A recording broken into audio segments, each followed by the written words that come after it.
Classic Audiobooks Library presents The Big Four, a Hercule Poirot mystery. Written by Agatha Christie. Narrated by Oliver Sterling. Where in the world are you listening from? Please drop your city or country in the comments below. I love seeing how far these stories go. Let's begin. Chapter 1. The Unexpected Guest. I have met people who enjoy a channel crossing.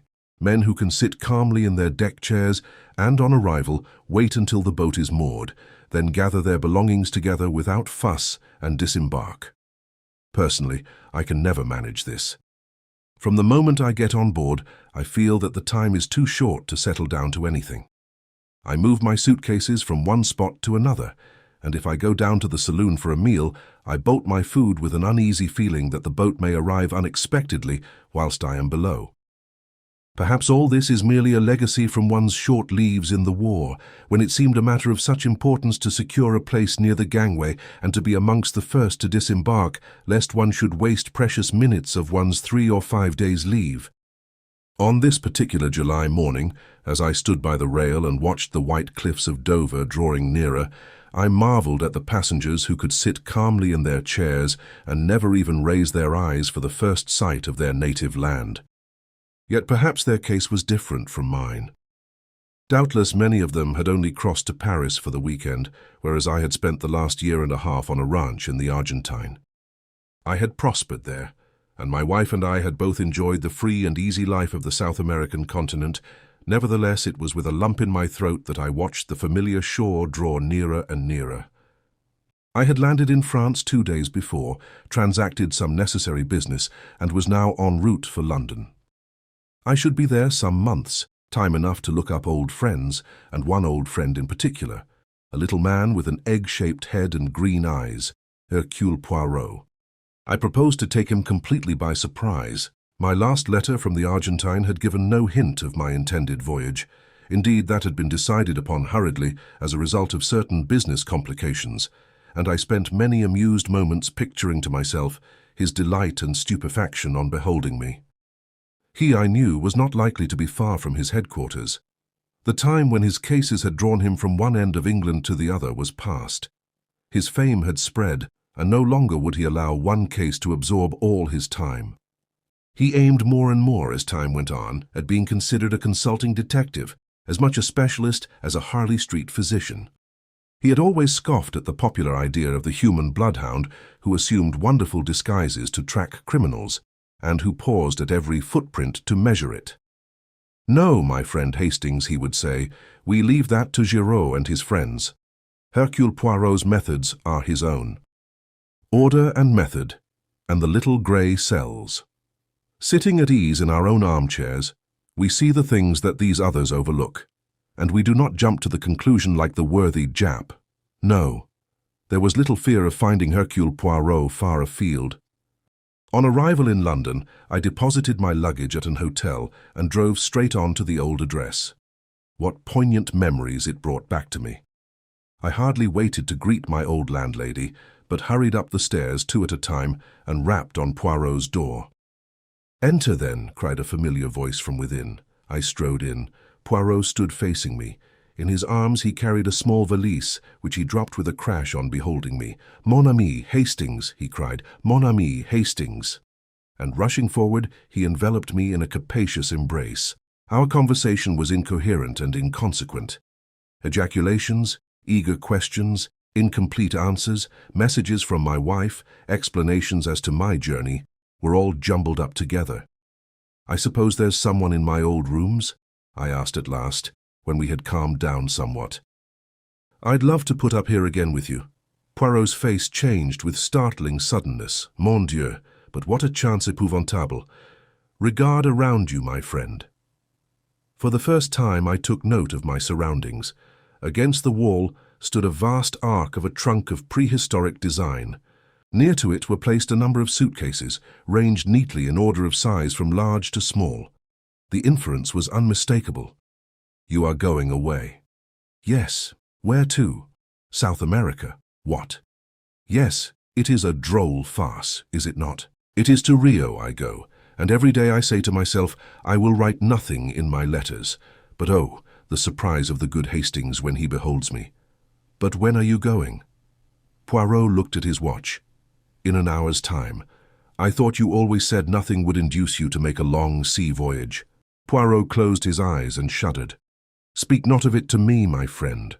My doctor, he assures me that one dies not of it, and it is for the one time only. You understand that never shall I return." He pushed me into a chair. "Come, I will tell you how it all came about. Do you know who is the richest man in the world? Richer even than Rockefeller? Abe Ryland? The American soap king?" "Precisely. One of his secretaries approached me. There is some very considerable, as you would call it, hocus-pocus going on in connection with a big company in Rio. He wished me to investigate matters on the spot. I refused.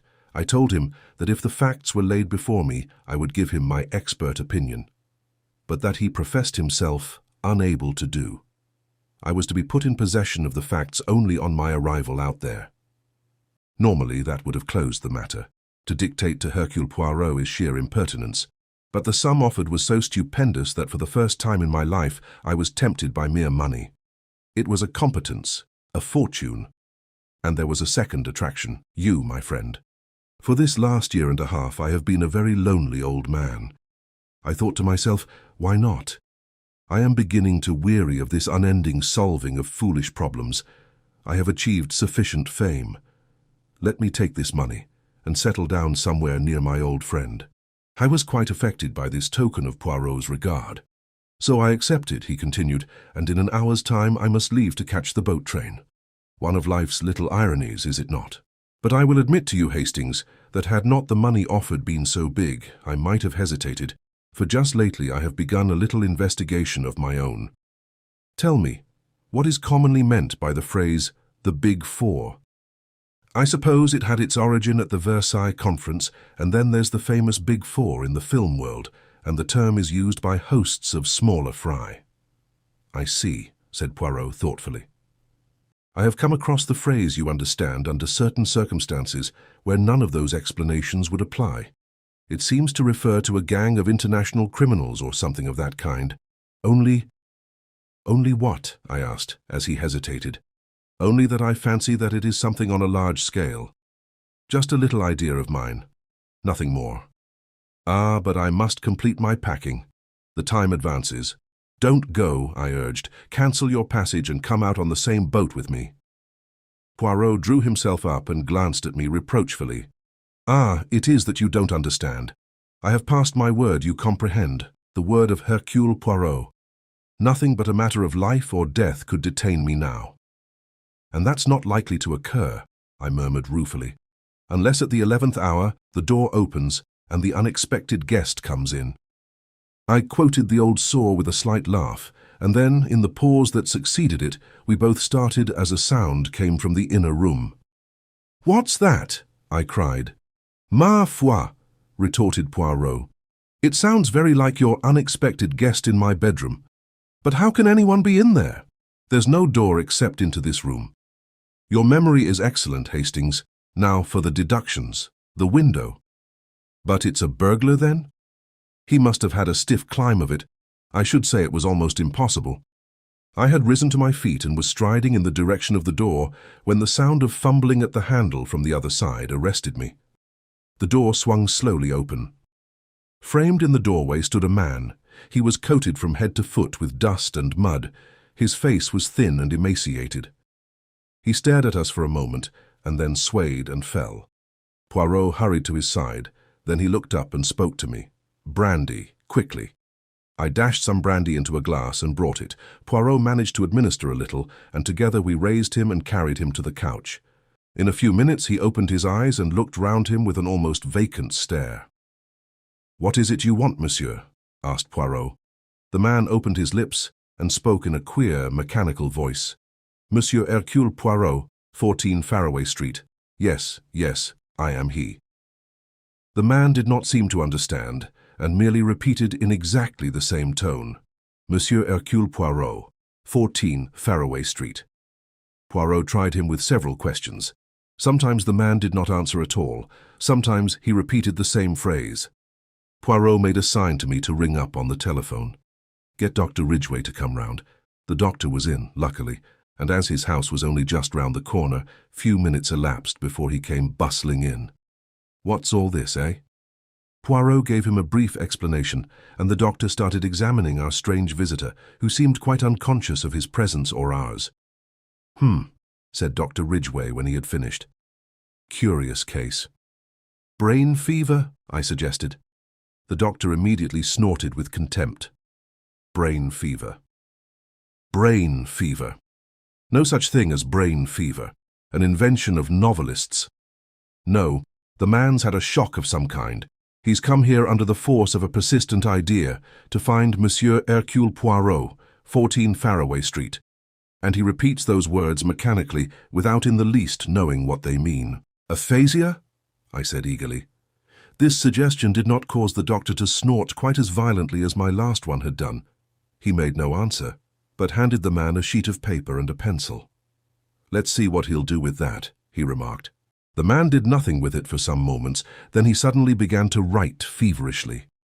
With equal suddenness he stopped and let both paper and pencil fall to the ground.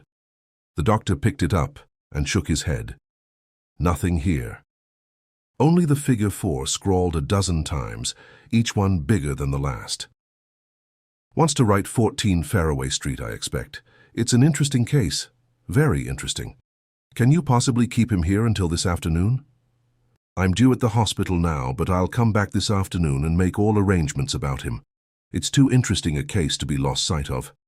I explained Poirot's departure and the fact that I propose to accompany him to Southampton. That's all right. Leave the man here. He won't get into mischief. He's suffering from complete exhaustion. Will probably sleep for 8 hours on end. I'll have a word with that excellent Mrs. Funnyface of yours and tell her to keep an eye on him. And Dr. Ridgway bustled out with his usual celerity. Poirot himself completed his packing with one eye on the clock. The time, it marches with a rapidity unbelievable. Come now, Hastings, you cannot say that I have left you with nothing to do. A most sensational problem. The man from the unknown. Who is he? What is he? Ah, sapristi, but I would give 2 years of my life to have this boat go tomorrow instead of today. There is something here very curious, very interesting. But one must have time. Time. It may be days, or even months, before he will be able to tell us what he came to tell. I'll do my best, Poirot, I assured him. I'll try to be an efficient substitute. Yes. His rejoinder struck me as being a shade doubtful. I picked up the sheet of paper. If I were writing a story, I said lightly, I should weave this in with your latest idiosyncrasy and call it The Mystery of the Big Four. I tapped the penciled figures as I spoke, and then I started, for our invalid, roused suddenly from his stupor, sat up in his chair and said clearly and distinctly, Li Chang Yen. He had the look of a man suddenly awakened from sleep. Poirot made a sign to me not to speak. The man went on. He spoke in a clear, high voice, and something in his enunciation made me feel that he was quoting from some written report or lecture. Li Chang Yen may be regarded as representing the brains of the Big Four. He is the controlling and motive force. I have designated him, therefore, as number 1. Number 2 is seldom mentioned by name. He is represented by an S with 2 lines through it, the sign for $1, also by 2 stripes and a star. It may be conjectured, therefore, that he is an American subject, and that he represents the power of wealth. There seems no doubt that number 3 is a woman, and her nationality French. It is possible that she may be one of the sirens of the demi-monde, but nothing is known definitely. Number 4. His voice faltered and broke. Poirot leant forward. Yes, he prompted eagerly. Number 4. His eyes were fastened on the man's face. Some overmastering terror seemed to be gaining the day. The features were distorted and twisted. The destroyer, gasped the man. Then, with a final convulsed movement, he fell back in a dead faint. Mon Dieu, whispered Poirot. I was right then. I was right. You think... He interrupted me. Carry him on to the bed in my room. I have not a minute to lose if I would catch my train. Not that I want to catch it. Oh, that I could miss it with a clear conscience. But I gave my word. Come, Hastings. Leaving our mysterious visitor in the charge of Mrs. Pearson, we drove away and duly caught the train by the skin of our teeth. Poirot was alternately silent and loquacious. He would sit staring out of the window like a man lost in a dream, apparently not hearing a word that I said to him. Then, reverting to animation suddenly, he would shower injunctions and commands upon me and urge the necessity of constant marconigrams. We had a long fit of silence just after we passed Woking. The train, of course, did not stop anywhere until Southampton. But just here it happened to be held up by a signal. "Ah, sacré mille tonnerres," cried Poirot suddenly, "but I have been an imbecile. I see clearly at last. It is undoubtedly the blessed saints who stopped the train. Jump, Hastings, but jump, I tell you." In an instant he had unfastened the carriage door and jumped out on the line. "Throw out the suitcases and jump yourself." I obeyed him, just in time. As I alighted beside him, the train moved on. "And now, Poirot," I said, in some exasperation, "perhaps you will tell me what all this is about." "It is, my friend, that I have seen the light. That," I said, "is very illuminating to me." "It should be," said Poirot, "but I very much fear that it is not. If you can carry 2 of these valises, I think I can manage the rest." Chapter 2. The Man from the Asylum. Fortunately, the train had stopped near a station. A short walk brought us to a garage where we were able to obtain a car, and half an hour later we were spinning rapidly back to London. Then, and not till then, did Poirot deign to satisfy my curiosity. "You do not see?" No more did I. But I see now. Hastings, I was being got out of the way. What? Yes, very cleverly. Both the place and the method were chosen with great knowledge and acumen. They were afraid of me. Who were? Those 4 geniuses who have banded themselves together to work outside the law. A man from China, an American, a Frenchwoman, and another. Pray the good God we arrive back in time, Hastings. You think there is danger to our visitor? I am sure of it. Mrs. Pearson greeted us on arrival. Brushing aside her ecstasies of astonishment on beholding Poirot, we asked for information. It was reassuring. No one had called, and our guest had not made any sign. With a sigh of relief, we went up to the rooms. Poirot crossed the outer one and went through to the inner one. Then he called me, his voice strangely agitated. "Hastings, he's dead." I came running to join him. The man was lying as we had left him, but he was dead, and had been dead some time. I rushed out for a doctor. Ridgway, I knew, would not have returned yet. I found one almost immediately and brought him back with me. He's dead right enough, poor chap. Tramp you've been befriending, eh? Something of the kind, said Poirot evasively. What was the cause of death, doctor? Hard to say. Might have been some kind of fit. There are signs of asphyxiation. No gas laid on, is there? No, electric light. Nothing else. And both windows wide open, too. Been dead about 2 hours, I should say. You'll notify the proper people, won't you? He took his departure. Poirot did some necessary telephoning. Finally, somewhat to my surprise, he rang up our old friend Inspector Japp and asked him if he could possibly come round. No sooner were these proceedings completed than Mrs. Pearson appeared, her eyes as round as saucers. "There's a man here from Anwell, from the Asylum. Did you ever? Shall I show him up?" We signified assent, and a big burly man in uniform was ushered in. "Morning, gentlemen," he said cheerfully. "I've got reason to believe you've got one of my birds here. Escaped last night, he did." "He was here," said Poirot quietly. "Not got away again, has he?" asked the keeper with some concern.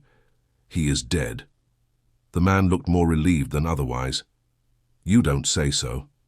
"Well, I dare say it's best for all parties. Was he dangerous? Homicidal, do you mean?" "Oh, no. Harmless enough. Persecution mania very acute. Full of secret societies from China that had got him shut up. They're all the same." I shuddered. How long has he been shut up? Asked Poirot. A matter of 2 years now. I see, said Poirot quietly. It never occurred to anybody that he might be sane. The keeper permitted himself to laugh. If he was sane, what would he be doing in a lunatic asylum? They all say they're sane, you know. Poirot said no more. He took the man in to see the body. The identification came immediately. That's him. Right enough, said the keeper callously. Funny sort of bloke, ain't he? Well, gentlemen, I had best go off now and make arrangements under the circumstances. We won't trouble you with the corpse much longer. If there's a inquest, you will have to appear at it, I dare say. Good morning, sir. With a rather uncouth bow, he shambled out of the room. A few minutes later, Japp arrived.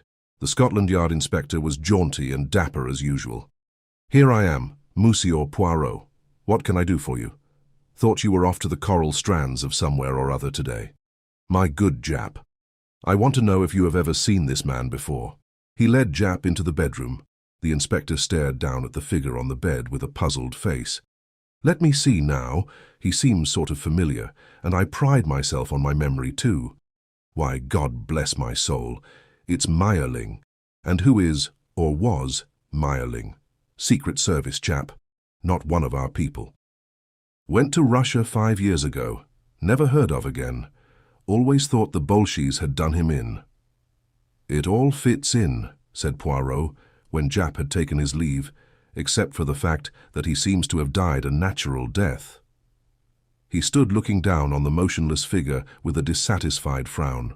A puff of wind set the window curtains flying out, and he looked up sharply.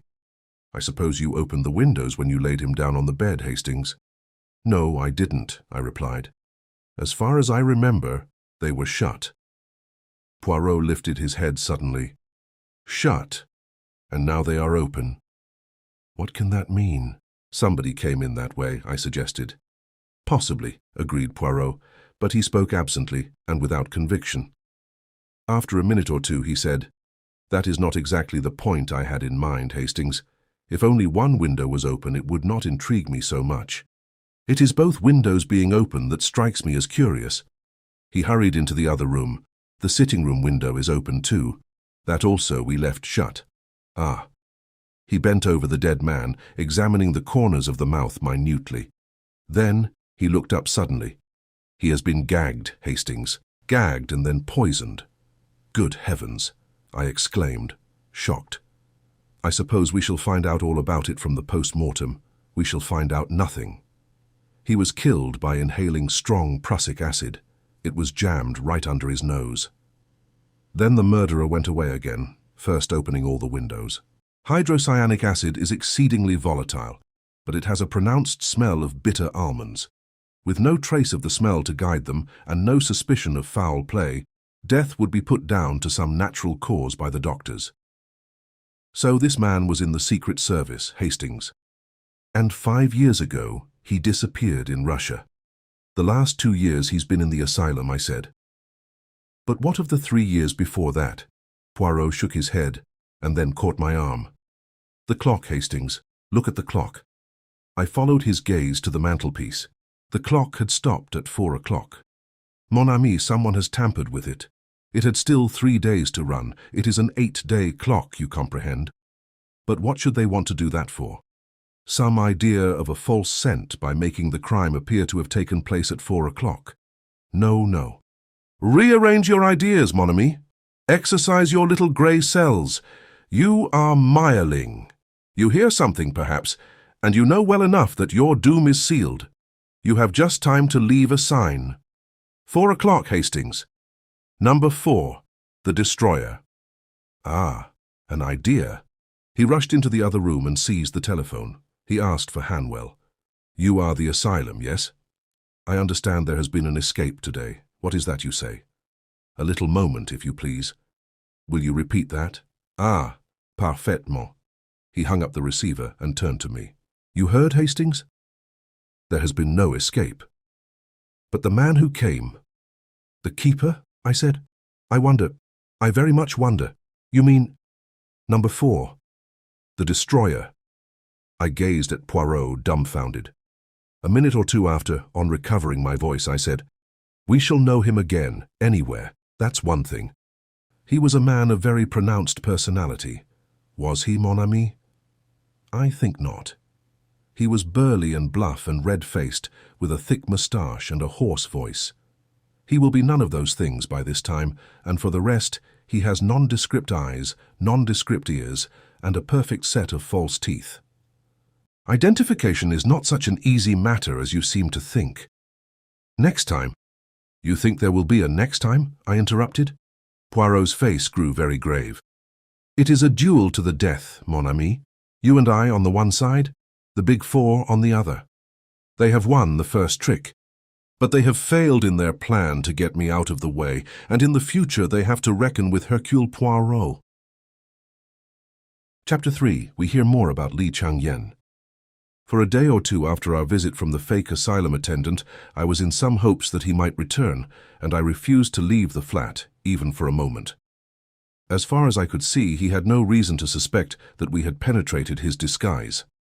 He might, I thought, return and try to remove the body, but Poirot scoffed at my reasoning. "Mon ami," he said, "if you wish you may wait in to put salt on the little bird's tail. But for me, I do not waste my time so." "Well then, Poirot," I argued, "why did he run the risk of coming at all?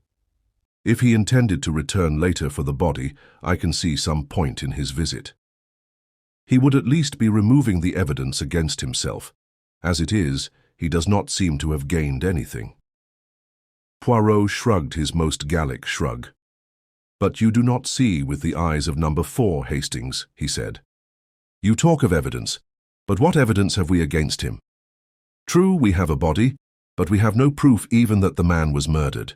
Prussic acid, when inhaled, leaves no trace. Again, we can find no one who saw anyone enter the flat during our absence, and we have found out nothing about the movements of our late friend, Mayerling. No, Hastings, number 4 has left no trace, and he knows it. His visit we may call a reconnaissance. Perhaps he wanted to make quite sure that Mayerling was dead, but more likely, I think, he came to see Hercule Poirot and to have speech with the adversary, whom alone he must fear." Poirot's reasoning appeared to be typically egotistical, but I forbore to argue. "And what about the inquest?" I asked. "I suppose you will explain things clearly there and let the police have a full description of number 4. And to what end? Can we produce anything to impress a coroner's jury of your solid Britishers? Is our description of number 4 of any value? No. We shall allow them to call it accidental death, and maybe, although I have not much hope, our clever murderer will pat himself on the back that he deceived Hercule Poirot in the first round." Poirot was right as usual.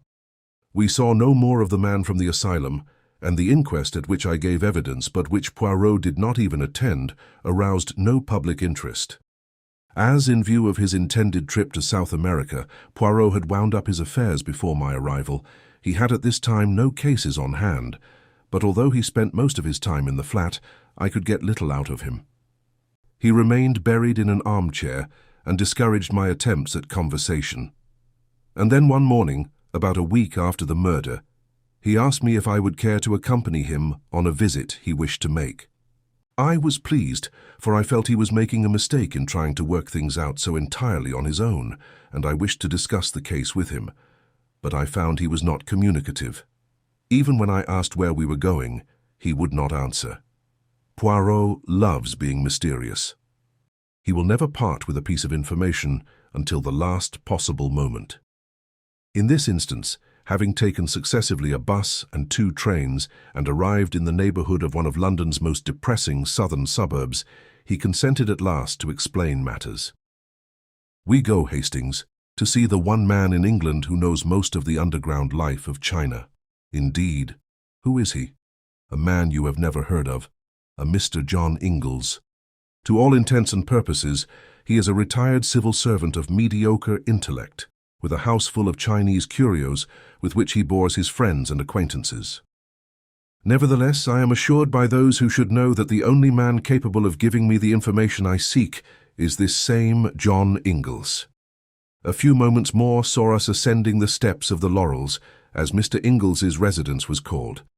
Personally, I did not notice a laurel bush of any kind, so deduced that it had been named according to the usual obscure nomenclature of the suburbs. We were admitted by an impassive-faced Chinese attendant and ushered into the presence of his employer.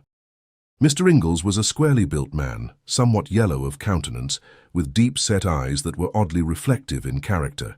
He rose to greet us, setting aside an open letter which he had held in his hand.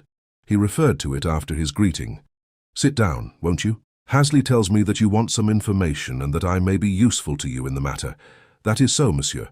I ask of you if you have any knowledge of a man named Li Chang-yen." "That's rum.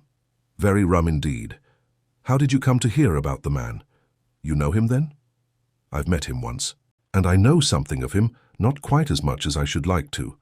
But it surprises me that anyone else in England should even have heard of him. He's a great man in his way, Mandarin class and all that, you know, but that's not the crux of the matter. There's good reason to suppose that he's the man behind it all. Behind what? Everything.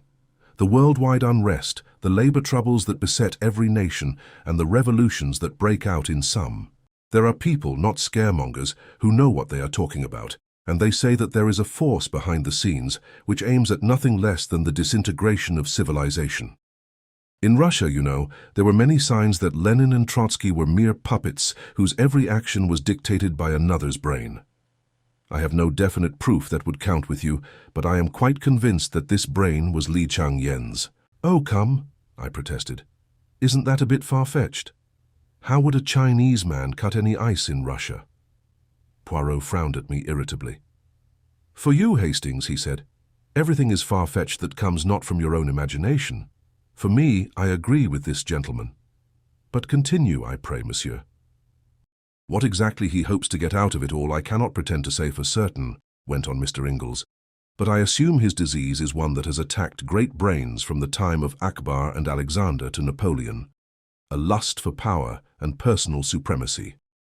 Up to modern times, armed force was necessary for conquest, but in this century of unrest, a man like Li Chang-yen can use other means. I have evidence that he has unlimited money behind him for bribery and propaganda, and there are signs that he controls some scientific force more powerful than the world has dreamed of."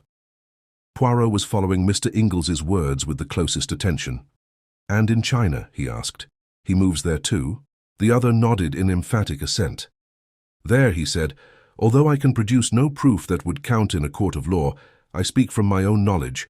I know personally every man who counts for anything in China today, and this I can tell you. The men who loom most largely in the public eye are men of little or no personality. They are marionettes who dance to the wires pulled by an expert hand, and that hand is Li Chang-yen's. His is the controlling brain of the East today. We don't understand the East, we never shall. But Li Chang-yen is its moving spirit. Not that he comes out into the limelight, oh, not at all. He never moves from his palace in Peking, but he pulls strings. That's it, pulls strings, and things happen far away."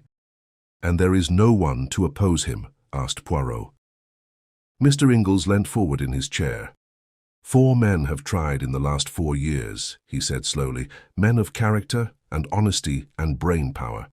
Any one of them might in time have interfered with his plans." He paused. "Well?" I queried. "Well, they are dead.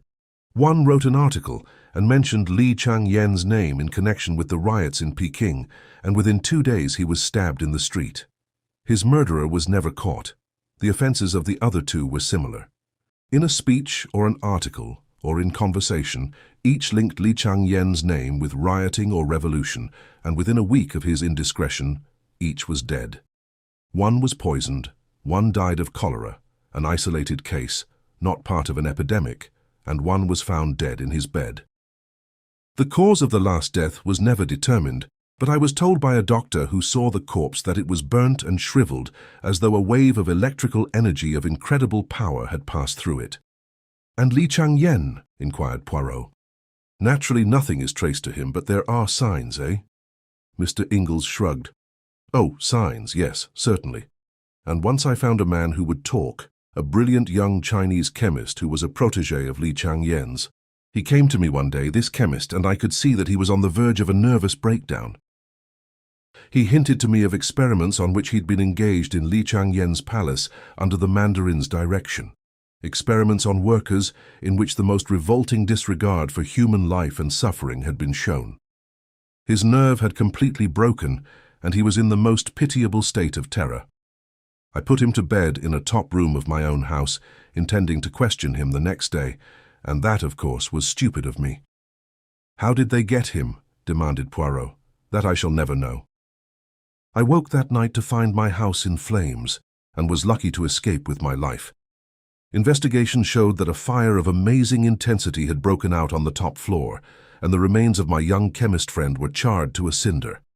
I could see from the earnestness with which he had been speaking that Mr. Ingalls was a man mounted on his hobby horse, and evidently he too realized that he had been carried away, for he laughed apologetically. "But of course," he said, "I have no proofs, and you, like the others, will merely tell me that I have a bee in my bonnet." "On the contrary," said Poirot quietly, "we have every reason to believe your story. We ourselves are more than a little interested in Li Changyen. Very odd your knowing about him. Didn't fancy a soul in England had ever heard of him. I'd rather like to know how you did come to hear of him, if it's not indiscreet." "Not in the least, monsieur. A man took refuge in my rooms. He was suffering badly from shock, but he managed to tell us enough to interest us in this Li Changyen. He described 4 people, the Big Four, an organization hitherto undreamed of. Number 1 is Li Changyen. Number 2 is an unknown American. Number 3, an equally unknown Frenchwoman. Number 4 may be called the executive of the organization, the destroyer. My informant died."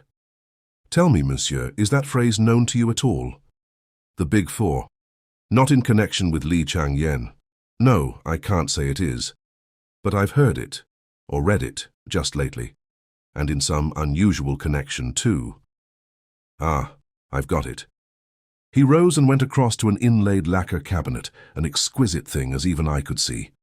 He returned with a letter in his hand. "Here you are. Note from an old seafaring man I ran against once in Shanghai. Hoary old reprobate, maudlin with drink by now, I should say. I took this to be the ravings of alcoholism." He read it aloud. "Dear sir, you may not remember me, but you did me a good turn once in Shanghai. Do me another now. I must have money to get out of the country. I'm well hid here, I hope, but any day they may get me. The Big Four, I mean. It's life or death. I've plenty of money, but I daren't get at it, for fear of putting them wise. Send me a couple of hundred in notes. I'll repay it faithful. I swear to that. Your servant, sir, Jonathan Whalley. Dated from Granite Bungalow, Hopperton, Dartmoor." I'm afraid I regarded it as rather a crude method of relieving me of a couple of hundred which I can ill spare. "If it's any use to you," he held it out. "Je vous remercie, monsieur. I start for Hopperton à l'heure même. Dear me, this is very interesting. Supposing I came along too? Any objection? I should be charmed to have your company, but we must start at once. We shall not reach Dartmoor until close on nightfall, as it is." John Inglis did not delay us more than a couple of minutes, and soon we were in the train moving out of Paddington bound for the West Country. Hopperton was a small village clustering in a hollow right on the fringe of the moorland. It was reached by a 9-mile drive from Moreton Hampstead. It was about 8 o'clock when we arrived, but as the month was July, the daylight was still abundant.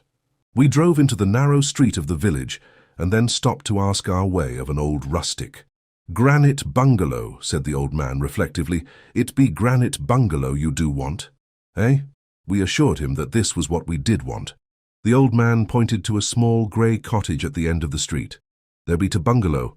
Do ye want to see t'inspector?" "What inspector?" asked Poirot sharply. "What do you mean? Haven't ye heard about to murder, then?" "A shocking business to us seemingly. Pools of blood, they do say." "Mon Dieu," murmured Poirot. "This inspector of yours, I must see him at once." 5 minutes later, we were closeted with Inspector Meadows. The inspector was inclined to be stiff at first, but at the magic name of Inspector Japp of Scotland Yard, he unbent. "Yes, sir. Murdered this morning. A shocking business." They phoned to Morton, and I came out at once. Looked a mysterious thing to begin with. The old man, he was about 70, you know, and fond of his glass, from all I hear, was lying on the floor of the living room. There was a bruise on his head, and his throat was cut from ear to ear. Blood all over the place, as you can understand. The woman who cooks for him, Betsy Andrews, she told us that her boss had several little Chinese jade figures that he'd told her were very valuable, and these had disappeared. That, of course, looked like assault and robbery. But there were all sorts of difficulties in the way of that solution. The old fellow had 2 people in the house, Betsy Andrews, who is a Hopperton woman, and a rough kind of manservant, Robert Grant. Grant had gone to the farm to fetch the milk, which he does every day, and Betsy had stepped out to have a chat with a neighbour. She was only away 20 minutes, between 10 and 1:30, and the crime must have been done then. Grant returned to the house first. He went in by the back door, which was open. No one locks up doors round here, not in broad daylight at all events. Put the milk in the larder, and went into his own room to read the paper and have a smoke. He had no idea anything unusual had occurred. At least, that's what he says. Then Betsy comes in, goes into the living room, sees what's happened, and lets out a screech to wake the dead. That's all fair and square. Someone got in whilst those 2 were out, and did the poor old man in. But it struck me at once that he must be a pretty cool customer. He'd have to come right up the village street, or creep through someone's backyard. Granite Bungalow has got houses all round it, as you can see. How was it that no one had seen him? The inspector paused with a flourish. "Aha, I perceive your point," said Poirot. To continue. "Well, sir, fishy," I said to myself, "fishy." And I began to look about me. Those jade figures now. Would a common tramp ever suspect that they were valuable? Anyway, it was madness to try such a thing in broad daylight. Suppose the old man had yelled for help? I suppose. "Inspector," said Mr. Ingalls, "that the bruise on the head was inflicted before death?" "Quite right, sir. First knocked him silly, the murderer did, and then cut his throat. That's clear enough. But how the dickens did he come or go? They notice strangers quick enough in a little place like this. It came to me all at once. Nobody did come." I took a good look round. It had rained the night before, and there were footprints clear enough going in and out of the kitchen. In the living room there were 2 sets of footprints only. Betsy Andrews stopped at the door. Mr. Wally's, he was wearing carpet slippers, and another man's. The other man had stepped in the bloodstains, and I traced his bloody footprints. "I beg your pardon, sir." "Not at all," said Mr. Ingalls with a faint smile. "The adjective is perfectly understood. I traced them to the kitchen, but not beyond. Point number 1. On the lintel of Robert Grant's door was a faint smear, a smear of blood. That's point number 2. Point number 3 was when I got hold of Grant's boots, which he had taken off, and fitted them to the marks. That settled it. It was an inside job. I warned Grant and took him into custody, and what do you think I found packed away in his portmanteau? The little jade figures and a ticket of leave. Robert Grant was also Abraham Biggs, convicted for felony and housebreaking 5 years ago. The inspector paused triumphantly. "What do you think of that, gentlemen?" "I think," said Poirot, "that it appears a very clear case, of a surprising clearness, in fact. This Biggs, or Grant, he must be a man very foolish and uneducated, eh? Oh, he is that, a rough, common sort of fellow. No idea of what a footprint may mean. Clearly he reads not the detective fiction. Well, Inspector, I congratulate you. We may look at the scene of the crime. Yes? I'll take you there myself this minute. I'd like you to see those footprints. I, too, should like to see them." Yes, very interesting, very ingenious." We set out forthwith. Mr. Ingalls and the inspector forged ahead. I drew Poirot back a little, so as to be able to speak to him out of the inspector's hearing. "What do you really think, Poirot? Is there more in this than meets the eye? That is just the question, mon ami. Wally says plainly enough in his letter that the Big Four are on his track, and we know, you and I, that the Big Four is no bogey for the children. Yet everything seems to say that this man Grant committed the crime. Why did he do so? For the sake of the little jade figures? Or is he an agent of the Big Four? I confess that this last seems more likely. However valuable the jade, a man of that class was not likely to realize the fact, at any rate, not to the point of committing murder for them. That, par example, ought to have struck the inspector. He could have stolen the jade and made off with it instead of committing a brutal murder. Ah, yes, I fear our Devonshire friend has not used his little grey cells. He has measured footprints and has omitted to reflect and arrange his ideas with the necessary order and method. Chapter 4. The Importance of a Leg of Mutton. The inspector drew a key from his pocket and unlocked the door of Granite Bungalow. The day had been fine and dry, so our feet were not likely to leave any prints. Nevertheless, we wiped them carefully on the mat before entering. A woman came up out of the gloom and spoke to the inspector, and he turned aside. Then he spoke over his shoulder. "Have a good look round, Mr. Poirot, and see all there is to be seen. I'll be back in about 10 minutes. By the way, here's Grant's boot. I brought it along with me for you to compare the impressions." We went into the living room, and the sound of the inspector's footsteps died away outside. Ingles was attracted immediately by some Chinese curios on a table in the corner and went over to examine them. He seemed to take no interest in Poirot's doings. I, on the other hand, watched him with breathless interest. The floor was covered with a dark green linoleum, which was ideal for showing up footprints. A door at the farther end led into the small kitchen. From there, another door led into the scullery, where the back door was situated, and another into the bedroom, which had been occupied by Robert Grant. Having explored the ground, Poirot commented upon it in a low-running monologue. "Here is where the body lay. That big dark stain and the splashes all around mark the spot. Traces of carpet slippers and number 9 boots, you observe, but all very confused. Then 2 sets of tracks leading to and from the kitchen. Whoever the murderer was, he came in that way. You have the boot, Hastings. Give it to me." He compared it carefully with the prints. Yes, both made by the same man, Robert Grant. He came in that way, killed the old man, and went back to the kitchen. He had stepped in the blood. See the stains he left as he went out. Nothing to be seen in the kitchen. All the village has been walking about in it. He went into his own room. No, first he went back again to the scene of the crime.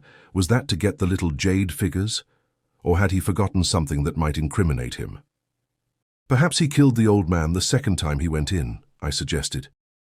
"Mais non, you do not observe. On one of the outgoing footmarks stained with blood, there is superimposed an ingoing one. I wonder what he went back for, the little jade figures as an afterthought. It is all ridiculous, stupid. Well, he's given himself away pretty hopelessly, n'est-ce pas? I tell you, Hastings, it goes against reason. It offends my little grey cells. Let us go into his bedroom. Ah, yes, there is the smear of blood on the lintel and just a trace of footmarks, blood-stained. Robert Grant's footmarks, and his only, near the body. Robert Grant, the only man who went near the house. Yes, it must be so. What about the old woman? I said suddenly. She was in the house alone after Grant had gone for the milk. She might have killed him and then gone out. Her feet would leave no prints if she hadn't been outside. Very good, Hastings. I wondered whether that hypothesis would occur to you. I had already thought of it and rejected it. Betsy Andrews is a local woman, well known hereabouts.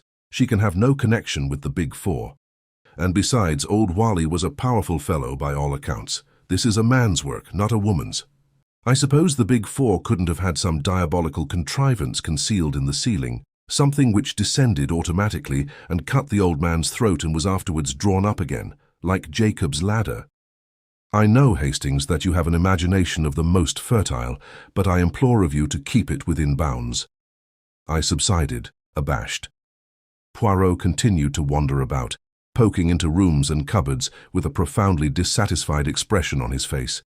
Suddenly he uttered an excited yelp, reminiscent of a Pomeranian dog. I rushed to join him. He was standing in the larder in a dramatic attitude. In his hand he was brandishing a leg of mutton. "My dear Poirot," I cried, "what is the matter? Have you suddenly gone mad? Regard, I pray you, this mutton. But regard it closely." I regarded it as closely as I could, but could see nothing unusual about it. It seemed to me a very ordinary leg of mutton. I said as much. Poirot threw me a withering glance. "But do you not see this, and this, and this?" He illustrated each this with a jab at the unoffending joint, dislodging small icicles as he did so. Poirot had just accused me of being imaginative, but I now felt that he was far more wildly so than I had ever been. Did he seriously think these slivers of ice were crystals of a deadly poison? That was the only construction I could put upon his extraordinary agitation. "It's frozen meat," I explained gently. "Imported, you know. New Zealand." He stared at me for a moment or two and then broke into a strange laugh. How marvelous is my friend Hastings. He knows everything, but everything. How do they say, inquire within upon everything? That is my friend Hastings. He flung down the leg of mutton onto its dish again and left the larder. Then he looked through the window. Here comes our friend the inspector. It is well. I have seen all I want to see here. He drummed on the table absent-mindedly, as though absorbed in calculation, and then asked suddenly, "What is the day of the week, mon ami?" "Monday," I said, rather astonished. "What? Ah, Monday, is it? A bad day of the week. To commit a murder on a Monday is a mistake." Passing back to the living room, he tapped the glass on the wall and glanced at the thermometer, set fair and 70 degrees Fahrenheit. An orthodox English summer's day.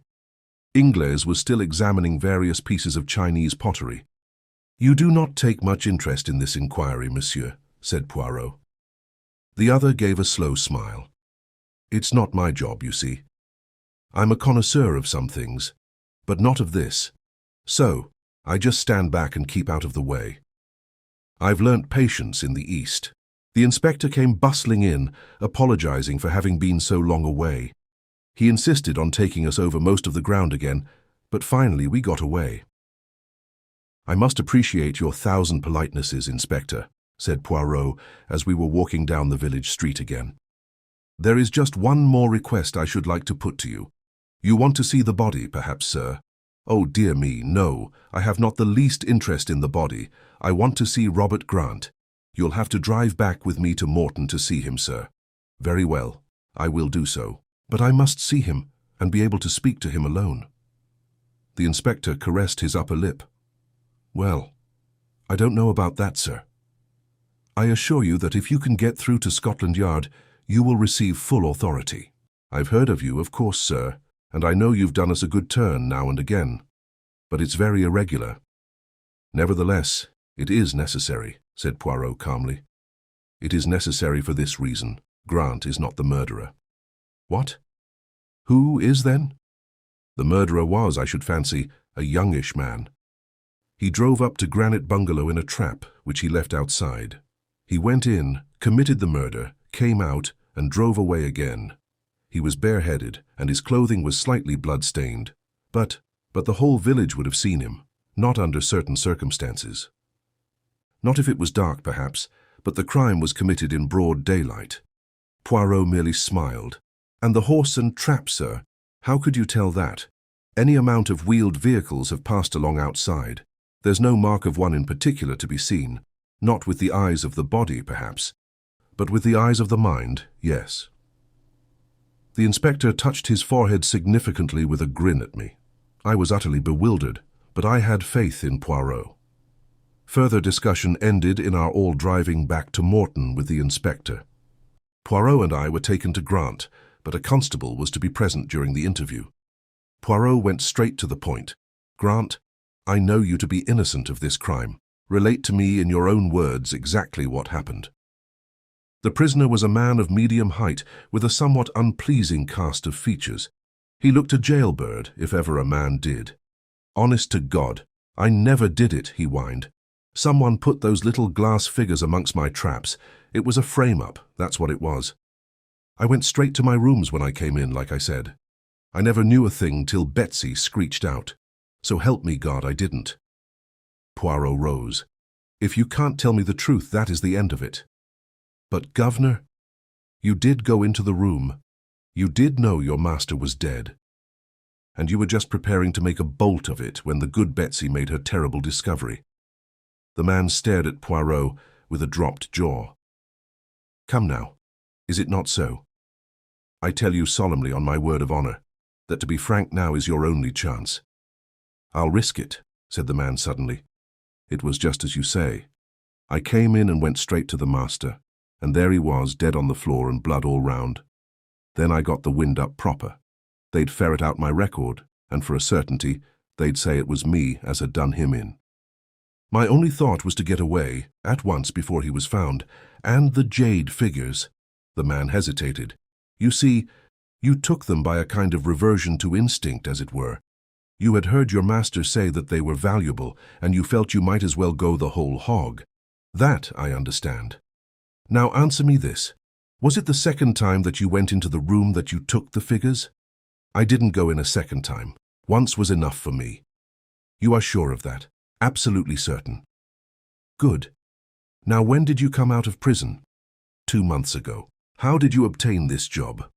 "Through one of them prisoners' help societies. Bloke met me when I came out. What was he like? Not exactly a parson, but looked like one. Soft black hat and mincing way of walking. Got a broken front tooth. Spectacled chap. Saunders his name was. Said he hoped I was repentant and that he'd find me a good post. I went to Old Whalley on his recommendation." Poirot rose once more. "I thank you. I know all now. Have patience." He paused in the doorway and added, "Saunders gave you a pair of boots, didn't he?" Grant looked very astonished. "Why, yes, he did. But how did you know?" "It is my business to know things," said Poirot gravely.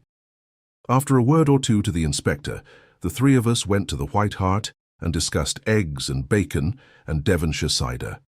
"Any elucidations yet?" asked Ingles with a smile. "Yes, the case is clear enough now, but see you, I shall have a good deal of difficulty in proving it. Whalley was killed by order of the Big Four, but not by Grant. A very clever man got Grant the post and deliberately planned to make him the scapegoat, an easy matter with Grant's prison record. He gave him a pair of boots, one of 2 duplicate pairs, the other he kept himself. It was all so simple. When Grant is out of the house and Betsy is chatting in the village, which she probably did every day of her life, he drives up wearing the duplicate boots, enters the kitchen, goes through into the living room, fells the old man with a blow, and then cuts his throat. Then he returns to the kitchen, removes the boots, puts on another pair, and carrying the first pair, goes out to his trap and drives off again." Ingles looks steadily at Poirot. There's a catch in it still. "Why did nobody see him?" "Ah. That is where the cleverness of number 4, I am convinced, comes in. Everybody saw him, and yet nobody saw him. You see, he drove up in a butcher's cart." I uttered an exclamation. "The leg of mutton?" "Exactly, Hastings. The leg of mutton." Everybody swore that no one had been to Granite Bungalow that morning, but nevertheless, I found in the larder a leg of mutton, still frozen. It was Monday, so the meat must have been delivered that morning, for if on Saturday in this hot weather, it would not have remained frozen over Sunday. So someone had been to the bungalow, and a man on whom a trace of blood here and there would attract no attention. "Damned ingenious," cried Ingles approvingly. "Yes, he is clever, number 4. "As clever as Hercule Poirot?" I murmured. My friend threw me a glance of dignified reproach. "There are some jests that you should not permit yourself, Hastings," he said sententiously. "Have I not saved an innocent man from being sent to the gallows? That is enough for one day." Chapter 5. Disappearance of a Scientist. Personally, I don't think that, even when a jury had acquitted Robert Grant, alias Biggs, of the murder of Jonathan Whalley, Inspector Meadows was entirely convinced of his innocence. The case which he had built up against Grant, the man's record, the jade which he had stolen, the boots which fitted the footprints so exactly, was to his matter-of-fact mind too complete to be easily upset. But Poirot, compelled much against his inclination to give evidence, convinced the jury. 2 witnesses were produced who had seen a butcher's cart drive up to the bungalow on that Monday morning, and the local butcher testified that his cart only called there on Wednesdays and Fridays.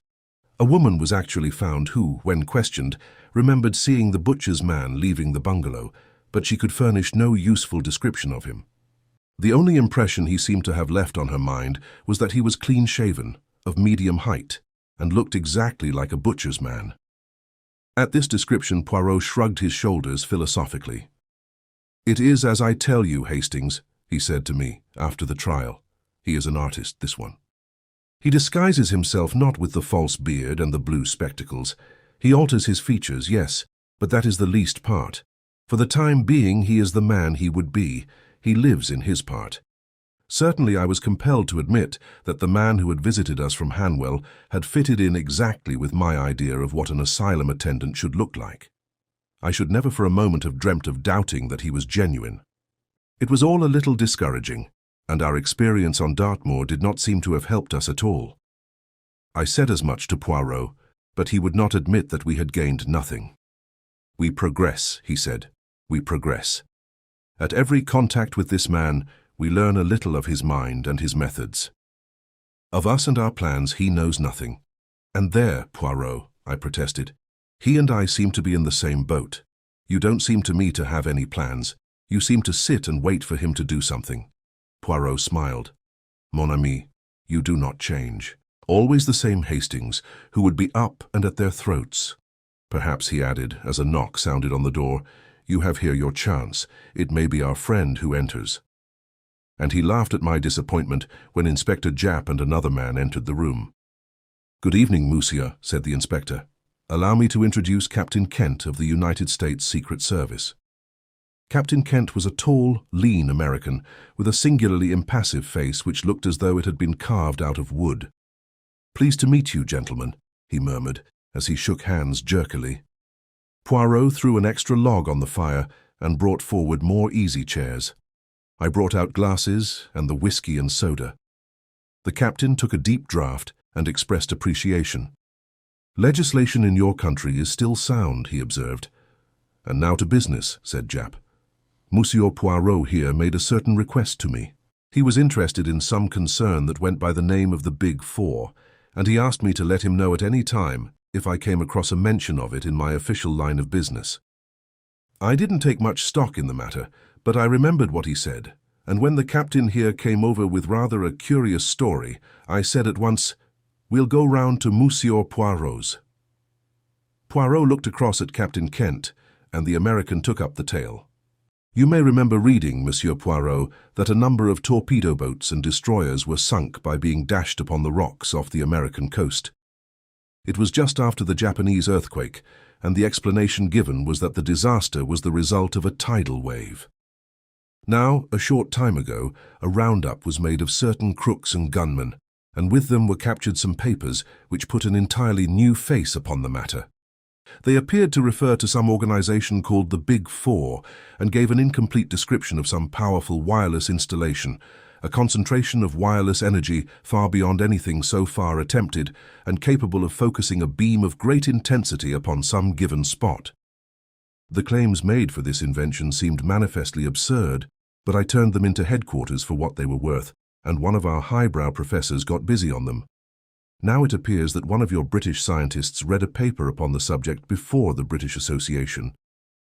His colleagues didn't think great shakes of it by all accounts, thought it far-fetched and fanciful, but your scientist stuck to his guns and declared that he himself was on the eve of success in his experiments. "Eh bien?" demanded Poirot with interest. "It was suggested that I should come over here and get an interview with this gentleman. Quite a young fellow he is, Halliday by name. He is the leading authority on the subject, and I was to get from him whether the thing suggested was any way possible." "And was it?" I asked eagerly. "That's just what I don't know. I haven't seen Mr. Halliday, and I'm not likely to, by all accounts." "The truth of the matter is," said Japp shortly, "Halliday's disappeared." "When?"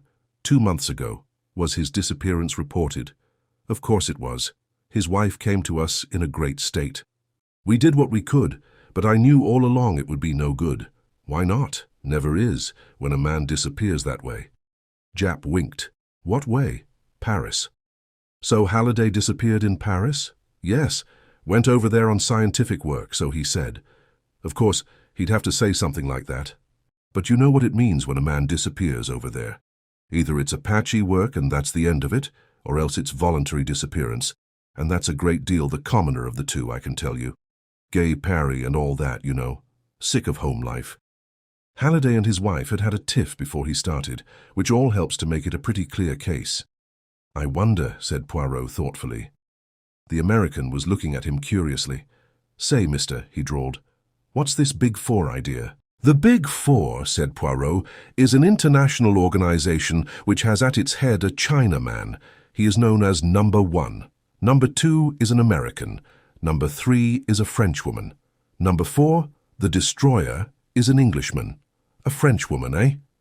The American whistled, and Halliday disappeared in France. "Maybe there's something in this. What's her name?"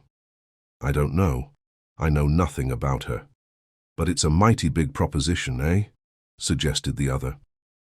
Poirot nodded as he arranged the glasses in a neat row on the tray. His love of order was as great as ever. What was the idea in sinking those boats? Are the Big Four a German stunt?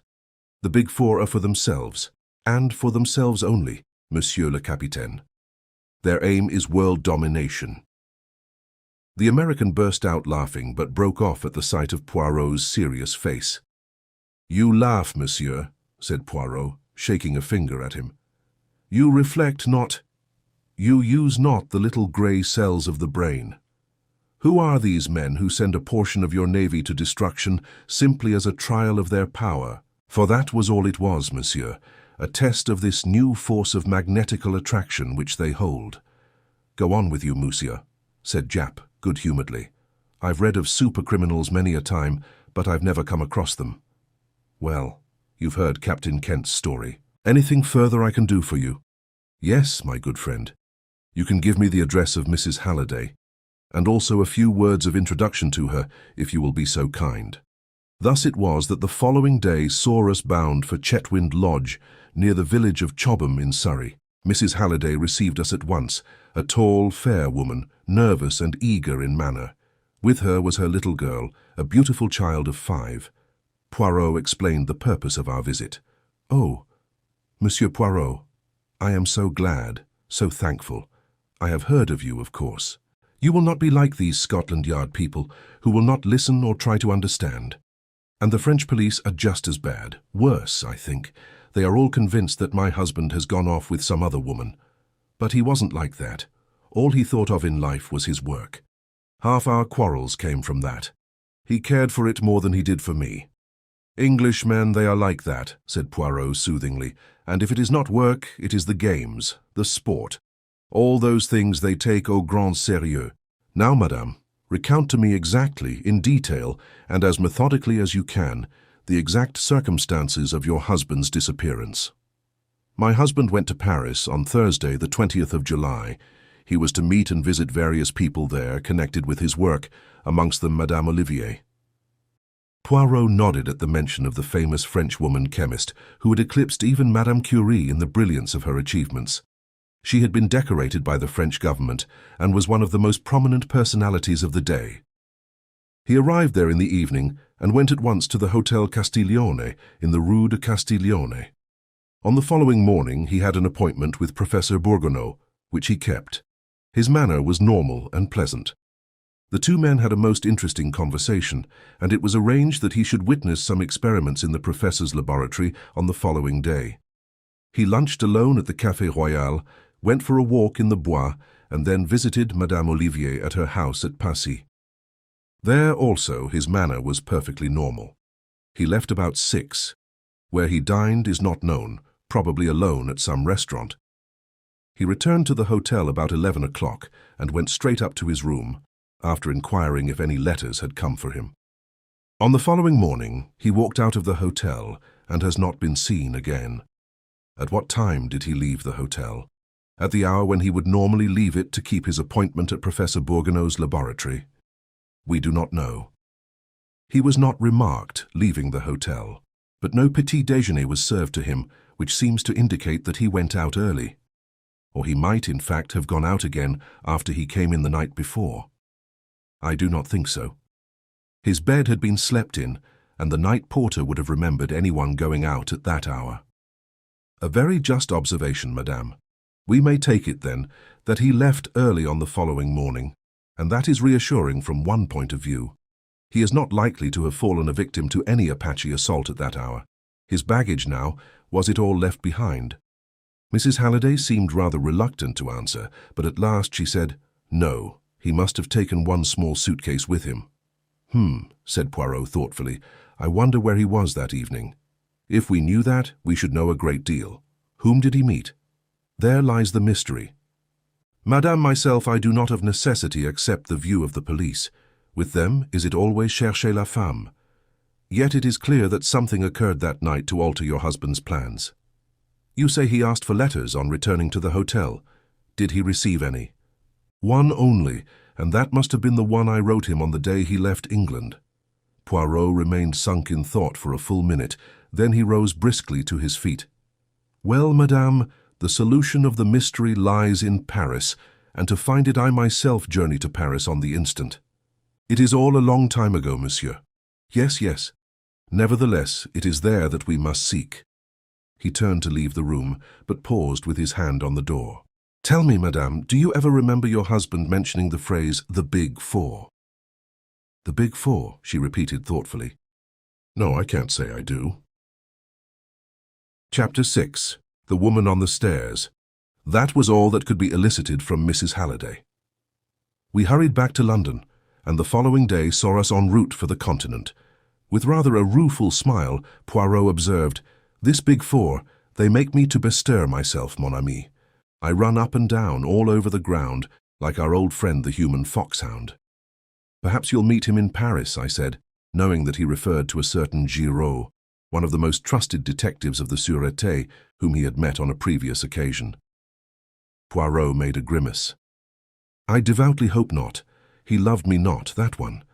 Won't it be a very difficult task, I asked, to find out what an unknown Englishman did on an evening 2 months ago? Very difficult, mon ami, but as you know well, difficulties rejoice the heart of Hercule Poirot. You think the Big Four kidnapped him? Poirot nodded. Our inquiries necessarily went over old ground, and we learnt little to add to what Mrs. Halliday had already told us.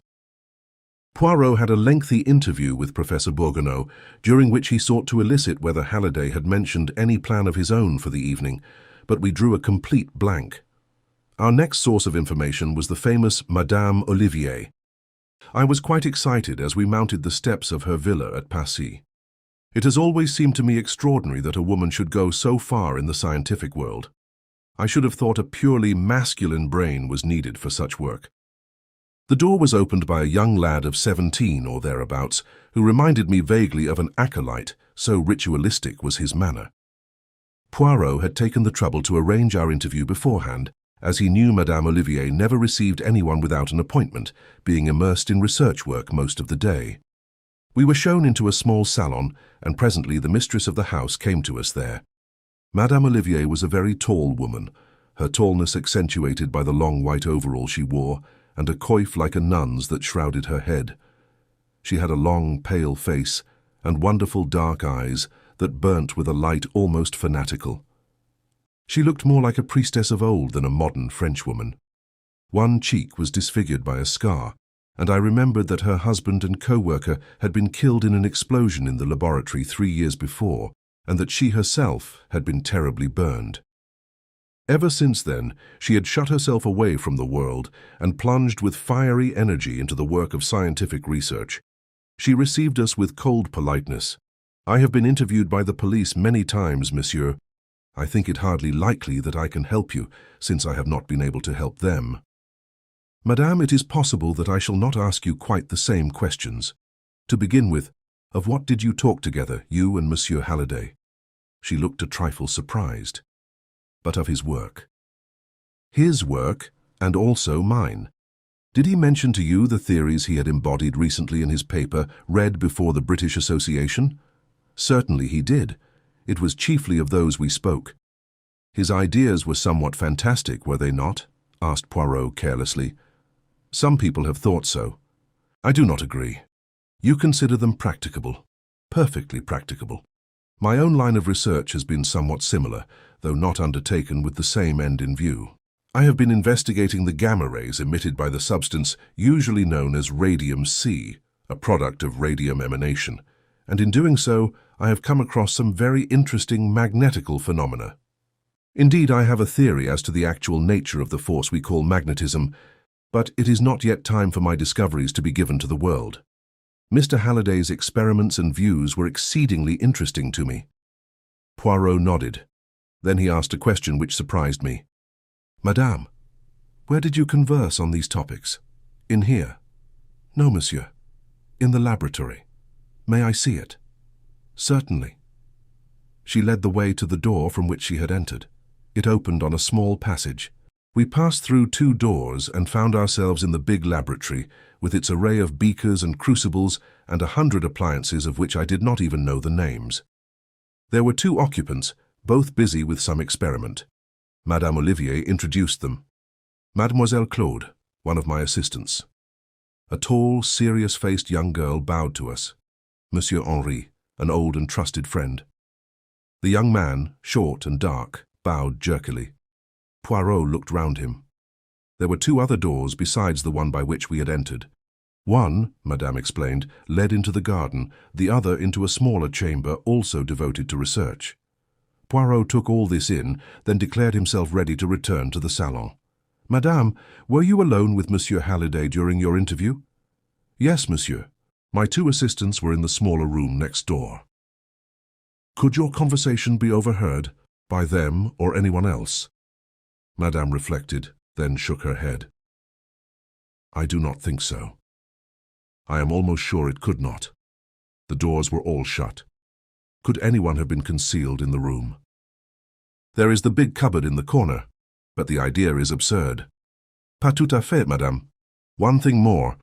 Did Monsieur Halliday make any mention of his plans for the evening? He said nothing whatever, monsieur. I thank you, madame, and I apologize for disturbing you. Pray do not trouble. We can find our way out. We stepped out into the hall. A lady was just entering the front door as we did so. She ran quickly up the stairs, and I was left with an impression of the heavy mourning that denotes a French widow. A most unusual type of woman, that, remarked Poirot as we walked away. Madame Olivier? Yes, she... Mais non, not Madame Olivier. Cela va sans dire. There are not many geniuses of her stamp in the world. No, I referred to the other lady, the lady on the stairs. I didn't see her face, I said, staring. And I hardly see how you could have done. She never looked at us. That is why I said she was an unusual type, said Poirot placidly. A woman who enters her home, for I presume that it is her home since she enters with a key and runs straight upstairs without even looking at 2 strange visitors in the hall to see who they are, is a very unusual type of woman, quite unnatural, in fact. Mille tonnerres. What is that? He dragged me back, just in time. A tree had crashed down onto the sidewalk, just missing us. Poirot stared at it, pale and upset. It was a near thing, that, but clumsy all the same, for I had no suspicion, at least hardly any suspicion. Yes, but for my quick eyes, the eyes of a cat, Hercule Poirot might now be crushed out of existence, a terrible calamity for the world. And you too, mon ami, though that would not be such a national catastrophe. Thank you, I said coldly. And what are we going to do now? Do? Cried Poirot. We are going to think. Yes, here and now, we are going to exercise our little grey cells. This Monsieur Halliday now, was he really in Paris? Yes, for Professor Bourgognot, who knows him, saw and spoke to him. What on earth are you driving at? I cried. That was Friday morning. He was last seen at 11 Friday night, but was he seen then? The porter. A night porter, who had not previously seen Halliday. A man comes in, sufficiently like Halliday, we may trust number 4 for that, asks for letters, goes upstairs, packs a small suitcase, and slips out the next morning. Nobody saw Halliday all that evening, no, because he was already in the hands of his enemies. Was it Halliday whom Madame Olivier received? Yes, for though she did not know him by sight, an impostor could hardly deceive her on her own special subject. He came here, he had his interview, he left. What happened next? Seizing me by the arm, Poirot was fairly dragging me back to the villa. Now, mon ami, imagine that it is the day after the disappearance and that we are tracking footprints. You love footprints, do you not? See, here they go, a man's, Monsieur Halliday's. He turns to the right as we did. He walks briskly. Other footsteps following behind, very quickly. Small footsteps. A woman's. See? She catches him up. A slim young woman in a widow's veil. Pardon, monsieur. Madame Olivier desires that I recall you. He stops. He turns. Now where would the young woman take him? Is it coincidence that she catches up with him just where a narrow alleyway opens, dividing two gardens? She leads him down it. It is shorter this way, monsieur. On the right is the garden of Madame Olivier's villa, on the left the garden of another villa, and from that garden, mark you, the tree fell, so nearly on us. Garden doors from both open on the alley. The ambush is there. Men pour out, overpower him, and carry him into the strange villa. Good gracious, Poirot, I cried, are you pretending to see all this? I see it with the eyes of the mind, mon ami. So, and only so, could it have happened. Come, let us go back to the house. You want to see Madame Olivier again? Poirot gave a curious smile. No, Hastings, I want to see the face of the lady on the stairs. Who do you think she is, a relation of Madame Olivier's? More probably a secretary, and a secretary engaged not very long ago. The same gentle acolyte opened the door to us. Can you tell me, said Poirot, the name of the lady, the widow lady, who came in just now? Madame Veronneau, Madame's secretary. That is the lady. Would you be so kind as to ask her to speak to us for a moment? The youth disappeared. He soon reappeared. I am sorry. Madame Veronneau must have gone out again. I think not, said Poirot quietly. Will you give her my name, Monsieur Hercule Poirot, and say that it is important I should see her at once, as I am just going to the prefecture? Again, our messenger departed. This time, the lady descended. She walked into the salon. We followed her. She turned and raised her veil. To my astonishment, I recognized our old antagonist, the Countess Rossakoff, a Russian countess who had engineered a particularly smart jewel robbery in London. As soon as I caught sight of you in the hall, I feared the worst, she observed plaintively. My dear Countess Rossakoff. She shook her head. Inez Veronneau now, she murmured. A Spaniard, married to a Frenchman. What do you want of me, Monsieur Poirot? You are a terrible man. You hunted me from London. Now, I suppose you will tell our wonderful Madame Olivier about me, and hunt me from Paris. We poor Russians, we must live, you know. It is more serious than that, madame, said Poirot, watching her. I propose to enter the villa next door and release Monsieur Halliday if he is still alive. I know everything, you see. I saw her sudden pallor. She bit her lip. Then she spoke with her usual decision. He is still alive, but he is not at the villa. Come, monsieur, I will make a bargain with you. Freedom for me, and Monsieur Halliday, alive and well for you. I accept, said Poirot. I was about to propose the same bargain myself. By the way, are the Big Four your employers, madame? Again I saw that deathly pallor creep over her face, but she left his question unanswered. Instead, you permit me to telephone, she asked, and crossing to the instrument she rang up a number. The number of the villa, she explained, where our friend is now imprisoned. You may give it to the police. The nest will be empty when they arrive. Ah, I am through. Is that you, André? It is I, Inez. The little Belgian knows all. Send Halliday to the hotel and clear out. She replaced the receiver and came towards us, smiling. You will accompany us to the hotel, madame. Naturally, I expected that. I got a taxi, and we drove off together. I could see by Poirot's face that he was perplexed. The thing was almost too easy. We arrived at the hotel. The porter came up to us. A gentleman has arrived. He is in your rooms. He seems very ill. A nurse came with him, but she has left. That is all right, said Poirot. He is a friend of mine. We went upstairs together.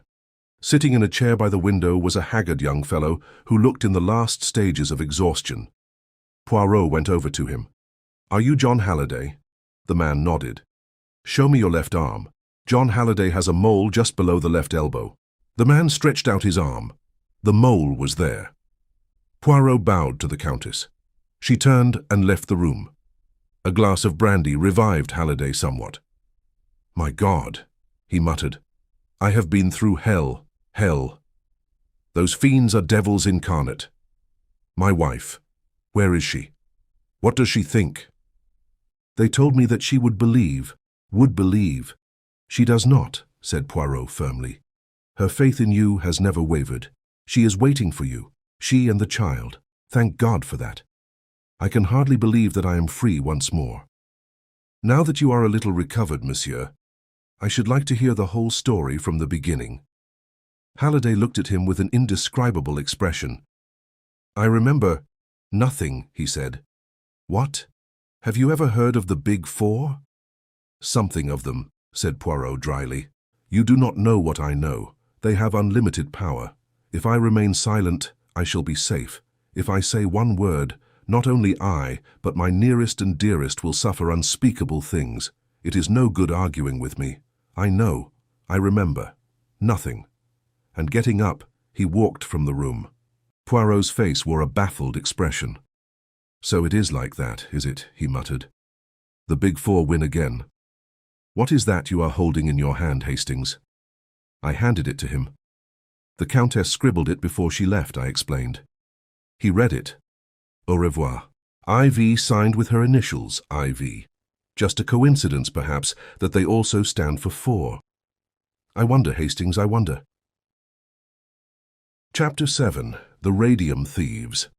On the night of his release, Halliday slept in the room next to ours at the hotel, and all night long I heard him moaning and protesting in his sleep.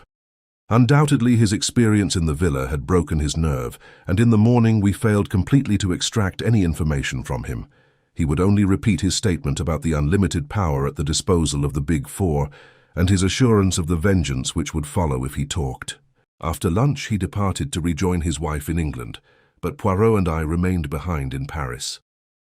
I was all for energetic proceedings of some kind or other, and Poirot's quiescence annoyed me. For heaven's sake, Poirot, I urged, let us be up and at them. Admirable, mon ami, admirable. Up where? And at whom?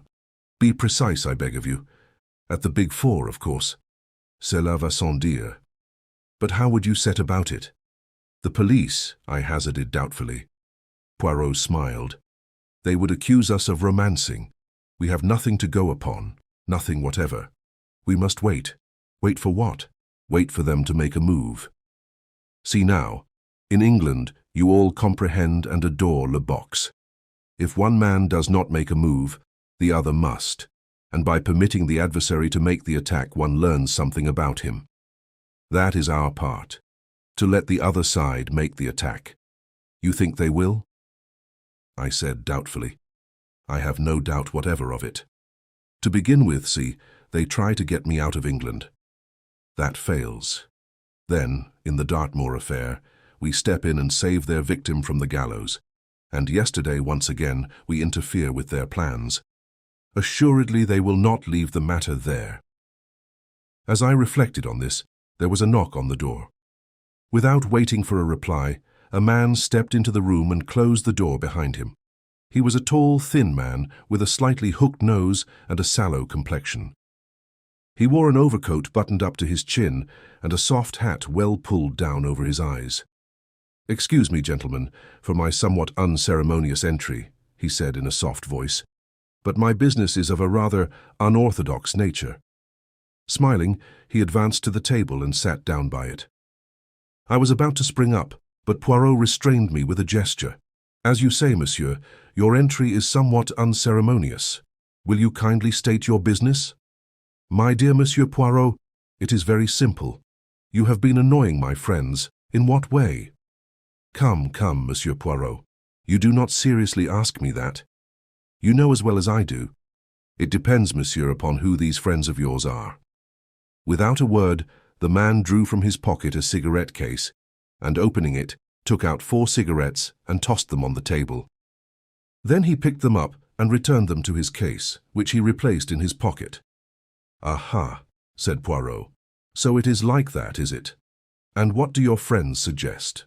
"They suggest, monsieur, that you should employ your talents, your very considerable talents, in the detection of legitimate crime, return to your former avocations, and solve the problems of London society, ladies." "A peaceful program," said Poirot. "And supposing I do not agree?" The man made an eloquent gesture. "We should regret it, of course, exceedingly," he said. "So would all the friends and admirers of the great Monsieur Hercule Poirot. But regrets, however poignant, do not bring a man to life again." "Put very delicately," said Poirot, nodding his head. "And supposing I accept? In that case I am empowered to offer you compensation." He drew out a pocketbook and threw 10 notes on the table. They were for 10,000 francs each. "That is merely a guarantee of our good faith," he said. 10 times that amount will be paid you." "Good God!" I cried, springing up. "You dare to think—" "Sit down, Hastings," said Poirot autocratically. "Subdue your so beautiful and honest nature and sit down. To you, monsieur, I will say this. What is to prevent me ringing up the police and giving you into their custody, whilst my friend here prevents you from escaping?" "By all means do so if you think it advisable," said our visitor calmly. "Oh, look here, Poirot," I cried. "I can't stand this. Ring up the police and have done with it." Rising swiftly, I strode to the door and stood with my back against it.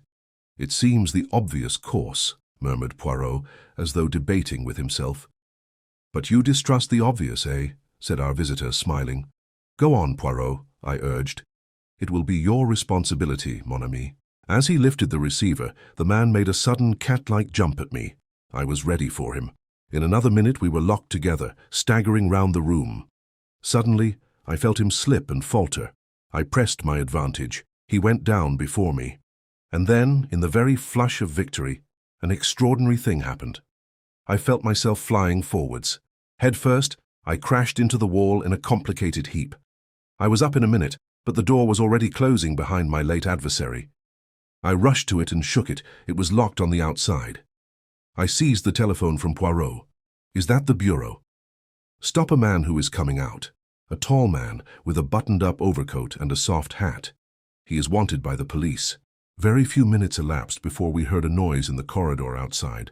The key was turned and the door flung open. The manager himself stood in the doorway.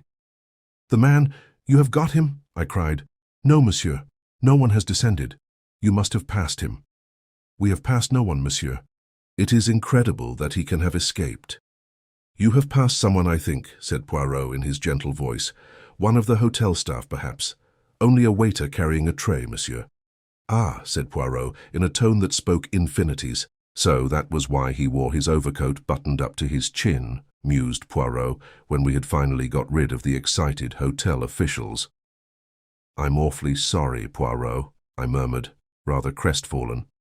"I thought I'd downed him all right." "Yes, that was a Japanese trick, I fancy." "Do not distress yourself, mon ami. All went according to plan. His plan. That is what I wanted." "What's this?" I cried, pouncing on a brown object that lay on the floor. It was a slim pocketbook of brown leather, and had evidently fallen from our visitor's pocket during his struggle with me. It contained 2 receipted bills in the name of Monsieur Félix Laon, and a folded-up piece of paper which made my heart beat faster. It was a half-sheet of notepaper on which a few words were scrawled in pencil, but they were words of supreme importance. "The next meeting of the council will be on Friday at 34 Rue des Echelles at 11 a.m. It was signed with a big figure 4. And today was Friday, and the clock on the mantelpiece showed the hour to be 10:30. My God, what a chance! I cried. Fate is playing into our hands. We must start at once, though. What stupendous luck! "So that was why he came," murmured Poirot. "I see it all now." "See what?" "Come on, Poirot. Don't stay daydreaming there." Poirot looked at me and slowly shook his head, smiling as he did so. "Will you walk into my parlour?" said the spider to the fly. "That is your little English nursery rhyme, is it not?" "No, no, they are subtle, but not so subtle as Hercule Poirot." "What on earth are you driving at, Poirot?"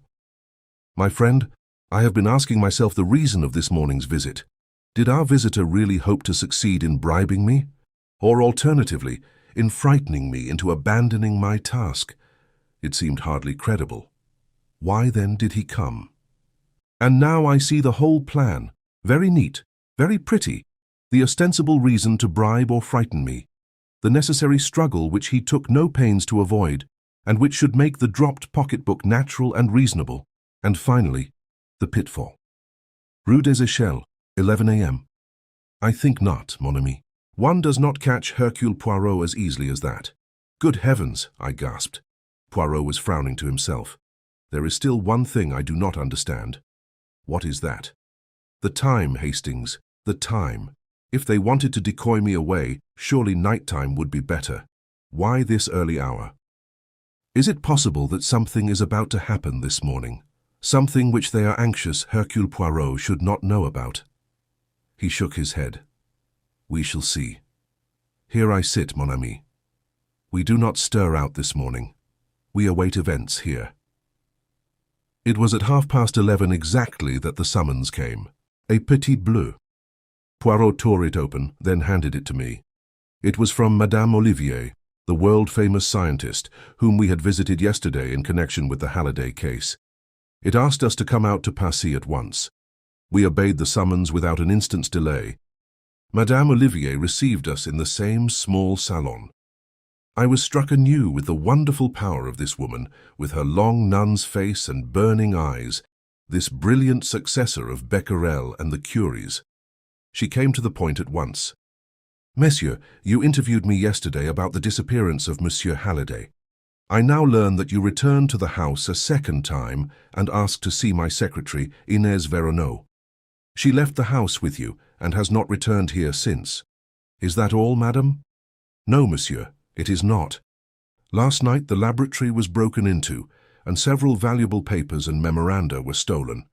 The thieves had a try for something more precious still, but luckily they failed to open the big safe. Madame, these are the facts of the case. Your late secretary, Madame Veronneau, was really the Countess Rossakoff, an expert thief, and it was she who was responsible for the disappearance of Monsieur Halliday. How long had she been with you? 5 months, monsieur. What you say amazes me. It is true, nevertheless. These papers, were they easy to find? Or do you think an inside knowledge was shown? It is rather curious that the thieves knew exactly where to look. You think Inès, yes, I have no doubt that it was upon her information that they acted. But what is this precious thing that the thieves failed to find? Jewels? Madame Olivier shook her head with a faint smile. Something much more precious than that, monsieur. She looked round her, then bent forward, lowering her voice. Radium, monsieur. Radium? Yes, monsieur. I am now at the crux of my experiments. I possess a small portion of radium myself. More has been lent to me for the process I am at work upon. Small though the actual quantity is, it comprises a large amount of the world's stock and represents a value of millions of francs. And where is it? In its leaden case in the big safe, the safe purposely appears to be of an old and worn-out pattern, but it is really a triumph of the safe-maker's art. That is probably why the thieves were unable to open it. How long are you keeping this radium in your possession? Only for 2 days more, monsieur. Then my experiments will be concluded. Poirot's eyes brightened. And Inès Veronneau is aware of the fact? Good. Then our friends will come back. Not a word of me to anyone, madam. But rest assured, I will save your radium for you. You have a key of the door leading from the laboratory to the garden. Yes, monsieur, here it is. I have a duplicate for myself. And here is the key of the garden door leading out into the alleyway between this villa and the next one. I thank you, madame. Tonight, go to bed as usual, have no fears, and leave all to me. But not a word to anyone, not to your 2 assistants, Mademoiselle Claude and Monsieur Henri, is it not? Particularly not a word to them. Poirot left the villa, rubbing his hands in great satisfaction. What are we going to do now? I asked. Now, Hastings, we are about to leave Paris, for England. What? We will pack our effects, have lunch, and drive to the Gare du Nord. But the radium? I said we were going to leave for England. I did not say we were going to arrive there. Reflect a moment, Hastings. It is quite certain that we are being watched and followed. Our enemies must believe that we are going back to England, and they certainly will not believe that unless they see us get on board the train and start. Do you mean we are to slip off again at the last minute? No, Hastings. Our enemies will be satisfied with nothing less than a bona fide departure. But the train doesn't stop until Calais. It will stop if it is paid to do so. Oh, come now, Poirot. Surely you can't pay an express to stop. They'd refuse. My dear friend, have you never remarked the little handle, the signal d'arrêt? Penalty for improper use, 100 francs, I think.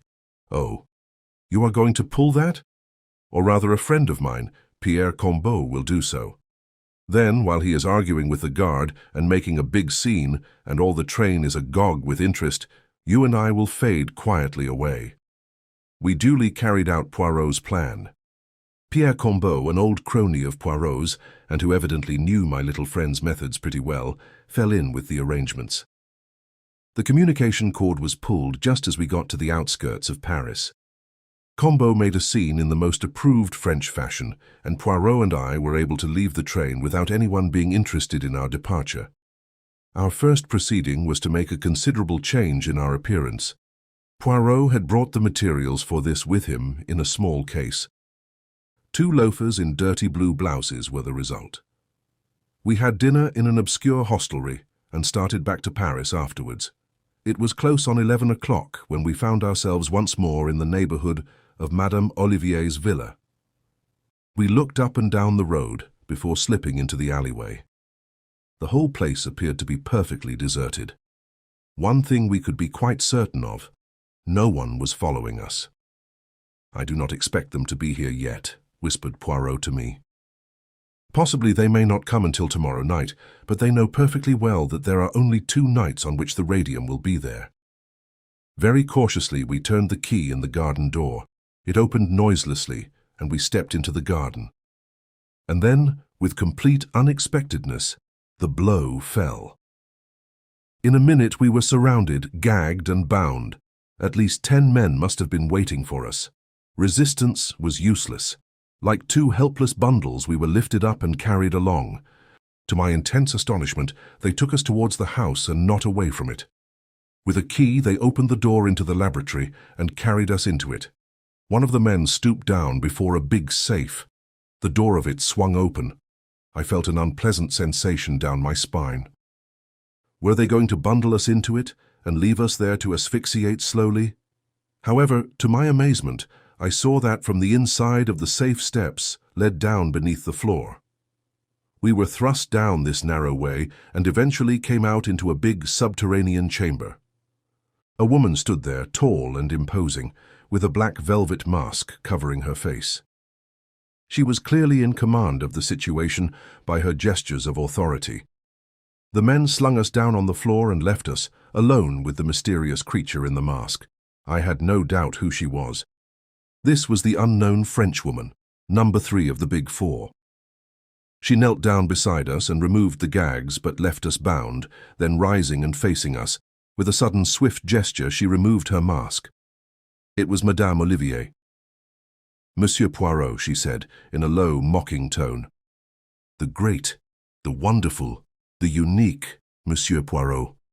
I sent a warning to you yesterday morning. You chose to disregard it. You thought you could pit your wits against us, and now you are here." There was a cold malignity about her that froze me to the marrow. It was so at variance with the burning fire of her eyes. She was mad, mad, with the madness of genius. Poirot said nothing. His jaw had dropped, and he was staring at her. "Well," she said softly, "this is the end. We cannot permit our plans to be interfered with. Have you any last request to make?" Never before, or since, have I felt so near death. Poirot was magnificent. He neither flinched nor paled, just stared at her with unabated interest. "Your psychology interests me enormously, madam," he said quietly. "It is a pity that I have so short a time to devote to studying it. Yes, I have a request to make.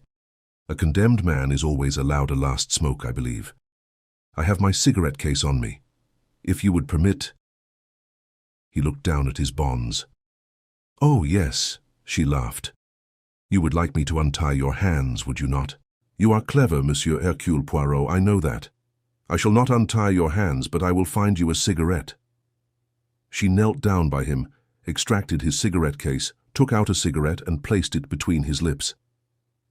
"And now a match," she said, rising. "It is not necessary, madame." Something in his voice startled me. She too was arrested. "Do not move, I pray of you, madame. You will regret it if you do. Are you acquainted at all with the properties of curare? The South American Indians use it as an arrow poison. A scratch with it means death. Some tribes use a little blowpipe. I too have a little blowpipe constructed so as to look exactly like a cigarette. I have only to blow. Ah, you start. Do not move, madame. The mechanism of this cigarette is most ingenious. One blows, and a tiny dart resembling a fishbone flies through the air to find its mark. You do not wish to die, madame. Therefore, I beg of you to release my friend Hastings from his bonds. I cannot use my hands, but I can turn my head, so you are still covered, madame. Make no mistake, I beg of you. Slowly, with shaking hands and rage and hate convulsing her face, she bent down and did his bidding. I was free. Poirot's voice gave me instructions. Your bonds will now do for the lady, Hastings. That is right. Is she securely fastened? Then release me, I pray of you. It is a fortunate circumstance she sent away her henchmen. With a little luck we may hope to find the way out unobstructed. In another minute Poirot stood by my side. He bowed to the lady. Hercule Poirot is not killed so easily, madame. I wish you good night. The gag prevented her from replying, but the murderous gleam in her eyes frightened me. I hoped devoutly that we should never fall into her power again. 3 minutes later, we were outside the villa and hurriedly traversing the garden. The road outside was deserted, and we were soon clear of the neighborhood. Then Poirot broke out. I deserve all that woman said to me. I am a triple imbecile, a miserable animal, 36 times an idiot. I was proud of myself for not falling into their trap. And it was not even meant as a trap, except exactly in the way in which I fell into it. They knew I would see through it. They counted on my seeing through it. This explains all, the ease with which they surrendered Halliday, everything. Madame Olivier was the ruling spirit, Vera Rossakoff, only her lieutenant. Madame needs Halliday's ideas. She herself had the necessary genius to supply the gaps that perplexed him. Yes, Hastings, we know now who number 3 is, the woman who is probably the greatest scientist in the world. Think of it. The brain of the East, the science of the West, and 2 others whose identities we do not yet know. But we must find out. Tomorrow we will return to London and set about it. You are not going to denounce Madame Olivier to the police. I should not be believed. The woman is one of the idols of France, and we can prove nothing.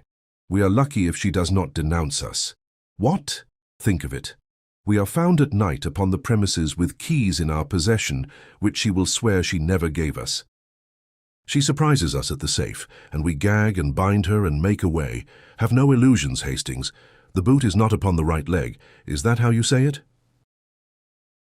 Chapter 8. In the House of the Enemy.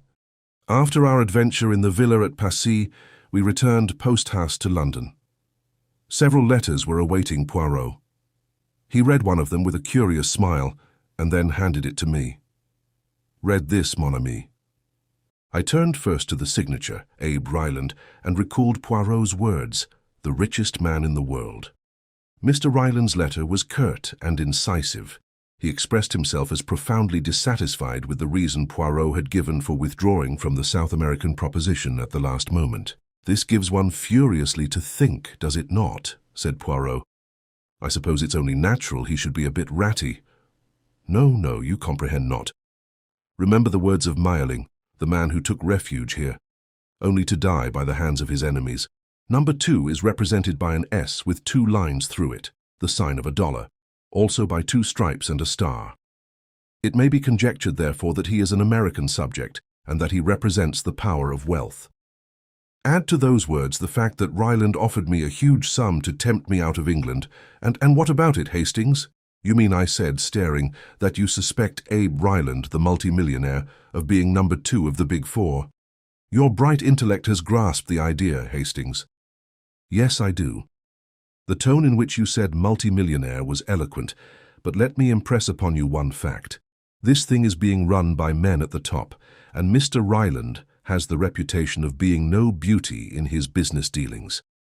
An able, unscrupulous man, a man who has all the wealth that he needs and is out for unlimited power. There was undoubtedly something to be said for Poirot's view. I asked him when he had made up his mind definitely upon the point. That is just it. I am not sure. I cannot be sure. Mon ami, I would give anything to know. Let me but place number 2 definitely as Abe Ryland, and we draw nearer to our goal. He has just arrived in London, I see by this, I said, tapping the letter. Shall you call upon him and make your apologies in person? I might do so. 2 days later, Poirot returned to our rooms in a state of boundless excitement. He grasped me by both hands in his most impulsive manner. My friend, an occasion stupendous, unprecedented, never to be repeated, has presented itself. But there is danger. Grave danger. I should not even ask you to attempt it.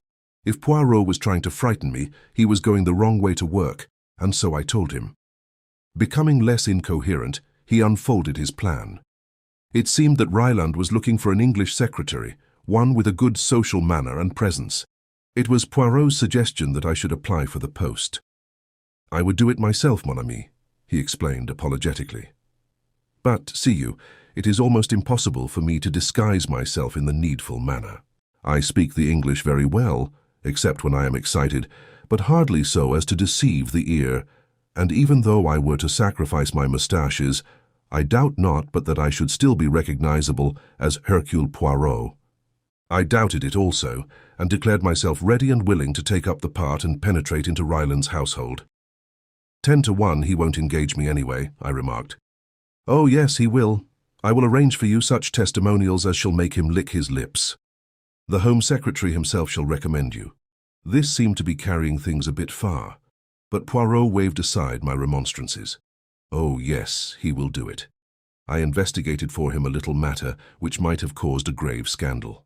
All was solved with discretion and delicacy, and now, as you would say, he perches upon my hand like the little bird and pecks the crumbs. Our first step was to engage the services of an artist in makeup. He was a little man, with a quaint, bird-like turn of the head, not unlike Poirot's own. He considered me some time in silence, and then fell to work. When I looked at myself in the glass half an hour afterwards, I was amazed. Special shoes caused me to stand at least 2 inches taller, and the coat I wore was arranged so as to give me a long, lank, weedy look.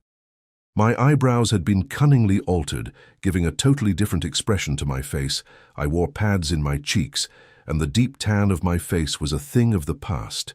My moustache had gone, and a gold tooth was prominent on one side of my mouth. Your name, said Poirot, is Arthur Neville. God guard you, my friend, for I fear that you go into perilous places. It was with a beating heart that I presented myself at the Savoy, at an hour named by Mr. Ryland, and asked to see the great man. After being kept waiting a minute or two, I was shown upstairs to his suite. Ryland was sitting at a table.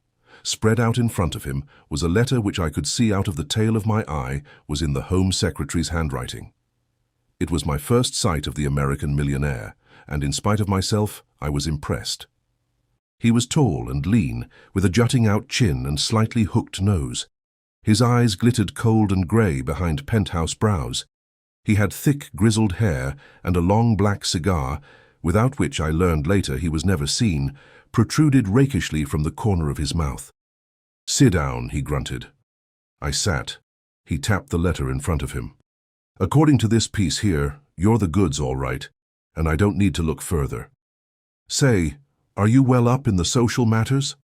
I said that I thought I could satisfy him in that respect. I mean to say, if I have a lot of dukes and earls and viscounts and such like down to the country place I've gotten, you'll be able to sort them out all right and put them where they should be round the dining table. Oh, quite easily, I replied, smiling. We exchanged a few more preliminaries, and then I found myself engaged. What Mr. Ryland wanted was a secretary conversant with English society, as he already had an American secretary and a stenographer with him. 2 days later, I went down to Hatton Chase, the seat of the Duke of Loamshire, which the American millionaire had rented for a period of 6 months. My duties gave me no difficulty whatever. At one period of my life, I had been private secretary to a busy member of Parliament, so I was not called upon to assume a role unfamiliar to me. Mr. Ryland usually entertained a large party over the weekend, but the middle of the week was comparatively quiet.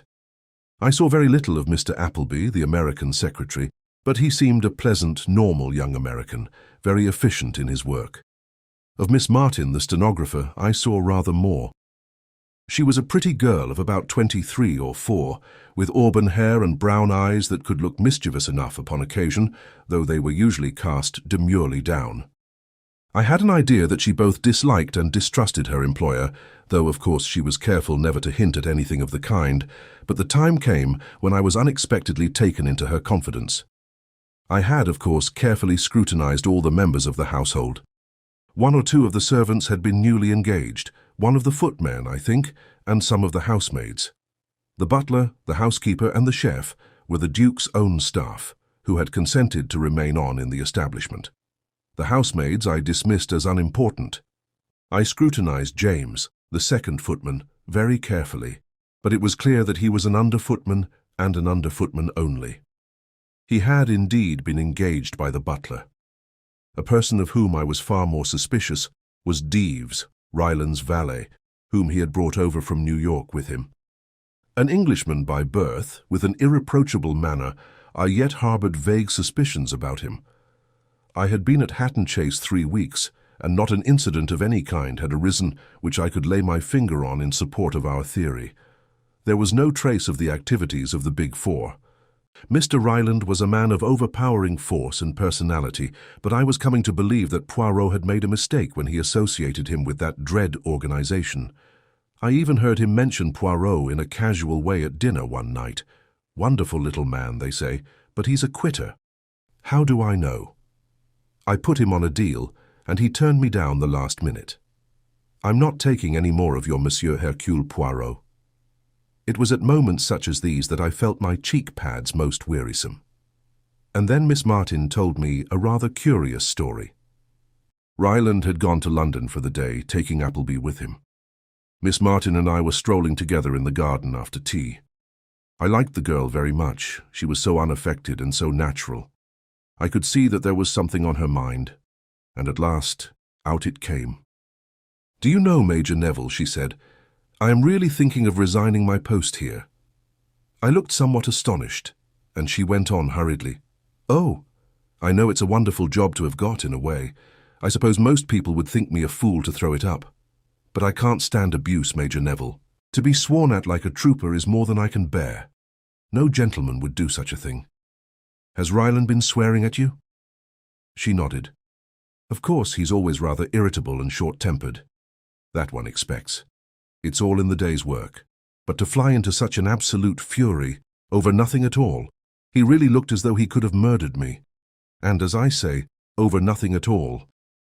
"Tell me about it," I said, keenly interested. "As you know, I open all Mr. Ryland's letters. Some I hand on to Mr. Appleby, others I deal with myself, but I do all the preliminary sorting. Now there are certain letters that come, written on blue paper, and with a tiny 4 marked on the corner. I beg your pardon, did you speak?" I had been unable to repress a stifled exclamation, but I hurriedly shook my head and begged her to continue. "Well, as I was saying, these letters come, and there are strict orders that they are never to be opened, but to be handed over to Mr. Ryland intact. And of course, I always do so. But there was an unusually heavy mail yesterday morning, and I was opening these letters in a terrific hurry. By mistake, I opened one of these letters. As soon as I saw what I had done, I took it to Mr. Ryland and explained. To my utter amazement, he flew into the most awful rage. As I tell you, I was quite frightened. What was there in the letter, I wonder, to upset him so? Absolutely nothing. That's just the curious part of it. I had read it before I discovered my mistake. It was quite short. I can still remember it word for word, and there was nothing in it that could possibly upset anyone. "You can repeat it, you say?" I encouraged her. "Yes." She paused a minute, and then repeated slowly, whilst I noted down the words unobtrusively, the following. "Dear Sir, the essential thing now, I should say, is to see the property. If you insist on the quarry being included, then 17,000 seems reasonable. 11% commission too much, 4% is ample. Yours truly, Arthur Leversham. Miss Martin went on, evidently about some property Mr. Ryland was thinking of buying. But really, I do feel that a man who can get into a rage over such a trifle is, well, dangerous. What do you think I ought to do, Major Neville? You've more experience of the world than I have. I soothed the girl down, pointed out to her that Mr. Ryland had probably been suffering from the enemy of his race, dyspepsia. In the end, I sent her away quite comforted, but I was not so easily satisfied myself. When the girl had gone and I was alone, I took out my notebook and ran over the letter which I had jotted down. What did it mean, this apparently innocent-sounding missive? Did it concern some business deal which Ryland was undertaking, and was he anxious that no details about it should leak out until it was carried through? That was a possible explanation. But I remembered the small figure 4 with which the envelopes were marked, and I felt that at last I was on the track of the thing we were seeking. I puzzled over the letter all that evening and most of the next day, and then suddenly the solution came to me. It was so simple, too. The figure 4 was the clue. Read every fourth word in the letter, and an entirely different message appeared. Essential should see you quarry 1711-4. The solution of the figures was easy. 17 stood for the 17th of October, which was tomorrow, 11 was the time, and 4 was the signature, either referring to the mysterious number 4 himself, or else it was the trademark, so to speak, of the Big Four. The quarry was also intelligible. There was a big disused quarry on the estate about half a mile from the house, a lonely spot, ideal for a secret meeting. For a moment or two, I was tempted to run the show myself.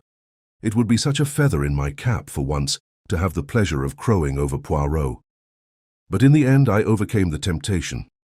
This was a big business. I had no right to play a lone hand and perhaps jeopardize our chances of success. For the first time, we had stolen a march upon our enemies. We must make good this time, and disguise the fact as I might, Poirot had the better brain of the two. I wrote off post-haste to him, laying the facts before him and explaining how urgent it was that we should overhear what went on at the interview. If he liked to leave it to me, well and good, but I gave him detailed instructions how to reach the quarry from the station in case he should deem it wise to be present himself. I took the letter down to the village and posted it myself. I had been able to communicate with Poirot throughout my stay by the simple expedient of posting my letters myself, but we agreed that he should not attempt to communicate with me in case my letters should be tampered with. I was in a glow of excitement the following evening. No guests were staying in the house, and I was busy with Mr. Ryland in his study all the evening. I had foreseen that this would be the case, which was why I had had no hope of being able to meet Poirot at the station. I was, however, confident that I would be dismissed well before 11 o'clock. Sure enough, just after 10:30, Mr. Ryland glanced at the clock and announced that he was through. I took the hint and retired discreetly. I went upstairs as though going to bed, but slipped quietly down a side staircase and let myself out into the garden, having taken the precaution to don a dark overcoat to hide my white shirt front.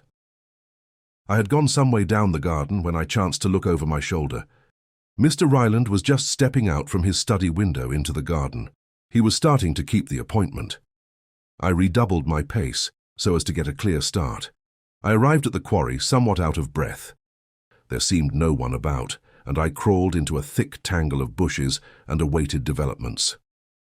10 minutes later, just on the stroke of 11, Ryland stalked up, his hat over his eyes and the inevitable cigar in his mouth. He gave a quick look round, and then plunged into the hollows of the quarry below. Presently I heard a low murmur of voices come up to me. Evidently the other man or men, whoever they were, had arrived first at the rendezvous. I crawled cautiously out of the bushes, and inch by inch, using the utmost precaution against noise, I wormed myself down the steep path. Only a boulder now separated me from the talking men. Secure in the blackness, I peeped round the edge of it and found myself facing the muzzle of a black, murderous-looking automatic. "Hands up," said Mr. Ryland succinctly. "I've been waiting for you." He was seated in the shadow of the rock so that I could not see his face, but the menace in his voice was unpleasant. Then I felt a ring of cold steel on the back of my neck, and Ryland lowered his own automatic. "That's right, George," he drawled. "March him around here." Raging inwardly, I was conducted to a spot in the shadows where the unseen George, whom I suspected of being the impeccable Thieves, gagged and bound me securely. Ryland spoke again in a tone which I had difficulty in recognizing, so cold and menacing was it. "This is going to be the end of you two. You've got in the way of the Big Four once too often. Ever heard of landslides? There was one about here 2 years ago. There's going to be another tonight. I've fixed that good and square. Say, that friend of yours doesn't keep his dates very punctually." A wave of horror swept over me. Poirot. In another minute he would walk straight into the trap, and I was powerless to warn him. I could only pray that he had elected to leave the matter in my hands and had remained in London. Surely, if he had been coming, he would have been here by now.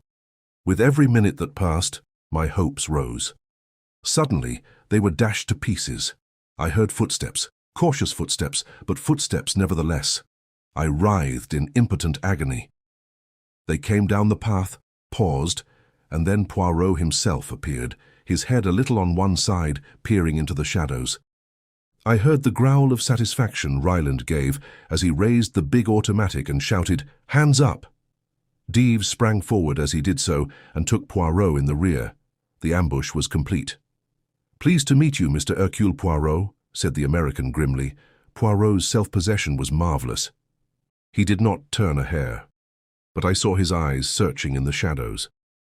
"My friend, he is here?" "Yes, you are both in the trap of the Big Four."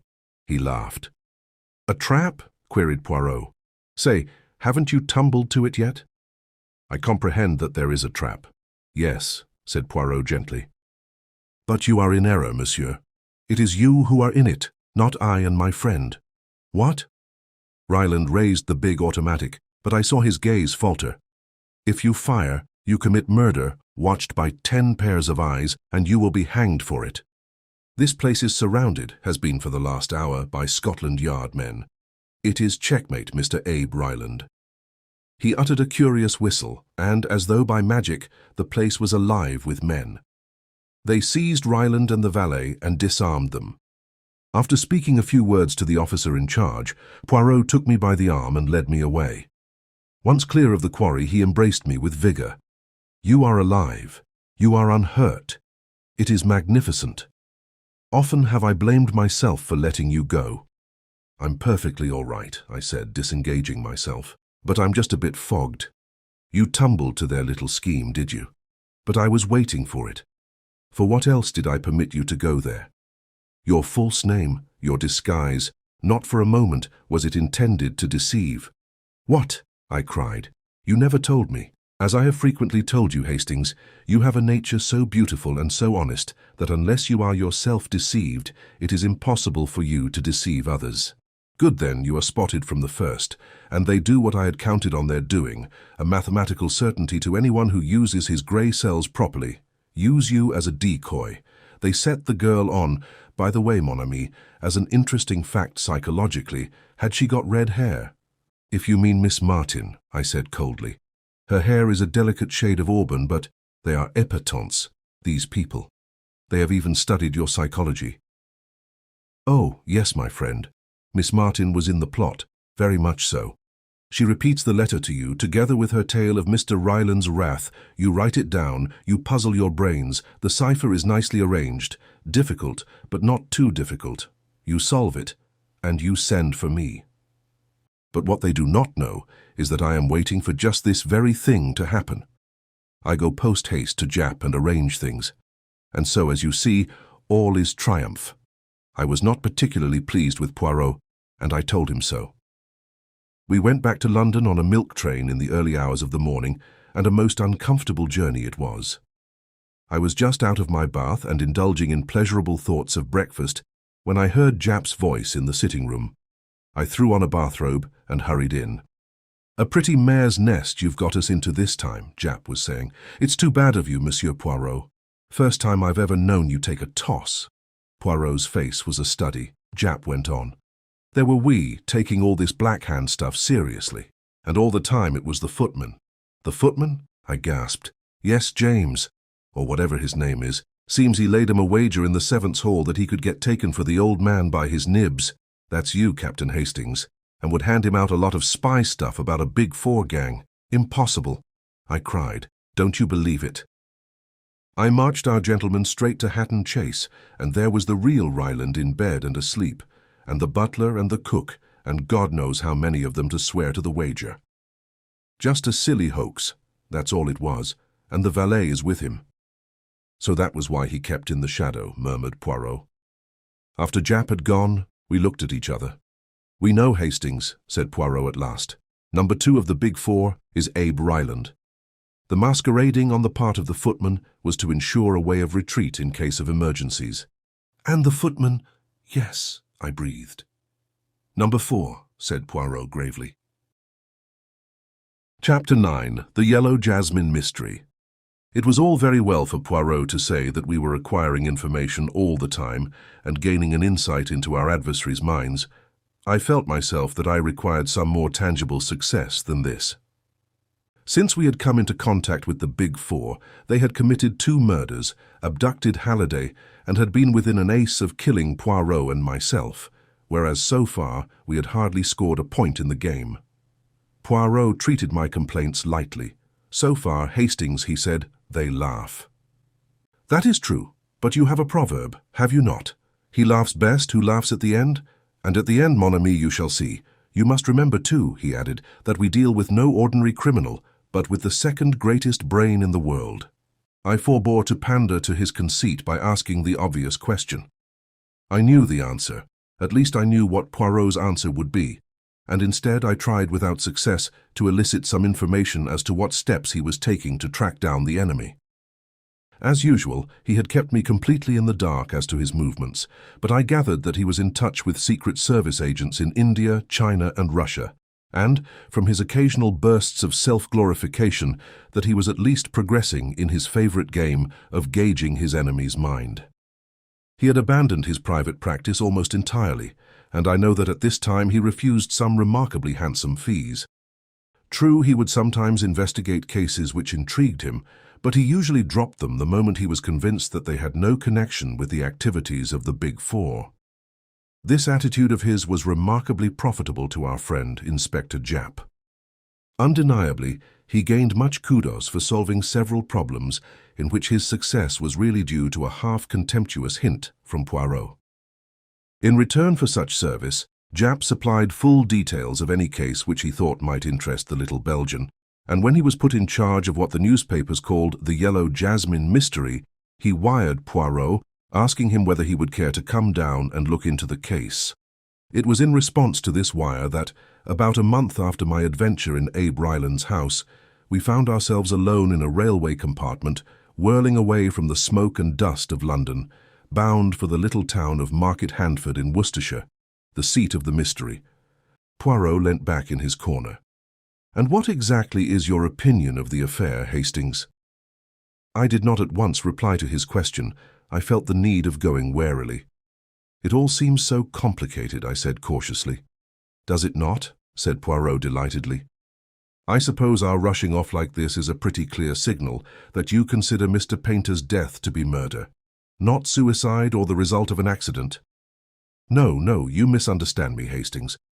Granting that Mr. Painter died as a result of a particularly terrible accident, there are still a number of mysterious circumstances to be explained. That was what I meant when I said it was all so complicated. Let us go over all the main facts quietly and methodically.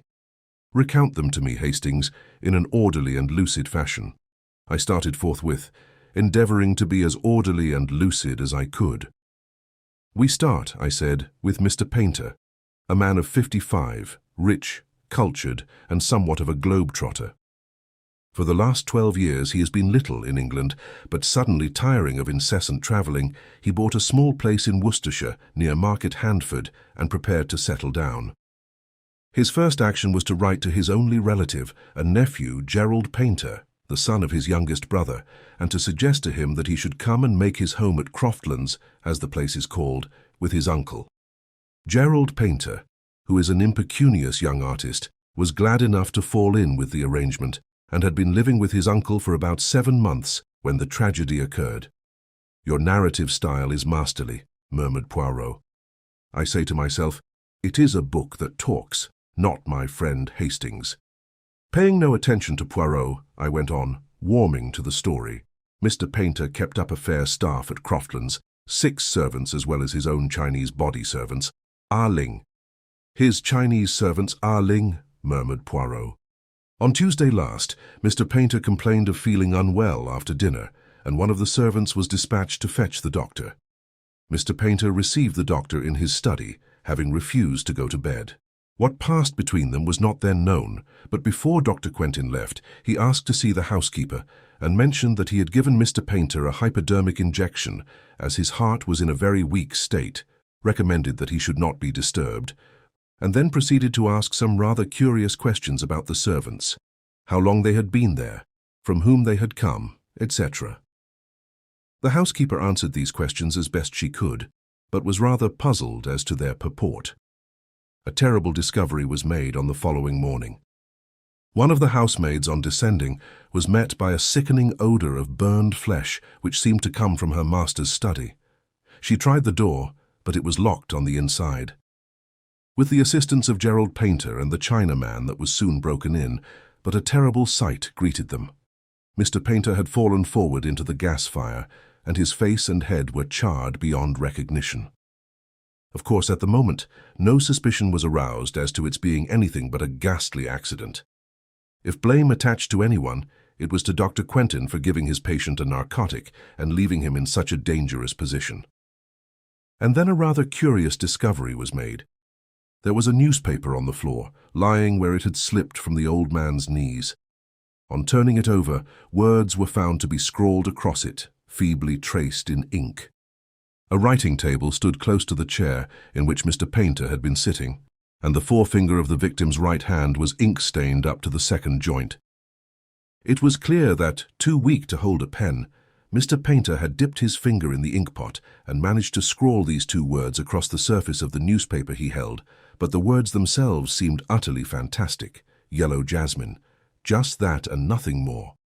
Croftlands has a large quantity of yellow jasmine growing up its walls, and it was thought that this dying message had some reference to them, showing that the poor old man's mind was wandering. Of course, the newspapers, agog for anything out of the common, took up the story hotly, calling it the mystery of the yellow jasmine, though in all probability the words are completely unimportant. "They are unimportant, you say?" said Poirot. "Well, doubtless, since you say so, it must be so." I regarded him dubiously, but I could detect no mockery in his eye. "And then," I continued, "there came the excitements of the inquest. This is where you lick your lips, I perceive." There was a certain amount of feeling evidenced against Dr. Quentin. To begin with, he was not the regular doctor, only a locum, putting in a month's work, whilst Dr. Bolitho was away on a well-earned holiday. Then it was felt that his carelessness was the direct cause of the accident, but his evidence was little short of sensational. Mr. Painter had been ailing in health since his arrival at Croftlands. Dr. Bolitho had attended him for some time, but when Dr. Quentin first saw his patient, he was mystified by some of the symptoms. He had only attended him once before the night when he was sent for after dinner. As soon as he was alone with Mr. Painter, the latter had unfolded a surprising tale. To begin with, he was not feeling ill at all, he explained, but the taste of some curry that he had been eating at dinner had struck him as peculiar. Making an excuse to get rid of Ling for a few minutes, he had turned the contents of his plate into a bowl, and he now handed it over to the doctor with injunctions to find out if there were really anything wrong with it. In spite of his statement that he was not feeling ill, the doctor noted that the shock of his suspicions had evidently affected him and that his heart was feeling it. Accordingly, he administered an injection, not of a narcotic, but of strychnine. That, I think, completes the case. Except for the crux of the whole thing, the fact that the uneaten curry, duly analyzed, was found to contain enough powdered opium to have killed 2 men. I paused. "And your conclusions, Hastings?" asked Poirot quietly. "It's difficult to say. It might be an accident, The fact that someone attempted to poison him the same night might be merely a coincidence. But you don't think so. You prefer to believe it. Murder, don't you? Mon ami, you and I do not reason in the same way. I am not trying to make up my mind between two opposite solutions, murder or accident, that will come when we have solved the other problem, the mystery of the yellow jasmine. By the way, you have left out something there. You mean the two lines at right angles to each other faintly indicated under the words? I did not think they could be of any possible importance. What you think is always so important to yourself, Hastings, but let us pass from the mystery of the yellow jasmine to the mystery of the curry. I know. Who poisoned it? Why? There are 100 questions one can ask. Arling, of course, prepared it. But why should he wish to kill his master? Is he a member of a tong, or something like that? One reads of such things. The tong of the yellow jasmine, perhaps. Then there is Gerald Painter. I came to an abrupt pause. Yes, said Poirot, nodding his head. There is Gerald Painter, as you say. He is his uncle's heir. He was dining out that night, though.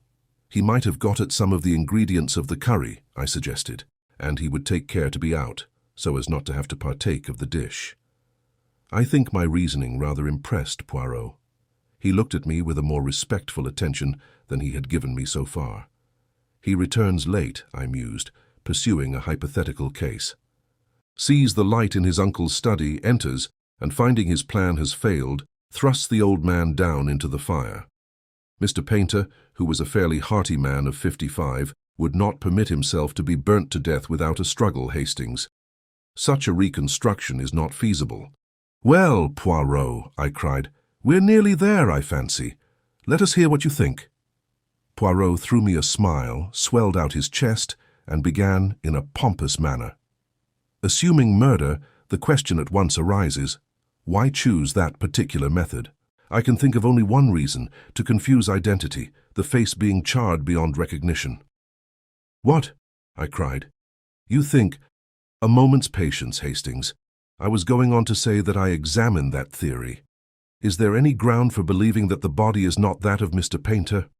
Is there anyone else whose body it possibly could be? I examine these two questions, and finally I answer them both in the negative. Oh, I said, rather disappointed. And then?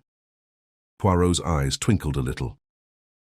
And then I say to myself, since there is here something that I do not understand, it would be well that I should investigate the matter. I must not permit myself to be wholly engrossed by the big four. Ah, we are just arriving. My little clothes brush, where does it hide itself? Here it is. Brush me down, I pray you, my friend, and then I will perform the same service for you. Yes, said Poirot thoughtfully, as he put away the brush. One must not permit oneself to be obsessed by one idea. I have been in danger of that. Figure to yourself, my friend, that even here, in this case, I am in danger of it. Those two lines you mentioned, a downstroke and a line at right angles to it, what are they but the beginning of a four? Good gracious, Poirot, I cried, laughing. Is it not absurd? I see the hand of the big four everywhere. It is well to employ one's wits in a totally different milieu. Ah, there is Jap come to meet us. Chapter 10. We investigate at Croftlands. The Scotland Yard inspector was indeed waiting on the platform and greeted us warmly. Well, Monsieur Poirot, this is good. Thought you'd like to be let in on this. Tip-top mystery, isn't it? I read this aright as showing Jap to be completely puzzled and hoping to pick up a pointer from Poirot. Jap had a car waiting, and we drove up in it to Croftlands. It was a square white house, quite unpretentious, and covered with creepers, including the starry yellow jasmine. Jap looked up at it as we did. Must have been balmy to go writing that, poor old cove, he remarked. Hallucinations, perhaps, and thought he was outside. Poirot was smiling at him. Which was it, my good Jap? He asked. Accident or murder? The inspector seemed a little embarrassed by the question. Well, if it weren't for that curry business, I'd be for accident every time. There's no sense in holding a live man's head in the fire. Why, he'd scream the house down. Ah, said Poirot in a low voice, fool that I have been. Triple imbecile. You are a cleverer man than I am, Jap. Japp was rather taken aback by the compliment, Poirot being usually given to exclusive self-praise. He reddened and muttered something about there being a lot of doubt about that. He led the way through the house to the room where the tragedy had occurred, Mr. Painter's study. It was a wide, low room with book-lined walls and big leather armchairs. Poirot looked across at once to the window which gave upon a gravelled terrace. The window? Was it unlatched? He asked. That's the whole point, of course. When the doctor left this room, he merely closed the door behind him. The next morning, it was found locked. Who locked it? Mr. Painter. Ah Ling declares that the window was closed and bolted. Dr. Quentin, on the other hand, has an impression that it was closed, but not fastened, but he won't swear either way. If he could, it would make a great difference. If the man was murdered, someone entered the room either through the door or the window. If through the door, it was an inside job. If through the window, it might have been anyone. First thing when they had broken the door down, they flung the window open, and the housemaid who did it thinks that it wasn't fastened, but she's a precious bad witness. Will remember anything you ask her to. What about the key? There you are again. It was on the floor among the wreckage of the door. Might have fallen from the keyhole, might have been dropped there by one of the people who entered, might have been slipped underneath the door from the outside. In fact, everything is might have been. You've hit it, Monsieur Poirot. That's just what it is. Poirot was looking around him, frowning unhappily. I cannot see light, he murmured. Just now, yes, I got a gleam, but now all is darkness once more. I have not the clue, the motive. Young Gerald Painter had a pretty good motive, remarked Japp grimly. He's been wild enough in his time, I can tell you, and extravagant. You know what artists are too, no morals at all. Poirot did not pay much attention to Japp's sweeping strictures on the artistic temperament. Instead, he smiled knowingly. My good Japp, is it possible that you throw me the mud in my eyes? I know well enough that it is the Chinaman you suspect, but you are so artful. You want me to help you, and yet you drag the red kipper across the trail. Japp burst out laughing. That's you all over, Mr. Poirot. Yes, I'd bet on that man. I'll admit it now. It stands to reason that it was he who doctored the curry, and if he'd try once in an evening to get his master out of the way, he'd try twice. I wonder if he would, said Poirot softly, but it's the motive that beats me. Some heathen revenge or other, I suppose. I wonder, said Poirot again. There has been no robbery. Nothing has disappeared. No jewellery or money or papers? No, that is, not exactly. I pricked up my ears. So did Poirot. There's been no robbery, I mean, explained Japp. But the old boy was writing a book of some sort. We only knew about it this morning when there was a letter from the publishers asking about the manuscript. It was just completed, it seems. Young Painter and I have searched high and low, but can't find a trace of it. He must have hidden it away somewhere. Poirot's eyes were shining with the green light I knew so well. How was it called, this book? He asked. The Hidden Hand in China, I think it was called. Aha, said Poirot with almost a gasp. Then he said quickly, let me see the Chinaman, Ah Ling. The Chinaman was sent for and appeared, shuffling along with his eyes cast down and his pigtail swinging. His impassive face showed no trace of any kind of emotion. Ah Ling, said Poirot, are you sorry your master is dead? I welly sorry. He good master. You know who kill him? I not know. I tell policeman if I know. The questions and answers went on. With the same impassive face, Ah Ling described how he had made the curry. The cook had had nothing to do with it, he declared. No hand had touched it but his own. I wondered if he saw where his admission was leading him. He stuck to it too, that the window to the garden was bolted that evening. If it was open in the morning, his master must have opened it himself. At last Poirot dismissed him. That will do, Ah Ling. Just as the Chinaman had got to the door, Poirot recalled him. And you know nothing, you say, of the yellow Jasmine? No. What should I know? Nor yet of the sign that was written underneath it. Poirot leaned forward as he spoke and quickly traced something on the dust of a little table. I was near enough to see it before he rubbed it out. A downstroke, a line at right angles, and then a second line down which completed a big 4. The effect on the Chinaman was electrical. For one moment, his face was a mask of terror. Then, as suddenly, it was impassive again, and repeating his grave disclaimer, he withdrew. Jap departed in search of young Painter, and Poirot and I were left alone together. "The Big Four, Hastings!" cried Poirot. Once again, the Big Four. Painter was a great traveller. In his book there was doubtless some vital information concerning the doings of number 1, Li Chang-yen, the head and brains of the Big Four. But who? How? Hush, here they come. Gerald Painter was an amiable, rather weak-looking young man. He had a soft brown beard and a peculiar flowing tie. He answered Poirot's questions readily enough. "I dined out with some neighbours of ours, the Wycherleys," he explained. "What time did I get home?" "Oh, about 11. I had a latchkey, you know. All the servants had gone to bed, and I naturally thought my uncle had done the same. As a matter of fact, I did think I caught sight of that soft-footed Chinese beggar, Ah Ling, just whisking round the corner of the hall, but I fancy I was mistaken." "When did you last see your uncle, Mr. Painter? I mean before you came to live with him." "Oh, not since I was a kid of 10. He and his brother, my father, quarrelled, you know. But he found you again with very little trouble, did he not? In spite of all the years that had passed?" "Yes, it was quite a bit of luck, my seeing the lawyer's advertisement." Poirot asked no more questions. Our next move was to visit Dr. Quentin. His story was substantially the same as he had told at the inquest, and he had little to add to it. He received us in his surgery, having just come to the end of his consulting patients. He seemed an intelligent man. A certain primness of manner went well with his pince-nez, but I fancied that he would be thoroughly modern in his methods. "I wish I could remember about the window," he said frankly.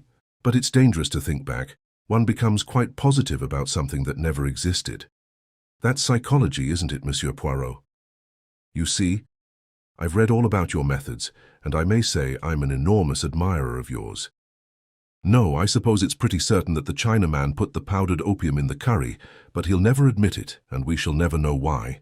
But holding a man down in a fire, that's not in keeping with our Chinese friend's character, it seems to me." I commented on this last point to Poirot as we walked down the main street of Market Handford. "Do you think he let a confederate in?" I asked.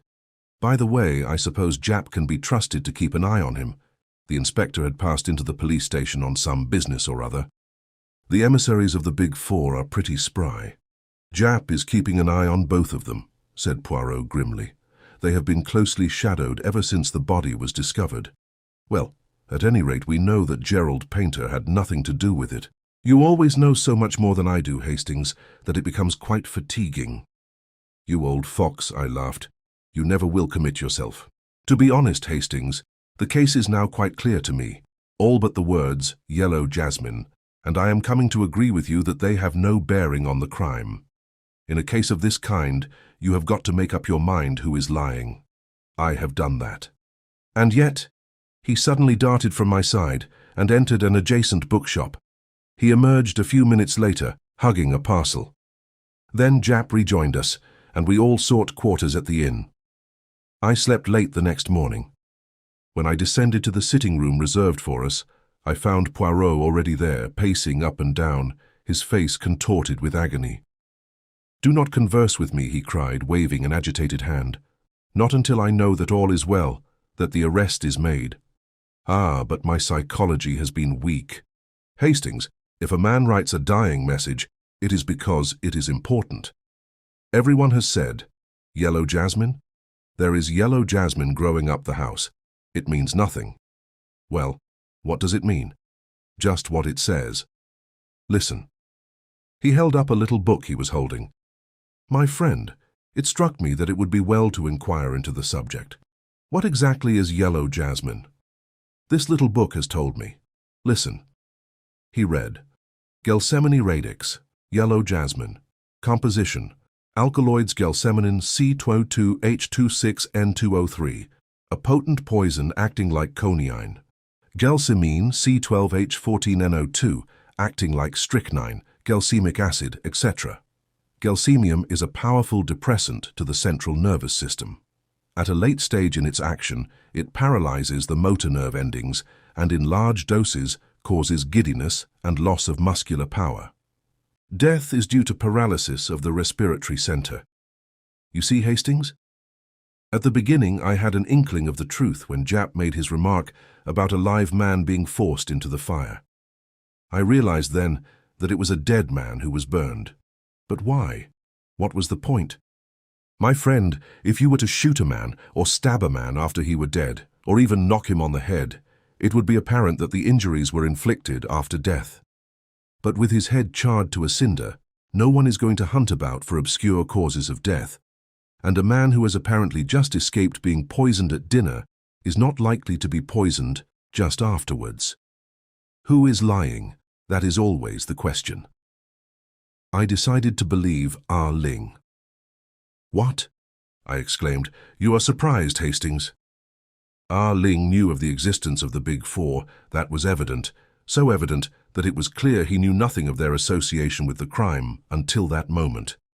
Had he been the murderer, he would have been able to retain his impassive face perfectly. So I decided then to believe Ah Ling, and I fixed my suspicions on Gerald Painter. It seemed to me that number 4 would have found an impersonation of a long-lost nephew very easy. What? I cried. Number 4? No, Hastings, not number 4. As soon as I had read up the subject of Yellow Jasmine, I saw the truth. In fact, it leapt to the eye. As always, I said coldly, it doesn't leap to mine, because you will not use your little grey cells. Who had a chance to tamper with the curry? Ah Ling. No one else. No one else. What about the doctor? But that was afterwards. Of course it was afterwards. There was no trace of powdered opium in the curry served to Mr. Painter, but acting in obedience to the suspicions Dr. Quentin had aroused, the old man eats none of it and preserves it to give to his medical attendant, whom he summons according to plan. Dr. Quentin arrives, takes charge of the curry, and gives Mr. Painter an injection, of strychnine, he says, but really of yellow jasmine, a poisonous dose. When the drug begins to take effect, he departs after unlatching the window. Then, in the night, he returns by the window, finds the manuscript, and shoves Mr. Painter into the fire. He does not heed the newspaper that drops to the floor and is covered by the old man's body. Painter knew what drug he had been given and strove to accuse the Big Four of his murder. It is easy for Quentin to mix powdered opium with the curry before handing it over to be analyzed. He gives his version of the conversation with the old man and mentions the strychnine injection casually in case the mark of the hypodermic needle is noticed. Suspicion at once is divided between accident and the guilt of Ah Ling owing to the poison of the curry. But Dr. Quentin cannot be number 4. I fancy he can. There is undoubtedly a real Dr. Quentin who is probably abroad somewhere. Number 4 has simply masqueraded as him for a short time.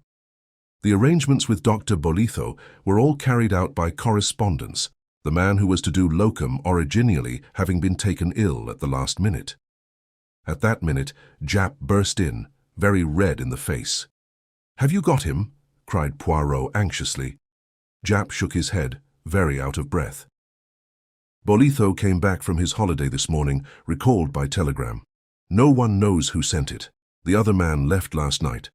We'll catch him yet, though. Poirot shook his head quietly.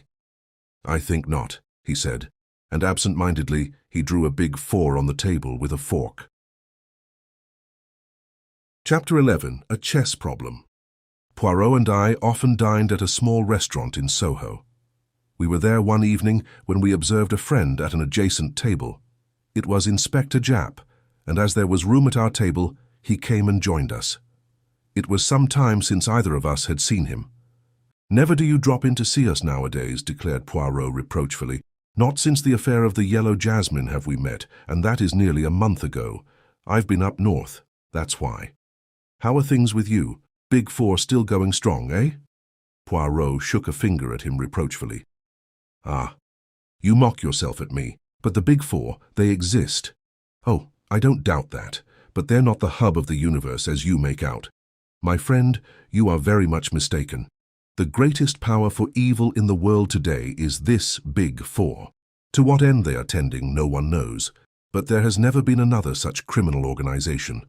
The finest brain in China at the head of it, an American millionaire and a French woman scientist as members. And for the fourth, Jap interrupted. I know. Regular bee in your bonnet over it all. It's becoming your little mania, Monsieur Poirot. Let's talk of something else for a change. Take any interest in chess? I have played it, yes. Did you see that curious business yesterday? Match between two players of worldwide reputation and one died during the game?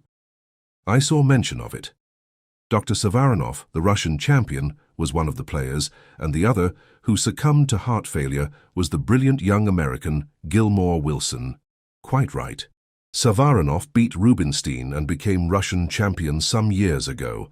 Wilson was said to be a second Capablanca. A very curious occurrence, mused Poirot.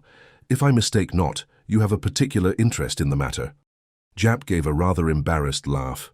You've hit it, Monsieur Poirot. I'm puzzled. Wilson was sound as a bell, no trace of heart trouble. His death is quite inexplicable. You suspect Dr. Savarinov of putting him out of the way? I cried. Hardly that, said Jap dryly. I don't think even a Russian would murder another man in order not to be beaten at chess, and anyway, from all I can make out, the boot was likely to be on the other leg. The doctor is supposed to be very hot stuff, second to Lasker, they say he is. Poirot nodded thoughtfully. Then what exactly is your little idea, he asked. Why should Wilson be poisoned? For I assume, of course, that it is poison you suspect. Naturally. Heart failure means your heart stops beating. That's all there is to that. That's what a doctor says officially at the moment, but privately he tips us the wink that he's not satisfied. When is the autopsy to take place? Tonight. Wilson's death was extraordinarily sudden. He seemed quite as usual and was actually moving one of the pieces when he suddenly fell forward, dead. There are very few poisons would act in such a fashion, objected Poirot. I know. The autopsy will help us, I expect. But why should anyone want Gilmore Wilson out of the way? That's what I'd like to know. Harmless, unassuming young fellow, just come over here from the States and apparently hadn't an enemy in the world. It seems incredible, I mused. Not at all, said Poirot, smiling. Jap has his theory, I can see. I have, Monsieur Poirot. I don't believe the poison was meant for Wilson. It was meant for the other man. Savarinov? Yes. Savarinov fell foul of the Bolsheviks at the outbreak of the revolution. He was even reported killed. In reality, he escaped, and for 3 years endured incredible hardships in the wilds of Siberia. His sufferings were so great that he is now a changed man. His friends and acquaintances declare they would hardly have recognized him. His hair is white, and his whole aspect that of a man terribly aged. He is a semi-invalid, and seldom goes out, living alone with a niece, Sonia Davilov, and a Russian manservant in a flat down Westminster way. It is possible that he still considers himself a marked man. Certainly he was very unwilling to agree to this chess contest. He refused several times point blank, and it was only when the newspapers took it up and began making a fuss about the unsportsmanlike refusal that he gave in. Gilmore Wilson had gone on challenging him with real Yankee pertinacity, and in the end, he got his way. Now I ask you, Monsieur Poirot, why wasn't he willing? Because he didn't want attention drawn to him. Didn't want somebody or other to get on his track. That's my solution. Gilmore Wilson got pipped by mistake. There is no one who has any private reason to gain by Savarinov's death. Well, his niece, I suppose. He's recently come into an immense fortune, left him by Madame Gospoya, whose husband was a sugar profiteer under the old regime. They had an affair together once, I believe, and she refused steadfastly to credit the reports of his death. Where did the match take place? In Savarinov's own flat. He's an invalid, as I told you. Many people there to watch it? At least a dozen, probably more. Poirot made an expressive grimace. My poor Jap, your task is not an easy one. Once I know definitely that Wilson was poisoned, I can get on. Has it occurred to you that in the meantime, supposing your assumption that Savarinov was the intended victim to be correct, the murderer may try again? Of course it has. 2 men are watching Savarinov's flat.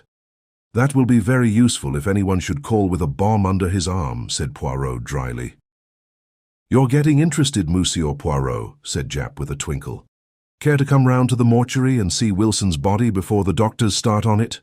Who knows, his teepin may be askew, and that may give you a valuable clue that will solve the mystery. My dear Japp, all through dinner my fingers have been itching to rearrange your own typing. You permit, yes? Ah, that is much more pleasing to the eye. Yes, by all means. Let us go to the mortuary." I could see that Poirot's attention was completely captivated by this new problem. It was so long since he had shown any interest over any outside case that I was quite rejoiced to see him back in his old form. For my own part, I felt a deep pity as I looked down upon the motionless form and convulsed face of the hapless young American who had come by his death in such a strange way. Poirot examined the body attentively. There was no mark on it anywhere, except a small scar on the left hand. "And the doctor says that's a burn, not a cut," explained Japp. Poirot's attention shifted to the contents of the dead man's pockets, which a constable spread out for our inspection. There was nothing much: a handkerchief, keys, note case filled with notes, and some unimportant letters. But one object standing by itself filled Poirot with interest. "A chessman," he exclaimed. "A white bishop. Was that in his pocket?" "No, clasped in his hand. We had quite a difficulty to get it out of his fingers. It must be returned to Dr. Saveronoff sometime. It's part of a very beautiful set of carved ivory chessmen. Permit me to return it to him. It will make an excuse for my going there." "Aha," cried Japp. "So you want to come in on this case?" "I admit it. So skillfully have you aroused my interest. That's fine. Got you away from your brooding. Captain Hastings is pleased too, I can see." "Quite right," I said, laughing. Poirot turned back towards the body. "No other little detail you can tell me about him?" he asked. "I don't think so. Not even that he was left-handed." "You're a wizard, Monsieur Poirot." "How did you know that?" "He was left-handed.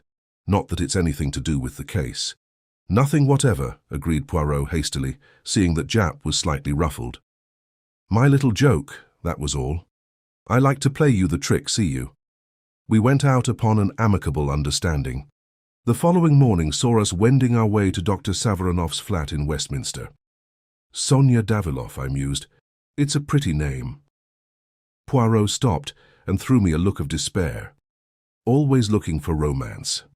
You are incorrigible. It would serve you right if Sonia Daviloff turned out to be our friend and enemy, the Countess Vera Rossakoff." At the mention of the Countess, my face clouded over. "Surely, Poirot, you don't suspect—" "But no, it was a joke. I have not the big four on the brain to that extent, whatever Japp may say." The door of the flat was opened to us by a manservant with a peculiarly wooden face. It seemed impossible to believe that that impassive countenance could ever display emotion. Poirot presented a card on which Japp had scribbled a few words of introduction, and we were shown into a low, long room furnished with rich hangings and curios. One or two wonderful icons hung upon the walls, and exquisite Persian rugs lay upon the floor. A samovar stood upon a table. I was examining one of the icons, which I judged to be of considerable value, and turned to see Poirot prone upon the floor. Beautiful as the rug was, it hardly seemed to me to necessitate such close attention. "Is it such a very wonderful specimen?" I asked. "Eh? Oh, the rug." But no, it was not the rug I was remarking. "But it is a beautiful specimen. Far too beautiful to have a large nail wantonly driven through the middle of it. No, Hastings, as I came forward, the nail is not there now, but the hole remains." A sudden sound behind us made me spin round, and Poirot sprang nimbly to his feet. A girl was standing in the doorway. Her eyes, full upon us, were dark with suspicion. She was of medium height, with a beautiful, rather sullen face, dark blue eyes, and very black hair which was cut short. Her voice, when she spoke, was rich and sonorous, and completely un-English. "I fear my uncle will be unable to see you. He is a great invalid." "That is a pity, but perhaps you will kindly help me instead. You are Mademoiselle Daviloff, are you not?" "Yes, I am Sonia Daviloff. What is it you want to know?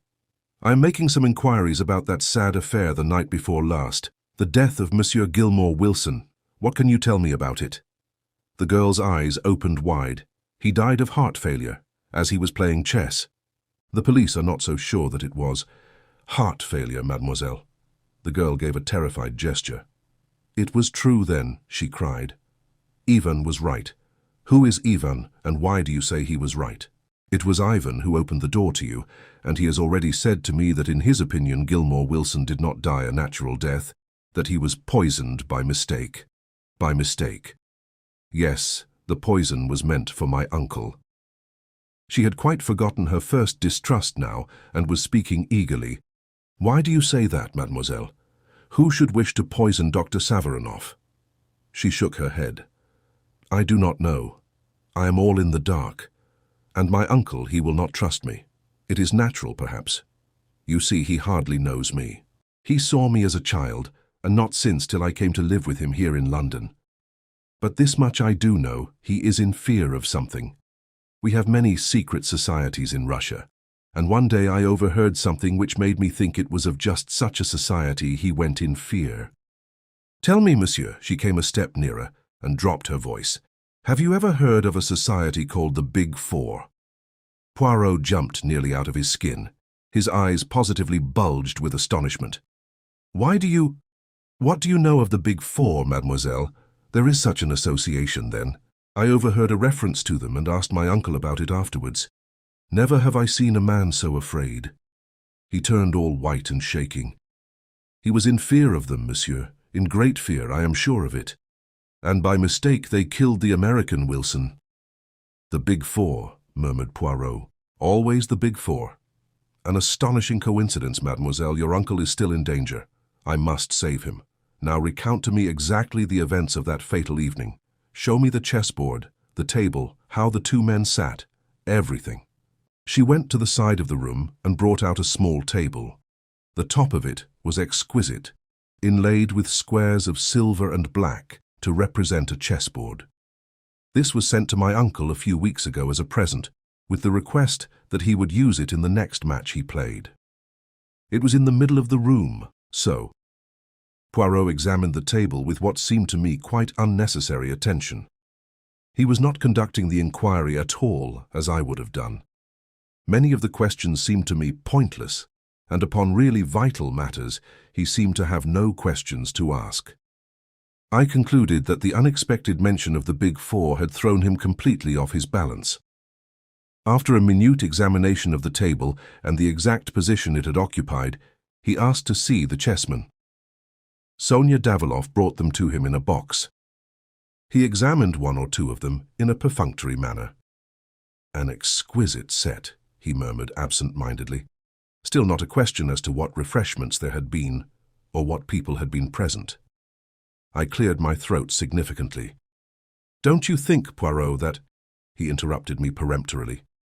Do not think, my friend. Leave all to me. Mademoiselle, is it quite impossible that I should see your uncle? A faint smile showed itself on her face. He will see you, yes. You understand, it is my part to interview all strangers first. She disappeared. I heard a murmur of voices in the next room, and a minute later she came back and motioned us to pass into the adjoining room. The man who lay there on a couch was an imposing figure, tall, gaunt, with huge bushy eyebrows and white beard, and a face haggard as the result of starvation and hardships. Dr. Savarinoff was a distinct personality. I noted the peculiar formation of his head, its unusual height. A great chess player must have a great brain, I knew. I could easily understand Dr. Savarinoff being the second greatest player in the world. Poirot bowed. Monsieur le Docteur, may I speak to you alone? Savarinoff turned to his niece. Leave us, Sonia. She disappeared obediently. Now, sir, what is it? Dr. Savarinoff, you have recently come into an enormous fortune. If you should die unexpectedly, who inherits it? I have made a will, leaving everything to my niece, Sonia Daviloff. You do not suggest— I suggest nothing, but you have not seen your niece since she was a child. It would have been easy for anyone to impersonate her. Savarinoff seemed thunderstruck by the suggestion. Poirot went on easily. Enough as to that. I give you the word of warning, that is all. What I want you to do now is to describe to me the game of chess the other evening. How do you mean, describe it? Well, I do not play the chess myself, but I understand that there are various regular ways of beginning. The gambit, do they not call it? Dr. Savarinoff smiled a little. Ah, I comprehend you now. Wilson opened Roy Lopez, one of the soundest openings there is, and one frequently adopted in tournaments and matches. And how long had you been playing when the tragedy happened? It must have been about the third or fourth move when Wilson suddenly fell forward over the table, stone dead. Poirot rose to depart. He flung out his last question as though it was of absolutely no importance. But I knew better. Had he anything to eat or drink? A whiskey and soda, I think. Thank you, Dr. Savarinoff. I will disturb you no longer. Ivan was in the hall to show us out. Poirot lingered on the threshold. The flat below this, do you know who lives there? Sir Charles Kingwell, a member of Parliament, sir. It has been let furnished lately, though. Thank you. We went out into the bright winter sunlight. Well, really, Poirot, I burst out. I don't think you've distinguished yourself this time. Surely your questions were very inadequate. You think so, Hastings? Poirot looked at me appealingly. I was bouleversé, yes. What would you have asked? I considered the question carefully, and then outlined my scheme to Poirot. He listened with what seemed to be close interest. My monologue lasted until we had nearly reached home. Very excellent, very searching, Hastings, said Poirot, as he inserted his key in the door and preceded me up the stairs. But quite unnecessary. Unnecessary, I cried, amazed. If the man was poisoned— Aha, cried Poirot, pouncing upon a note which lay on the table. From Jap, just as I thought. He flung it over to me. It was brief and to the point. No traces of poison had been found, and there was nothing to show how the man came by his death. You see, said Poirot, our questions would have been quite unnecessary. You guessed this beforehand? Forecast the probable result of the deal, quoted Poirot from a recent bridge problem on which I had spent much time. Mon ami, when you do that successfully, you do not call it guessing. Don't let's split hairs, I said impatiently.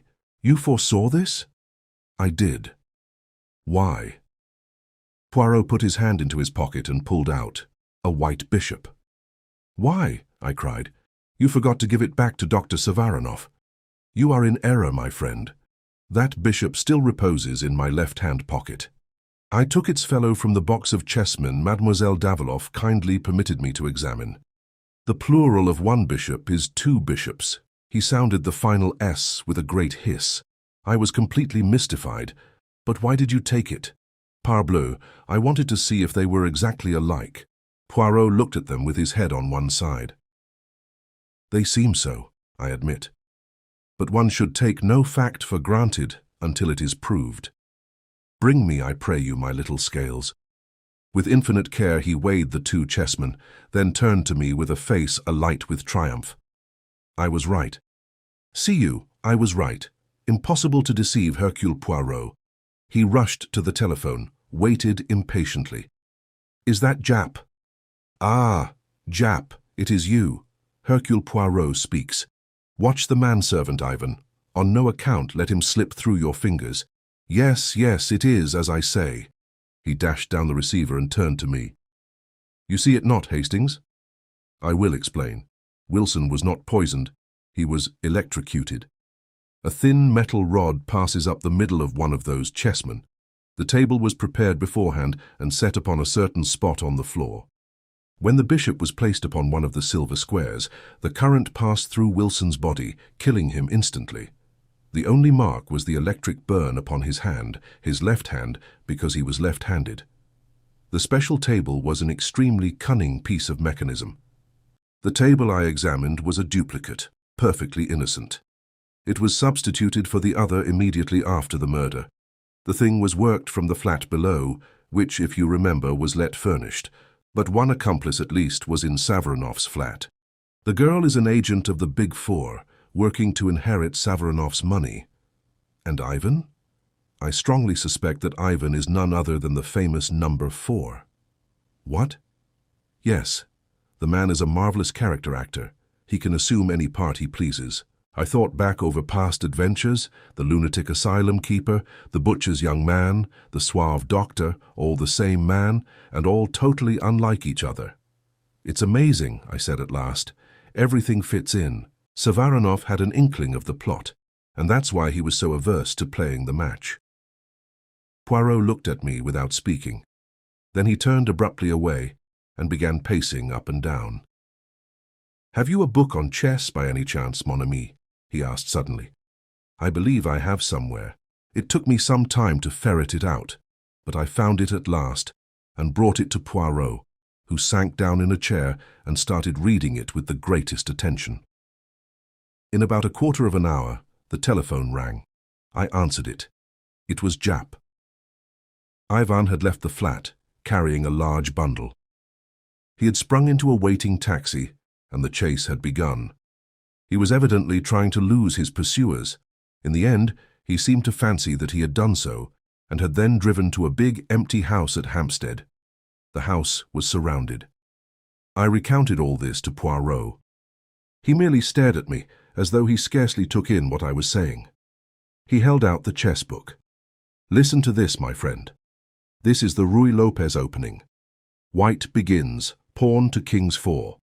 Black replies, pawn to king's 4. White then plays knight to king's bishop 3. Black answers, knight to queen's bishop 3.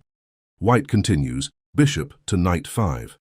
Then there comes a question as to black's best third move. He has the choice of various defenses. It was white's third move that killed Gilmore Wilson. That third move was bishop to knight 5. Only the third move. Does that say nothing to you? Suppose, Hastings, that while you were sitting in this chair, you heard the front door being opened and shut. What would you think? I should think someone had gone out, I suppose. Yes, but there are always two ways of looking at things. Someone gone out, someone come in. Two totally different things, Hastings. But if you assume the wrong one, presently some little discrepancy would creep in and show you that you were on the wrong track. What does all this mean, Poirot? Poirot sprang to his feet with sudden energy. It means that I have been a triple imbecile. Quick, quick, to the flat in Westminster. We may yet be in time. We tore off in a taxi. Poirot returned no answer to my excited questions. We raced up the stairs. Repeated rings and knocks brought no reply, but listening closely, I could distinguish a hollow groan coming from within. The hall porter proved to have a master key, and after a few difficulties, he consented to use it. Poirot went straight to the inner room. A whiff of chloroform met us. On the floor was Sonia Daviloff, gagged and bound with a great wad of saturated cotton wool over her nose and mouth. Poirot tore it off and began to take measures to restore her. Presently a doctor arrived, and Poirot handed her over to his charge and drew aside with me. There was no sign of Dr. Savarinov. What does it all mean? I asked, bewildered. It means that before two equal deductions I chose the wrong one. You heard me say that it would be easy for anyone to impersonate Sonia Daviloff because her uncle had not seen her for so many years. Yes? Well, precisely the opposite held good also. It was equally easy for anyone to impersonate the uncle. What? Savarinov did die at the outbreak of the revolution. The man who pretended to have escaped with such terrible hardships, the man so changed that his own friends could hardly recognize him, the man who successfully laid claim to an enormous fortune. Yes. Who was he? Number 4. No wonder he was frightened when Sonia let him know she had overheard one of his private conversations about the Big Four. Again he has slipped through my fingers. He guessed I should get on the right track in the end, so he sent off the honest Ivan on a tortuous wild goose chase, chloroformed the girl, and got out, having by now doubtless realized most of the securities left by Madame Gospoya. But who tried to kill him then? Nobody tried to kill him. Wilson was the intended victim all along. But why? My friend, Savarinov was the second greatest chess player in the world. In all probability, number 4 did not even know the rudiments of the game. Certainly, he could not sustain the fiction of a match. He tried all he knew to avoid the contest. When that failed, Wilson's doom was sealed. At all costs he must be prevented from discovering that the great Savaronov did not even know how to play chess. Wilson was fond of the Roy Lopez opening and was certain to use it. Number 4 arranged for death to come with the third move before any complications of defense set in. But, my dear Poirot, I persisted, are we dealing with a lunatic?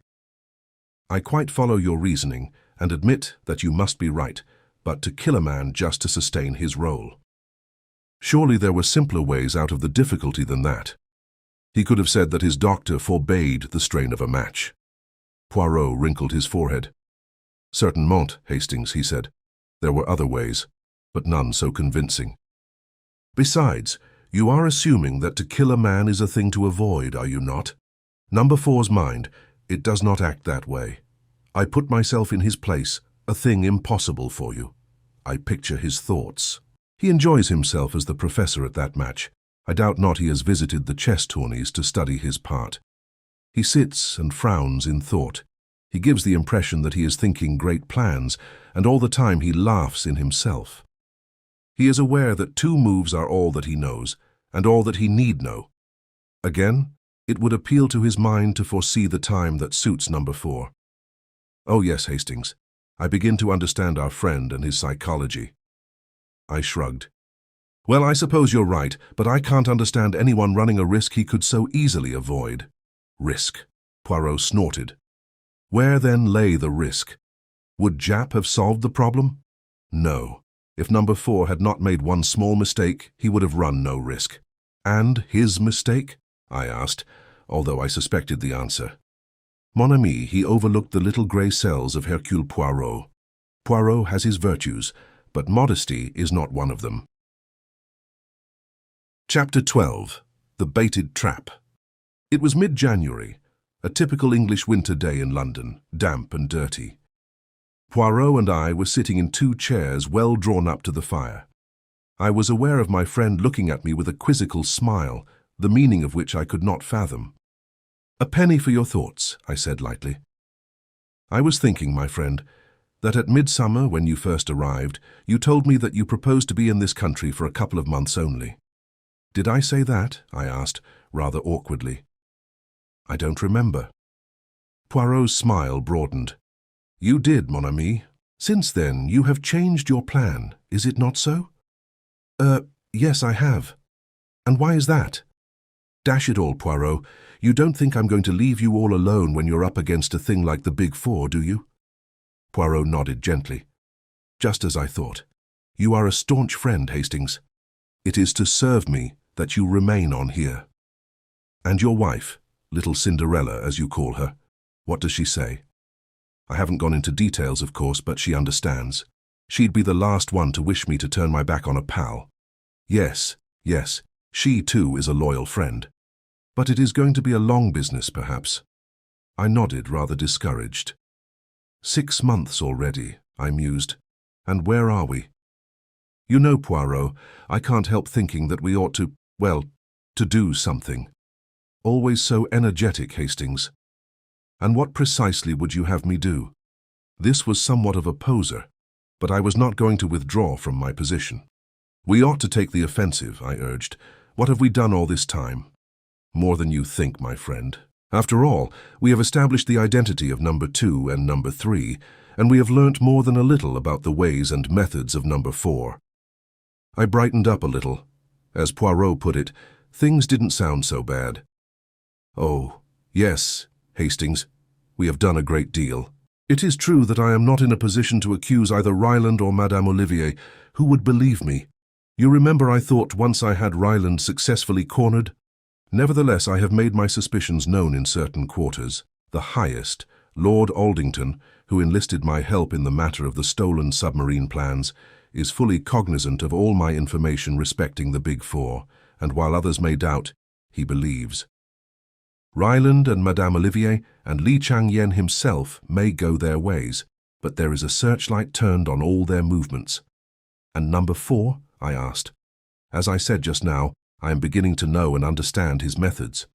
"You may smile, Hastings, But to penetrate a man's personality, to know exactly what he will do under any given circumstances, that is the beginning of success. It is a duel between us, and whilst he is constantly giving away his mentality to me, I endeavour to let him know little or nothing of mine. He is in the light, I in the shade. I tell you, Hastings, that every day they fear me the more for my chosen inactivity. They've let us alone anyway, I observed. There have been no more attempts on your life, and no ambushes of any kind. No, said Poirot thoughtfully. On the whole, that rather surprises me, especially as there are one or two fairly obvious ways of getting at us which I should have thought certain to have occurred to them. You catch my meaning, perhaps? An infernal machine of some kind, I hazarded. Poirot made a sharp click with his tongue expressive of impatience. But no. I appeal to your imagination, and you can suggest nothing more subtle than bombs in the fireplace. Well, well, I have need of some matches. I will promenade myself despite the weather. Pardon, my friend, but it is possible that you read the future of the Argentine, mirror of society, cattle breeding, the clue of crimson and sport in the Rockies at one and the same time. I laughed, and admitted that the clue of crimson was at present engaging my sole attention. Poirot shook his head sadly. But replace then the others on the bookshelf. Never, never shall I see you embrace the order and the method. Mon Dieu, what then is a bookshelf for? I apologized humbly, and Poirot, after replacing the offending volumes, each in its appointed place, went out and left me to uninterrupted enjoyment of my selected book. I must admit, however, that I was half asleep when Mrs. Pearson's knock at the door aroused me. A telegram for you, Captain. I tore the orange envelope open without much interest. Then I sat as though turned to stone. It was a cable from Bronson, my manager out at the South American ranch, and it ran as follows. Mrs. Hastings disappeared yesterday. Feared being kidnapped by some gang calling itself Big Four Cable Instructions, have notified police, but no clue as yet Bronson. I waved Mrs. Pearson out of the room and sat as though stunned, reading the words over and over again. Cinderella, kidnapped. In the hands of the infamous Big Four. God, what could I do? Poirot. I must have Poirot. He would advise me. He would checkmate them somehow. In a few minutes now, he would be back. I must wait patiently until then. But Cinderella, in the hands of the Big Four. Another knock. Mrs. Pearson put her head in once more. A note for you, Captain, brought by a heathen Chinaman. He's awaiting downstairs. I seized it from her. It was brief and to the point. If you ever wish to see your wife again, go with the bearer of this note immediately. Leave no message for your friend or she will suffer. It was signed with a Big Four. What ought I to have done? What would you who read have done in my place? I had no time to think. I saw only one thing, Cinderella in the power of those devils. I must obey. I dare not risk a hair of her head. I must go with this Chinaman and follow whither he led. It was a trap, yes, and it meant certain capture and possible death, but it was baited with the person dearest to me in the whole world, and I dared not hesitate. What irked me most was to leave no word for Poirot. Once set him on my track, and all might yet be well. Dare I risk it? Apparently I was under no supervision, but yet I hesitated. It would have been so easy for the Chinaman to come up and assure himself that I was keeping to the letter of the command. Why didn't he? His very abstention made me more suspicious. I had seen so much of the omnipotence of the Big Four that I credited them with almost superhuman powers. For all I know, even the little bedraggled servant girl might be one of their agents. No, I dared not risk it. But one thing I could do, leave the telegram. He would know then that Cinderella had disappeared and who was responsible for her disappearance. All this passed through my head in less time than it takes to tell, and I had clapped my hat on my head and was descending the stairs to where my guide waited in a little over a minute. The bearer of the message was a tall, impassive Chinaman, neatly but rather shabbily dressed. He bowed and spoke to me. His English was perfect, but he spoke with a slight sing-song intonation. You Captain Hastings? Yes, I said. You give me note, please. I had foreseen the request and handed him over the scrap of paper without a word.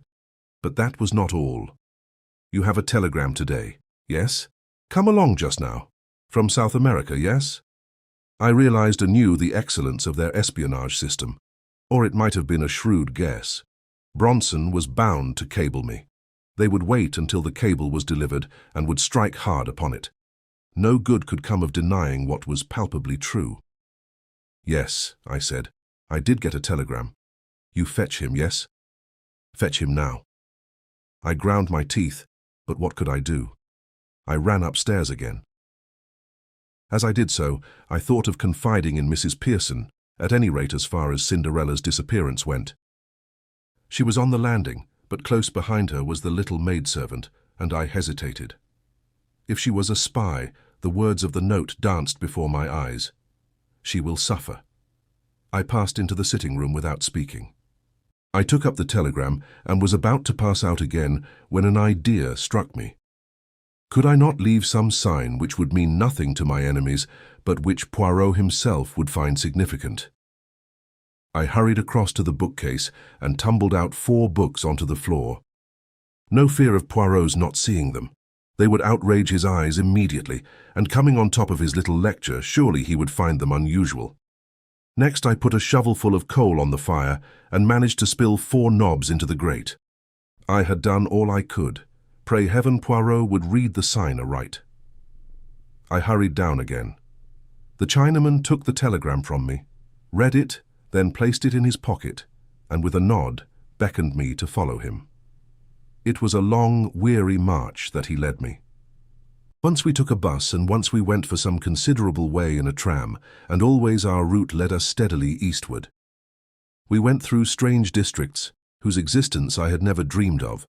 We were down by the docks now, I knew, and I realized that I was being taken into the heart of Chinatown. In spite of myself, I shivered. Still my guide plodded on, turning and twisting through mean streets and byways, until at last he stopped at a dilapidated house and rapped 4 times upon the door. It was opened immediately by another Chinaman, who stood aside to let us pass in. The clanging to of the door behind me was the knell of my last hopes. I was indeed in the hands of the enemy. I was now handed over to the second Chinaman. He led me down some rickety stairs and into a cellar which was filled with bales and casks and which exhaled a pungent odor as of Eastern spices. I felt wrapped all round with the atmosphere of the East, tortuous, cunning, sinister. Suddenly my guide rolled aside 2 of the casks, and I saw a low tunnel-like opening in the wall. He motioned me to go ahead. The tunnel was of some length, and it was too low for me to stand upright. At last, however, it broadened out into a passage, and a few minutes later we stood in another cellar. My Chinaman went forward and rapped 4 times on one of the walls. A whole section of the wall swung out, leaving a narrow doorway. I passed through, and to my utter astonishment, found myself in a kind of Arabian Nights palace. A low, long subterranean chamber hung with rich oriental silks, brilliantly lighted and fragrant with perfumes and spices. There were 5 or 6 silk-covered divans, and exquisite carpets of Chinese workmanship covered the ground. At the end of the room was a curtained recess. From behind these curtains came a voice. "You have brought our honored guest?" "Excellency, he is here," replied my guide. "Let our guest enter," was the answer. At the same moment, the curtains were drawn aside by an unseen hand, and I was facing an immense cushioned divan on which sat a tall, thin Oriental dressed in wonderfully embroidered robes, and clearly, by the length of his fingernails, a great man. "Be seated, I pray you." "Captain Hastings," he said with a wave of his hand. "You acceded to my request to come immediately. I am glad to see." "Who are you?" I asked. "Li Chang Yen." "Indeed, no. I am but the humblest of the master's servants. I carry out his behests, that is all, as do other of his servants in other countries, in South America, for instance." I advanced a step. "Where is she? What have you done with her out there? She is in a place of safety, where none will find her. As yet, she is unharmed." You observe that I say, "as yet." Cold shivers ran down my spine as I confronted this smiling devil. "What do you want?" I cried. "Money? My dear Captain Hastings, we have no designs on your small savings, I can assure you. Not, pardon me, a very intelligent suggestion on your part. Your colleague would not have made it, I fancy." "I suppose," I said heavily, "you wanted to get me into your toils. Well, you have succeeded. I have come here with my eyes open. Do what you like with me, and let her go. She knows nothing, and she can be no possible use to you. You've used her to get hold of me. You've got me all right, and that settles it." The smiling Oriental caressed his smooth cheek, watching me obliquely out of his narrow eyes. "You go too fast," he said purringly. "That does not quite settle it. In fact, to get hold of you as you express it is not really our objective. But through you, we hope to get hold of your friend, Monsieur Hercule Poirot." "I'm afraid you won't do that," I said with a short laugh. "What I suggest is this," continued the other, his words running on as though he had not heard me. "You will write Monsieur Hercule Poirot a letter, such a letter as will induce him to hasten hither and join you." "I shall do no such thing," I said angrily. "The consequences of refusal will be disagreeable." "Damn your consequences. The alternative might be death." A nasty shiver ran down my spine, but I endeavored to put a bold face upon it. "It's no good threatening me and bullying me. Keep your threats for Chinese cowards. My threats are very real ones. Captain Hastings, I ask you again, will you write this letter?" "I will not, and what's more, you daren't kill me. You'd have the police on your tracks in no time." My interlocutor clapped his hands swiftly. 2 Chinese attendants appeared, as it were, out of the blue, and pinioned me by both arms. Their master said something rapidly to them in Chinese, and they dragged me across the floor to a spot in one corner of the big chamber. One of them stooped, and suddenly, without the least warning, the flooring gave beneath my feet. But for the restraining hand of the other man, I should have gone down the yawning gap beneath me. It was inky black, and I could hear the rushing of water. "The river," said my questioner from his place on the divan. "Think well, Captain Hastings. If you refuse again, you go headlong to eternity, to meet your death in the dark waters below. For the last time, will you write that letter? I'm not braver than most men. I admit frankly that I was scared to death, and in a blue funk. That Chinese devil meant business, I was sure of that. It was goodbye to the good old world." In spite of myself, my voice wobbled a little as I answered, "For the last time, no. To hell with your letter." Then, involuntarily, I closed my eyes and breathed a short prayer. Chapter 13. The Mouse Walks In. Not often in a lifetime does a man stand on the edge of eternity, but when I spoke those words in that East End cellar, I was perfectly certain that they were my last words on earth. I braced myself for the shock of those black rushing waters beneath, and experienced in advance the horror of that breath-choking fall. But to my surprise, a low laugh fell on my ears. I opened my eyes. Obeying a sign from the man on the divan, my 2 jailers brought me back to my old seat, facing him. "You are a brave man." "Captain Hastings," he said, "we of the East appreciate bravery. I may say that I expected you to act as you have done. That brings us to the appointed second act of your little drama. Death for yourself you have faced. Will you face death for another?" "What do you mean?" I asked hoarsely, a horrible fear creeping over me. "Surely you have not forgotten the lady who is in our power, the rose of the garden." I stared at him in dumb agony. "I think, Captain Hastings, that you will write that letter. See, I have a cable form here. The message I shall write on it depends on you, and means life or death for your wife." The sweat broke out on my brow. My tormentor continued, smiling amiably and speaking with perfect sang-froid. "There, Captain, the pen is ready to your hand. You have only to write." If not," I echoed. "If not, that lady that you love dies, and dies slowly. My master, Li Chang-yen, amuses himself in his spare hours by devising new and ingenious methods of tortures." "My God!" I cried. "You fiend! Not that! You wouldn't do that. Shall I recount to you some of his devices?" Without heeding my cry of protest, his speech flowed on, evenly, serenely, till with a cry of horror I clapped my hands to my ears. "It is enough, I see. Take up the pen and write. You would not dare. Your speech is foolishness, and you know it. Take up the pen and write. If I do, your wife goes free. The cable shall be dispatched immediately. How do I know that you will keep faith with me? I swear it to you on the sacred tombs of my ancestors. Moreover, judge for yourself. Why should I wish to do her harm? Her detention will have answered its purpose. And Poirot? We will keep him in safe custody until we have concluded our operations. Then we will let him go. Will you swear that also on the tombs of your ancestors? I have sworn one oath to you. That should be sufficient." My heart sank. I was betraying my friend. To what? For a moment I hesitated. Then the terrible alternative rose like a nightmare before my eyes. Cinderella, in the hands of these Chinese devils, dying by slow torture. A groan rose to my lips. I seized the pen. Perhaps by careful wording of the letter, I could convey a warning, and Poirot would be enabled to avoid the trap. It was the only hope. But even that hope was not to remain. The Chinaman's voice rose, suave and courteous. "Permit me to dictate to you." He paused, consulted a sheaf of notes that lay by his side, and then dictated as follows. "Dear Poirot, I think I'm on the track of number 4.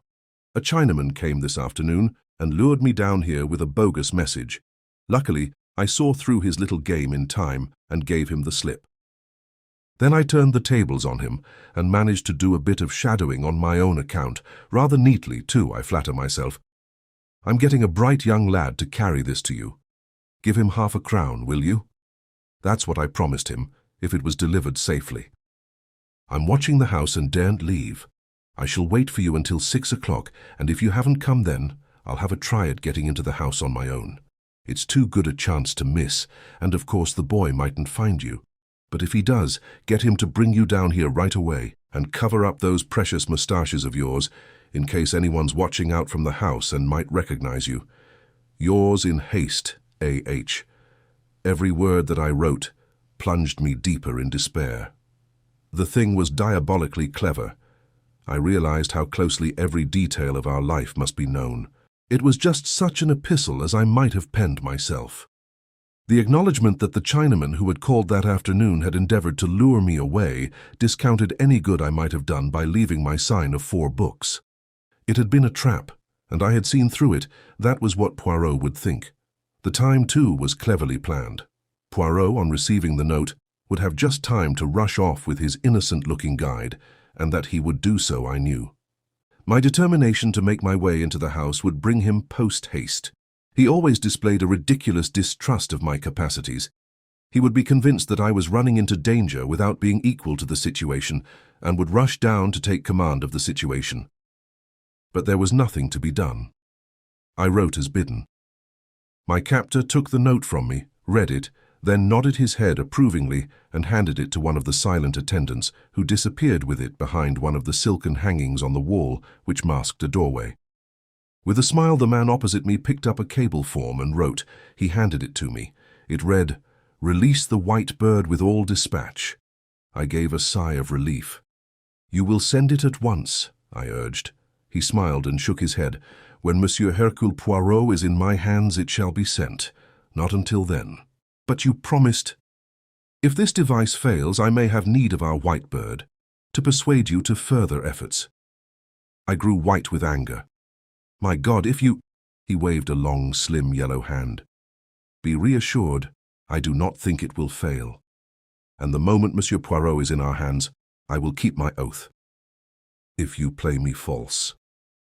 I have sworn it by my honored ancestors. Have no fear, rest here a while. My servants will see to your needs whilst I am absent.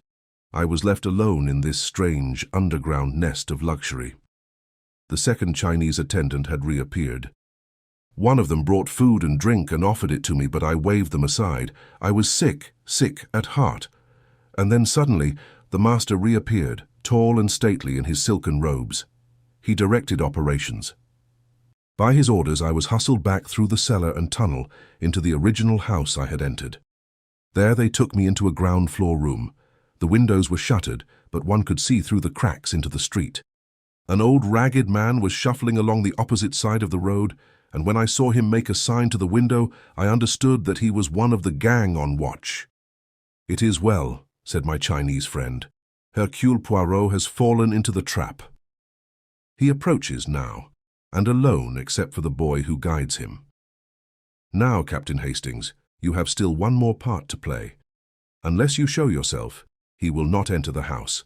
When he arrives opposite, you must go out on the step and beckon him in." "What?" I cried, revolted. "You play that part alone. Remember the price of failure. If Hercule Poirot suspects anything is amiss and does not enter the house, your wife dies by the 70 lingering deaths." Ah, here he is. With a beating heart and a feeling of deathly sickness, I looked through the crack in the shutters. In the figure walking along the opposite side of the street, I recognized my friend at once, though his coat collar was turned up and an immense yellow muffler hid the bottom part of his face. But there was no mistaking that walk and the poise of that egg-shaped head. It was Poirot coming to my aid in all good faith, suspecting nothing amiss. By his side ran a typical London urchin, grimy of face and ragged of apparel. Poirot paused, looking across at the house, whilst the boy spoke to him eagerly and pointed. It was the time for me to act. I went out in the hall. At a sign from the tall Chinaman, one of the servants unlatched the door. "Remember the price of failure," said my enemy in a low voice. I was outside on the steps. I beckoned to Poirot. He hastened across. "Aha. So all is well with you, my friend." I was beginning to be anxious. "You managed to get inside? Is the house empty then?" "Yes," I said. In a low voice I strove to make natural. "There must be a secret way out of it somewhere. Come in and let us look for it." I stepped back across the threshold. In all innocence, Poirot prepared to follow me. And then something seemed to snap in my head. I saw only too clearly the part I was playing, the part of Judas. "Back, Poirot," I cried. "Back for your life. It's a trap. Never mind me. Get away at once." Even as I spoke, or rather shouted my warning, hands gripped me like a vice. One of the Chinese servants sprang past me to grab Poirot. I saw the latter spring back, his arm raised, then suddenly a dense volume of smoke was rising round me, choking me, killing me. I felt myself falling, suffocating. This was death. I came to myself slowly and painfully, all my senses dazed. The first thing I saw was Poirot's face. He was sitting opposite me, watching me with an anxious face. He gave a cry of joy when he saw me looking at him. "Ah, you revive. You return to yourself. All is well. My friend, my poor friend." "Where am I?" I said painfully. "Where? But chez vous." I looked round me. True enough, I was in the old familiar surroundings. And in the grate were the identical 4 knobs of coal I had carefully spilt there. Poirot had followed my glance. "But yes, that was a famous idea of yours. That and the books. See you if they should say to me any time, that friend of yours, that Hastings, he has not the great brain, is it not so? I shall reply to them, you are in error. It was an idea magnificent and superb that occurred to you there. You understood their meaning then? Am I an imbecile? Of course I understood. It gave me just the warning I needed, and the time to mature my plans. Somehow or other, the Big Four had carried you off. With what object? Clearly not for your beaux yeux. Equally clearly, not because they feared you and wanted to get you out of the way. No, their object was plain. You would be used as a decoy to get the great Hercule Poirot into their clutches. I have long been prepared for something of the kind. I make my little preparations, and presently, sure enough, the messenger arrives, such an innocent little street urchin. Me, I swallow everything and hasten away with him, and very fortunately, they permit you to come out on the doorstep. That was my one fear, that I should have to dispose of them before I had reached the place where you were concealed, and that I should have to search for you perhaps in vain, afterwards. "Dispose of them, did you say?" I asked feebly. "Single-handed? Oh, there is nothing very clever about that. If one is prepared in advance, all is simple. The motto of the Boy Scout, is it not? And a very fine one. I was prepared. Not so long ago, I rendered a service to a very famous chemist who did a lot of work in connection with poison gas during the war. He devised for me a little bomb, simple and easy to carry about. One has but to throw it and poof, the smoke, and then the unconsciousness. Immediately I blow a little whistle, and straightway some of Jap's clever fellows who were watching the house here long before the boy arrived, and who managed to follow us all the way to Limehouse, came flying up and took charge of the situation. But how was it you weren't unconscious too? Another piece of luck.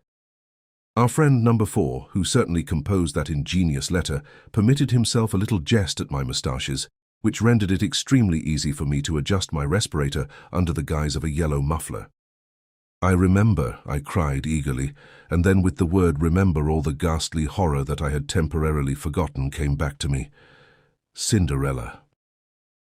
I fell back with a groan. I must have lost consciousness again for a minute or two. I awoke to find Poirot forcing some brandy between my lips. "What is it, mon ami? But what is it?"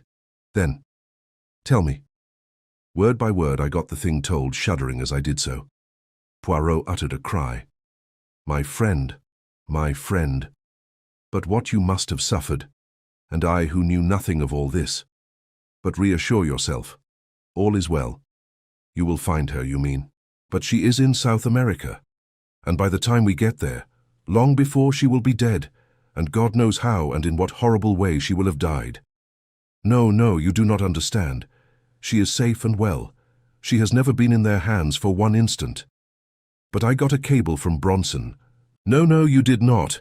You may have got a cable from South America signed Bronson. That is a very different matter. Tell me, has it never occurred to you that an organization of this kind, with ramifications all over the world, might easily strike at us through the little girl Cinderella, whom you love so well? No, never, I replied. Well, it did to me. I said nothing to you because I did not want to upset you unnecessarily, but I took measures of my own. Your wife's letters all seem to have been written from the ranch, but in reality, she has been in a place of safety devised by me for over 3 months. I looked at him for a long time. You are sure of that? Parbleu. I know it. They tortured you with a lie. I turned my head aside. Poirot put his hand on my shoulder. There was something in his voice that I had never heard there before. You like not that I should embrace you or display the emotion, I know well. I will be very British. I will say nothing, but nothing at all. Only this, that in this last adventure of ours the honors are all with you, and happy is the man who has such a friend as I have. Chapter 14. The Peroxide Blonde. I was very disappointed with the results of Poirot's bomb attack on the premises in Chinatown. To begin with, the leader of the gang had escaped. When Jap's men rushed up in response to Poirot's whistle, they found 4 Chinamen unconscious in the hall, but the man who had threatened me with death was not among them. I remembered afterwards that when I was forced out onto the doorstep to decoy Poirot into the house, this man had kept well in the background. Presumably, he was out of the danger zone of the gas bomb and made good his escape by one of the many exits which we afterwards discovered. From the 4 who remained in our hands, we learnt nothing. The fullest investigation by the police failed to bring to light anything to connect them with the Big 4. They were ordinary low-class residents of the district, and they professed bland ignorance of the name Li Chang Yen. A Chinese gentleman had hired them for service in the house by the waterside, and they knew nothing whatever of his private affairs. By the next day I had, except for a slight headache, completely recovered from the effects of Poirot's gas bomb. We went down together to Chinatown and searched the house from which I had been rescued. The premises consisted of 2 ramshackle houses joined together by an underground passage. The ground floors and the upper stories of each were unfurnished and deserted, the broken windows covered by decaying shutters. Jap had already been prying about in the cellars and had discovered the secret of the entrance to the subterranean chamber, where I had spent such an unpleasant half-hour. Closer investigation confirmed the impression that it had made on me the night before. The silks on the walls and divan and the carpets on the floor were of exquisite workmanship. Although I know very little about Chinese art, I could appreciate that every article in the room was perfect of its kind. With the aid of Jap and some of his men, we conducted a most thorough search of the apartment. I had cherished high hopes that we would find documents of importance. A list, perhaps, of some of the more important agents of the Big Four, or cipher notes of some of their plans, but we discovered nothing of the kind. The only papers we found in the whole place were the notes which the Chinaman had consulted whilst he was dictating the letter to Poirot. These consisted of a very complete record of each of our careers, an estimate of our characters, and suggestions about the weaknesses through which we might best be attacked. Poirot was most childishly delighted with this discovery. Personally, I could not see that it was of any value whatever, especially as whoever compiled the notes was ludicrously mistaken in some of his opinions. I pointed this out to my friend when we were back in our rooms. "My dear Poirot," I said, "you know now what the enemy thinks of us. He appears to have a grossly exaggerated idea of your brain power and to have absurdly underrated mine, but I do not see how we are better off for knowing this." Poirot chuckled in rather an offensive way. "You do not see, Hastings, no? But surely now we can prepare ourselves for some of their methods of attack, now that we are warned of some of our faults. For instance, my friend, we know that you should think before you act. Again, if you meet a red-haired young woman in trouble, you should eye her, what you say, askance, is it not?" Their notes had contained some absurd references to my supposed impulsiveness, and had suggested that I was susceptible to the charms of young women with hair of a certain shade. I thought Poirot's reference to be in the worst of taste, but fortunately I was able to counter him. "And what about you?" I demanded. "Are you going to try to cure your overweening vanity, your finicky tidiness?" I was quoting, and I could see that he was not pleased with my retort. "Oh, without doubt, Hastings, in some things they deceive themselves. Tant mieux. They will learn in due time. Meanwhile we have learnt something, and to know is to be prepared."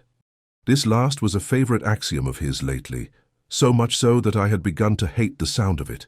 "We know something, Hastings," he continued. "Yes, we know something, and that is to the good, but we do not know nearly enough. We must know more. In what way?" Poirot settled himself back in his chair, straightened a box of matches, which I had thrown carelessly down on the table, and assumed an attitude that I knew only too well. I saw that he was prepared to hold forth at some length. "See you, Hastings. We have to contend against 4 adversaries. That is, against 4 different personalities. With number 1, we have never come into personal contact. We know him, as it were, only by the impress of his mind. And in passing, Hastings, I will tell you that I begin to understand that mind very well, a mind most subtle and oriental. Every scheme and plot that we have encountered has emanated from the brain of Li Chang-yen. Number 2 and number 3 are so powerful, so high up, that they are for the present immune from our attacks. Nevertheless, what is their safeguard is, by a perverse chance, our safeguard also. They are so much in the limelight that their movements must be carefully ordered. And so we come to the last member of the gang. We come to the man known as number 4. Poirot's voice altered a little, as it always did when speaking of this particular individual. Number 2 and number 3 are able to succeed, to go on their way unscathed, owing to their notoriety and their assured position. Number 4 succeeds for the opposite reason. He succeeds by the way of obscurity. Who is he? Nobody knows. What does he look like? Again, nobody knows. How many times have we seen him, you and I? 5 times, is it not? And could either of us say truthfully that we could be sure of recognizing him again? I was forced to shake my head as I ran back in my mind over those 5 different people who, incredible as it seemed, were one and the same man. The burly lunatic asylum keeper, the man in the buttoned-up overcoat in Paris, James, the footman, the quiet young medical man in the yellow Jasmine case, and the Russian professor. In no way did any 2 of these people resemble each other. "No," I said hopelessly, "we've nothing to go by whatsoever." Poirot smiled. "Do not, I pray of you, give way to such enthusiastic despair. We know one or two things. What kind of things? I asked skeptically. We know that he is a man of medium height and of medium or fair colouring. If he were a tall man of swarthy complexion, he could never have passed himself off as the fair, stocky doctor. It is child's play, of course, to put on an additional inch or so for the part of James or the professor. In the same way, he must have a short, straight nose. Additions can be built onto a nose by skillful makeup, but a large nose cannot be successfully reduced at a moment's notice. Then again, he must be a fairly young man, certainly not over 35. You see, we are getting somewhere. A man between 30 and 35, of medium height and colouring, an adept in the art of makeup, and with very few or any teeth of his own. What? Surely, Hastings. As the keeper, his teeth were broken and discoloured. In Paris they were even and white. As a doctor they protruded slightly. And as Savaronoff they had unusually long canines. Nothing alters the face so completely as a different set of teeth. You see where all this is leading us? Not exactly, I said cautiously.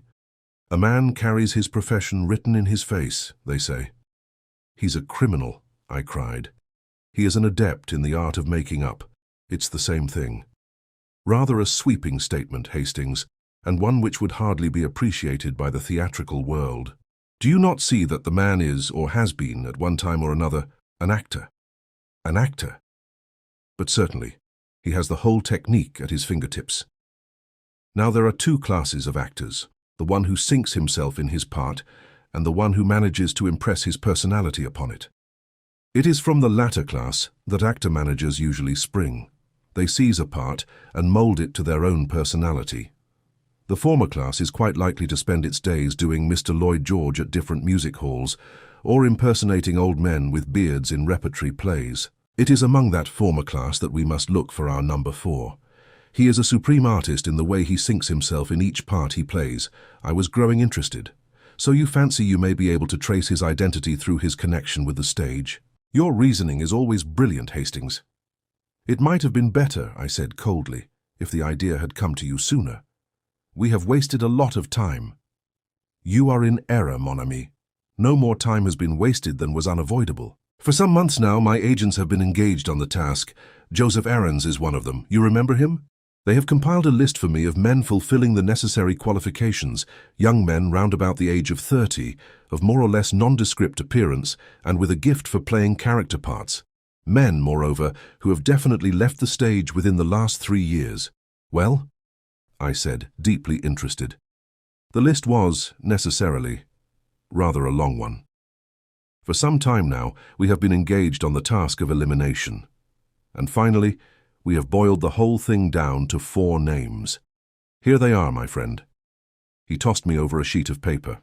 I read its contents aloud. Ernest Luttrell, son of a North Country parson. Always had a kink of some kind in his moral make-up. Was expelled from his public school. Went on the stage at the age of 23. Then followed a list of parts he had played, with dates and places. Addicted to drugs. Supposed to have gone to Australia 4 years ago. Cannot be traced after leaving England. Age 32. Height is 5 feet and 10 1/2 inches. Clean-shaven, hair brown, nose straight, complexion fair, eyes grey. John St. Maur. Assumed name. Real name not known.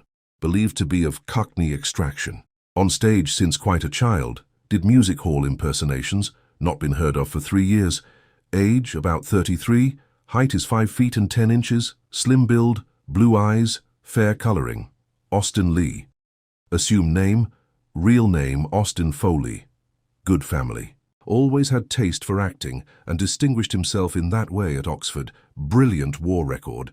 Acted in... The usual list followed. It included many repertory plays. An enthusiast on criminology. Had bad nervous breakdown as the result of a motor accident 3.5 years ago and has not appeared on the stage since. No clue to his present whereabouts. Age 35, height is 5 feet and 9 1/2 inches, complexion fair, eyes blue, hair brown. Claude Darrell, supposed to be real name. Some mystery about his origin. Played at music halls and also in repertory plays. Seems to have had no intimate friends. Was in China in 1919. returned by way of America, played a few parts in New York, did not appear on stage one night, and has never been heard of since. New York police say most mysterious disappearance, age about 33, hair brown, fair complexion, grey eyes, height is 5 feet and 10½ inches. Most interesting, I said, as I laid down the paper. And so this is the result of the investigation of months? These 4 names. Which of them are you inclined to suspect? Poirot made an eloquent gesture. Mon ami, for the moment it is an open question. I would just point out to you that Claude Darrell has been in China and America, a fact not without significance perhaps, but we must not allow ourselves to be unduly biased by that point. It may be a mere coincidence. And the next step? I asked eagerly. Affairs are already in train. Every day cautiously worded advertisements will appear. Friends and relatives of one or the other will be asked to communicate with my solicitor at his office. Even today we might, the telephone.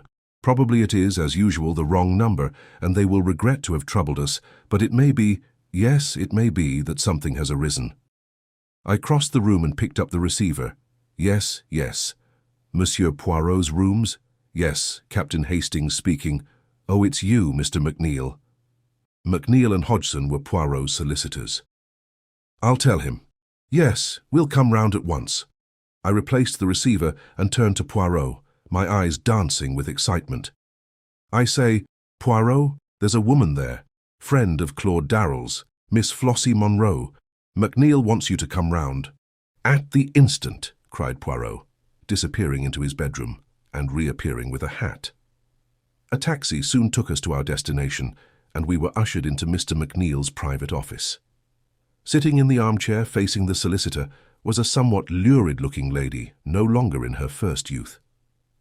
Her hair was of an impossible yellow and was prolific in curls over each ear. Her eyelids were heavily blackened, and she had by no means forgotten the rouge and the lip salve. Ah, here is Monsieur Poirot, said Mr. McNeil. Monsieur Poirot, this is Miss Monroe, who has very kindly called to give us some information. Ah, but that is most kind, cried Poirot. He came forward with great empressement and shook the lady warmly by the hand. Mademoiselle blooms like a flower in this dry-as-dust old office, he added, careless of the feelings of Mr. McNeil. This outrageous flattery was not without effect. Miss Monroe blushed and simpered. Oh, go on now, Mr. Poirot, she exclaimed. I know what you Frenchmen are like. Mademoiselle, we are not mute like Englishmen before beauty. Not that I am a Frenchman, I am a Belgian, you see. I've been to Ostend myself, said Miss Monroe. The whole affair, as Poirot would have said, was marching splendidly.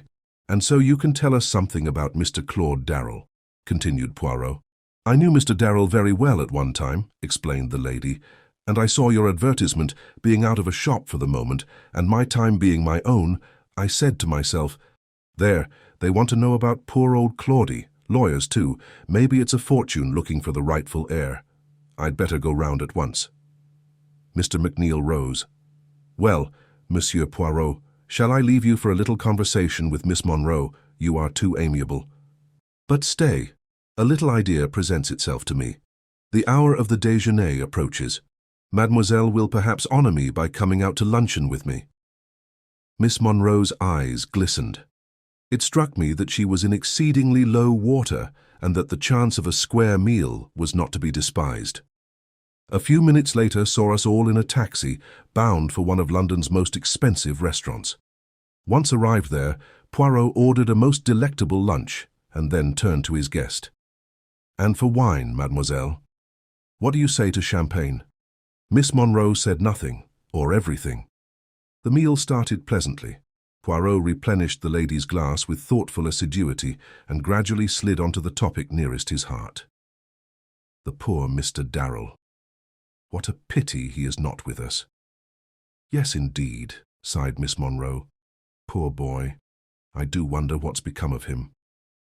Is it a long time since you have seen him, yes? Oh, simply ages, not since the war. He was a funny boy, Claudie, very close about things, never told you a word about himself. But of course that all fits in if he's a missing heir. Is it a title, Mr. Poirot? Alas, a mere heritage, said Poirot unblushingly. But you see, it may be a question of identification. That is why it is necessary for us to find someone who knew him very well indeed. You knew him very well, did you not, mademoiselle? I don't mind telling you, Mr. Poirot. You're a gentleman. You know how to order a lunch for a lady, which is more than some of these young whippersnappers do nowadays. Downright mean, I call it. As I was saying, you being a Frenchman won't be shocked. Ah, you Frenchmen. Naughty, naughty. She wagged her finger at him in an excess of archness.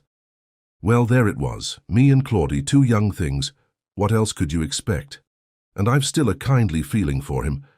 Though, mind you, he didn't treat me well. No, he didn't. He didn't treat me well at all. Not as a lady should be treated. They're all the same when it comes to a question of money. No, no, mademoiselle, do not say that, protested Poirot, filling up her glass once more. Could you now describe this Mr. Darrell to me?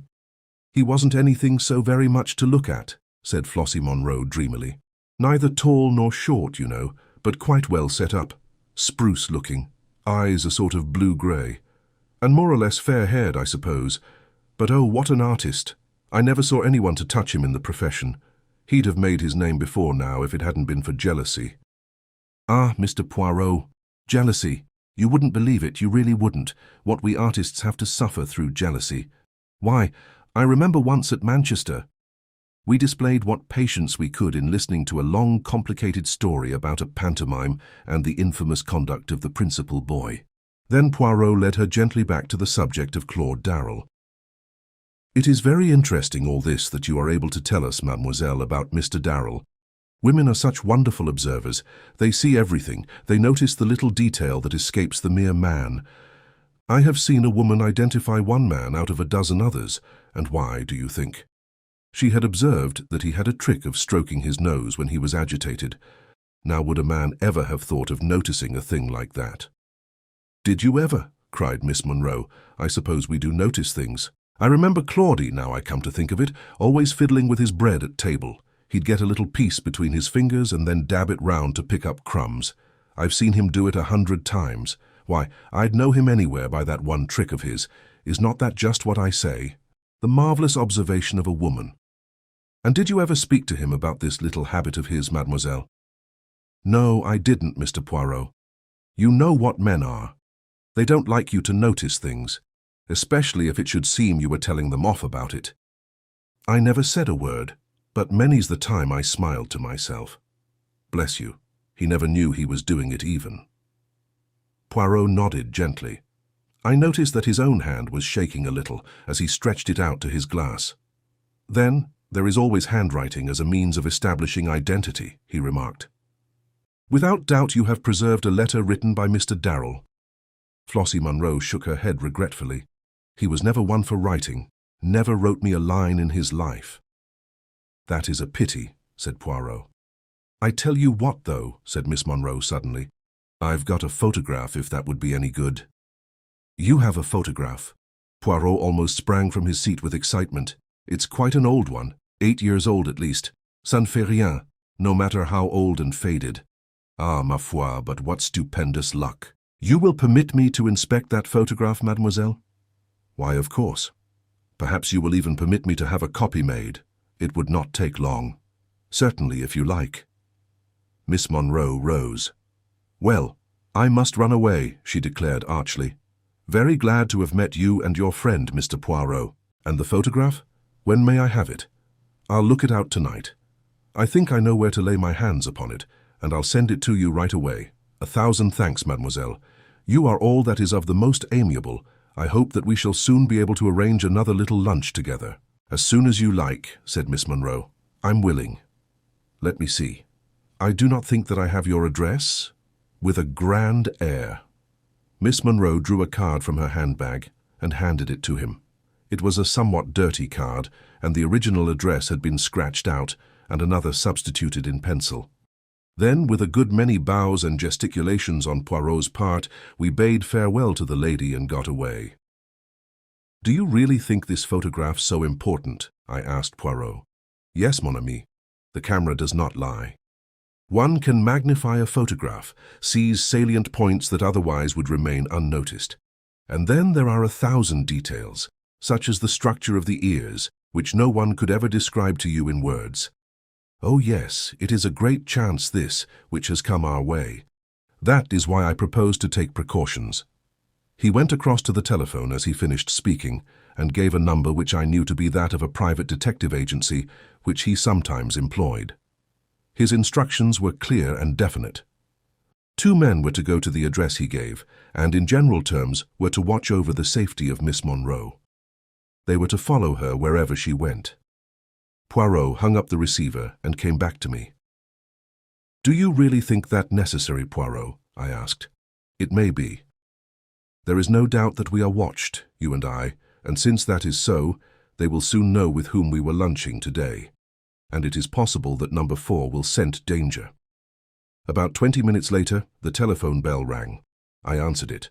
A curt voice spoke into the phone. "Is that Mr. Poirot? St. James's Hospital speaking. A young woman was brought in 10 minutes ago. Street accident. Miss Flossie Monroe. She is asking very urgently for Mr. Poirot, but he must come at once. She can't possibly last long." I repeated the words to Poirot. His face went white. "Quick, Hastings. We must go like the wind." A taxi took us to the hospital in less than 10 minutes. We asked for Miss Monroe and were taken immediately to the accident ward. But a white-capped sister met us in the doorway. Poirot read the news in her face. "It is over, eh? She died 6 minutes ago." Poirot stood as though stunned. The nurse, mistaking his emotion, began speaking gently. "She did not suffer, and she was unconscious towards the last. She was run over by a motor, you know, and the driver of the car did not even stop." Wicked, isn't it? I hope someone took the number. "The stars fight against us," said Poirot in a low voice. "You would like to see her?" The nurse led the way, and we followed. Poor Flossie Monroe, with her rouge and her dyed hair. She lay there very peacefully, with a little smile on her lips. "Yes," murmured Poirot, "the stars fight against us. But is it the stars?" He lifted his head as though struck by a sudden idea. "Is it the stars, Hastings? If it is not, if it is not." "Oh, I swear to you, my friend, standing here by this poor woman's body, that I will have no mercy when the time comes." "What do you mean?" I asked. But Poirot had turned to the nurse and was eagerly demanding information. A list of the articles found in her handbag was finally obtained. Poirot gave a suppressed cry as he read it over. "You see, Hastings, you see?" "See what? There is no mention of a latchkey." But she must have had a latchkey with her. No, she was run down in cold blood, and the first person who bent over her took the key from her bag. But we may yet be in time. He may not have been able to find at once what he sought. Another taxi took us to the address Flossie Monroe had given us, a squalid block of mansions in an unsavory neighborhood. It was some time before we could gain admission to Miss Monroe's flat, but we had at least the satisfaction of knowing that no one could leave it whilst we were on guard outside. Eventually we got in. It was plain that someone had been before us. The contents of drawers and cupboards were strewn all over the floor, locks had been forced, and small tables had even been overthrown. So violent had been the searchers' haste. Poirot began to hunt through the debris.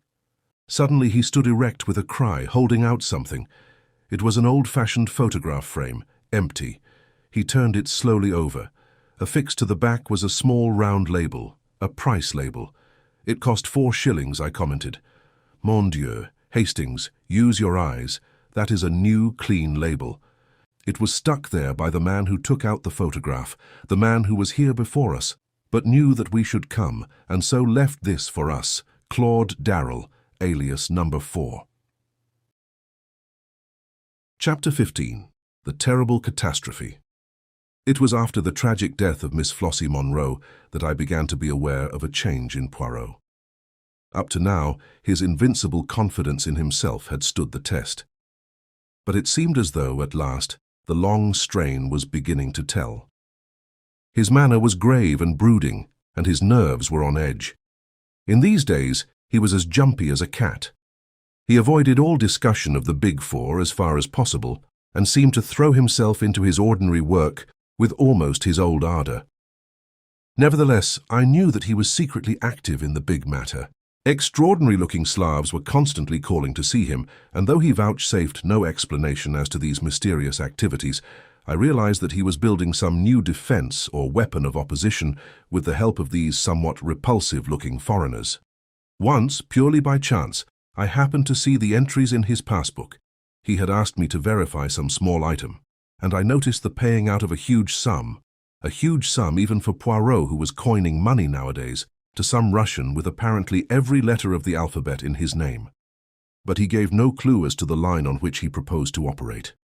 Only over and over again he gave utterance to one phrase.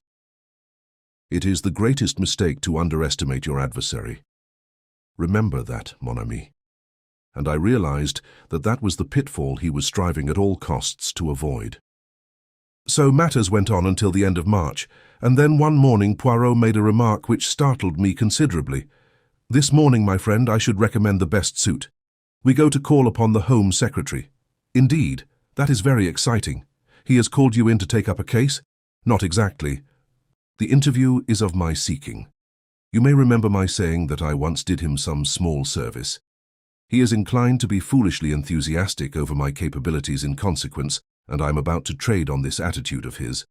As you know, the French Premier, Monsieur Desjardins, is over in London, and at my request the Home Secretary has arranged for him to be present at our little conference this morning.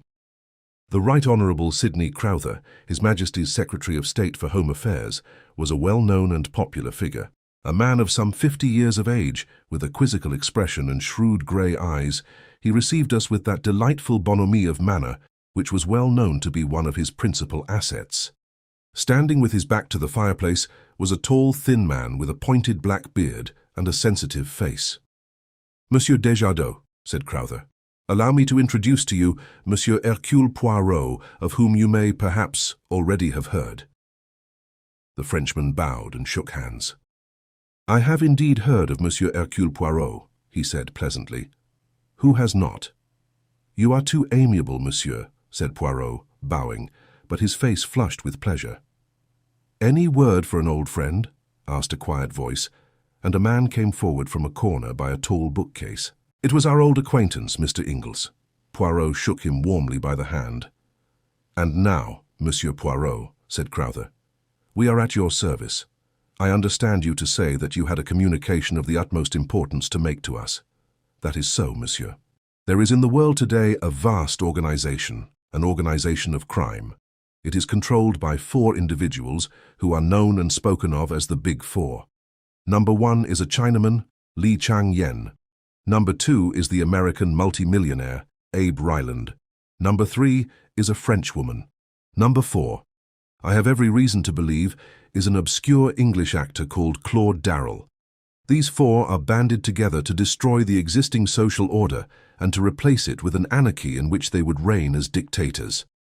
"Incredible," muttered the Frenchman. "Ryland, mixed up with a thing of that kind? Surely the idea is too fantastic. Listen, monsieur, whilst I recount to you some of the doings of this Big Four."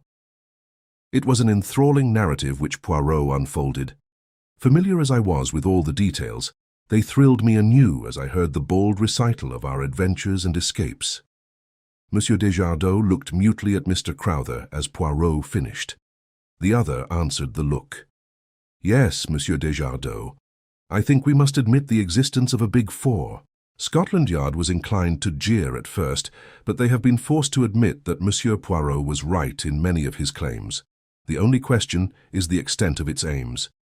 I cannot but feel that Monsieur Poirot, exaggerates a little." For answer, Poirot set forth 10 salient points. I have been asked not to give them to the public even now, and so I refrain from doing so. But they included the extraordinary disasters to submarines which occurred in a certain month, and also a series of aeroplane accidents and forced landings. According to Poirot, these were all the work of the Big Four, and bore witness to the fact that they were in possession of various scientific secrets unknown to the world at large. This brought us straight to the question which I had been waiting for the French Premier to ask. "You say that the 3rd member of this organization is a Frenchwoman. Have you any idea of her name?" "It is a well-known name, monsieur, an honored name. Number 3 is no less than the famous Madame Olivier. At the mention of the world-famous scientist, successor to the Curies, Monsieur Desjardins positively bounded from his chair, his face purple with emotion. Madame Olivier, impossible, absurd. It is an insult, what you say there. Poirot shook his head gently but made no answer. Desjardins looked at him in stupefaction for some moments.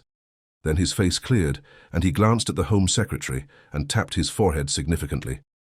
Monsieur Poirot is a great man, he observed. But even the great man, sometimes he has his little mania, does he not? And seeks in high places for fancied conspiracies. It is well known. You agree with me, do you not, Mr. Crowther? The Home Secretary did not answer for some minutes. Then he spoke slowly and heavily. Upon my soul, I don't know, he said at last. I have always had, and still have the utmost belief in Monsieur Poirot, but well, this takes a bit of believing. This Li Chang Yen, too, continued Monsieur Desjardins. Who has ever heard of him? I have, said the unexpected voice of Mr. Ingalls. The Frenchman stared at him, and he stared placidly back again, looking more like a Chinese idol than ever. Mr. Ingalls, explained the Home Secretary, is the greatest authority we have on the interior of China. And you have heard of this Li Chang Yen? Until Monsieur Poirot here came to me, I imagined that I was the only man in England who had. Make no mistake, Monsieur Desjardins, there is only one man in China who counts today, Li Chang Yen. He has perhaps, I only say perhaps, the finest brain in the world at the present time. Monsieur Desjardins sat as though stunned. Presently, however, he rallied. There may be something in what you say, Monsieur Poirot, he said coldly. But, as regards Madame Olivier, you are most certainly mistaken. She is a true daughter of France, and devoted solely to the cause of science. Poirot shrugged his shoulders, and did not answer. There was a minute or two's pause, and then my little friend rose to his feet with an air of dignity that sat rather oddly upon his quaint personality. That is all I have to say, messieurs, to warn you. I thought it likely that I should not be believed, but at least you will be on your guard. My words will sink in, and each fresh event that comes along will confirm your wavering faith. It was necessary for me to speak now. Later, I might not have been able to do so. You mean?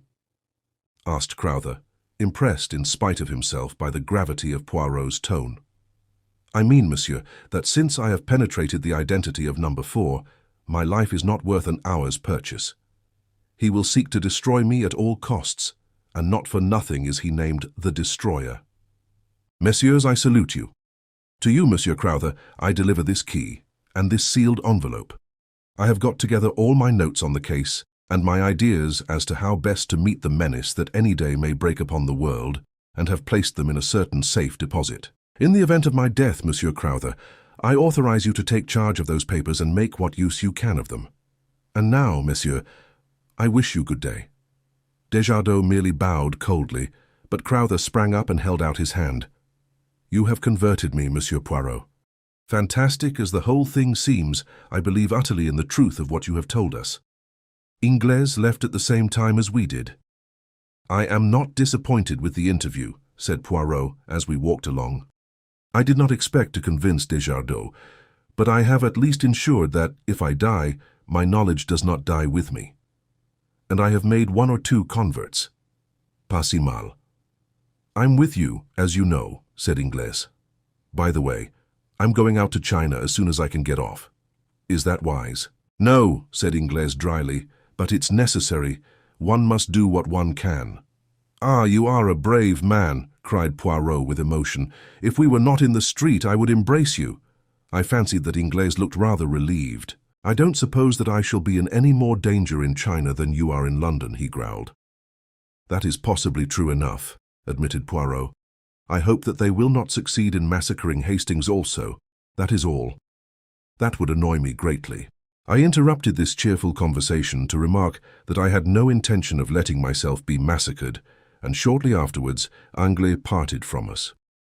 For some time, we went along in silence, which Poirot at length broke by uttering a totally unexpected remark. I really think, that I shall have to bring my brother into this. Your brother? I cried, astonished. I never knew you had a brother. You surprise me, Hastings. Do you not know that all celebrated detectives have brothers who would be even more celebrated than they are were it not for constitutional indolence? Poirot employs a peculiar manner sometimes, which makes it well nigh impossible to know whether he is jesting or in earnest. That manner was very evident at the moment. "What is your brother's name?" I asked, trying to adjust myself to this new idea. "Hercule Poirot," replied Poirot gravely. "He lives near Spa in Belgium." "What does he do?" I asked with some curiosity, putting aside a half-formed wonder as to the character and disposition of the late Madame Poirot and her classical taste in Christian names. "He does nothing. He is, as I tell, of a singularly indolent disposition. But his abilities are hardly less than my own, which is saying a great deal. Is he like you to look at? Not unlike, but not nearly so handsome, and he wears no moustaches. Is he older than you or younger? He happens to have been born on the same day. A twin," I cried. "Exactly, Hastings. You jump to the right conclusion with unfailing accuracy. But here we are at home again. Let us at once get to work on that little affair of the Duchess's necklace." But the Duchess's necklace was doomed to wait a while. A case of quite another description was waiting for us. Our landlady, Mrs. Pearson, at once informed us that a hospital nurse had called and was waiting to see Poirot. We found her sitting in the big armchair facing the window, a pleasant-faced woman of middle age in a dark blue uniform. She was a little reluctant to come to the point, but Poirot soon put her at her ease and she embarked upon her story. "You see, Monsieur Poirot, I've never come across anything of the kind before. I was sent for from the Lark Sisterhood to go down to a case in Hertfordshire. An old gentleman it is, Mr. Templeton. Quite a pleasant house and quite pleasant people. The wife, Mrs. Templeton, is much younger than the husband, and he has a son by his first marriage who lives there. I don't know that the young man and the stepmother always get on together. He's not quite what you'd call normal, not wanting exactly, but decidedly dull in the intellect. Well, this illness of Mr. Templeton seemed to me from the first to be mysterious. At times there seemed really nothing the matter with him, and then he suddenly has one of these gastric attacks with pain and vomiting. But the doctor seemed quite satisfied, and it wasn't for me to say anything. But I couldn't help thinking about it. And then she paused and became rather red. "Something happened which aroused your suspicions?" suggested Poirot. "Yes." But she still seemed to find it difficult to go on. "I found the servants were passing remarks too. About Mr. Templeton's illness. Oh no, about this other thing. Mrs. Templeton." "Yes." Mrs. Templeton and the doctor, perhaps? Poirot had an uncanny flair in these things. The nurse threw him a grateful glance and went on. They were passing remarks, and then one day I happened to see them together myself in the garden. It was left at that. Our client was in such an agony of outraged propriety that no one could feel it necessary to ask exactly what she had seen in the garden. She had evidently seen quite enough to make up her own mind on the situation. The attacks got worse and worse. Dr. Trevis said it was all perfectly natural and to be expected, and that Mr. Templeton could not possibly live long, but I've never seen anything like it before myself, not in all my long experience of nursing.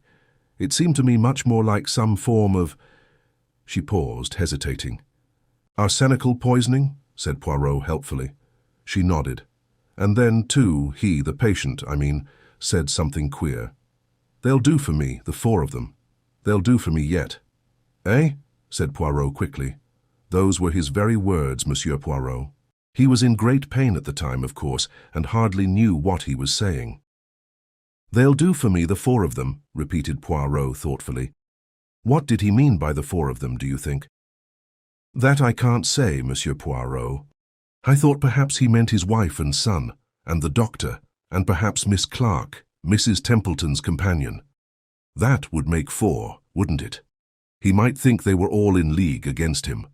Quite so, said Poirot, in a preoccupied voice. "What about food? Could you take no precautions about that? I'm always doing what I can.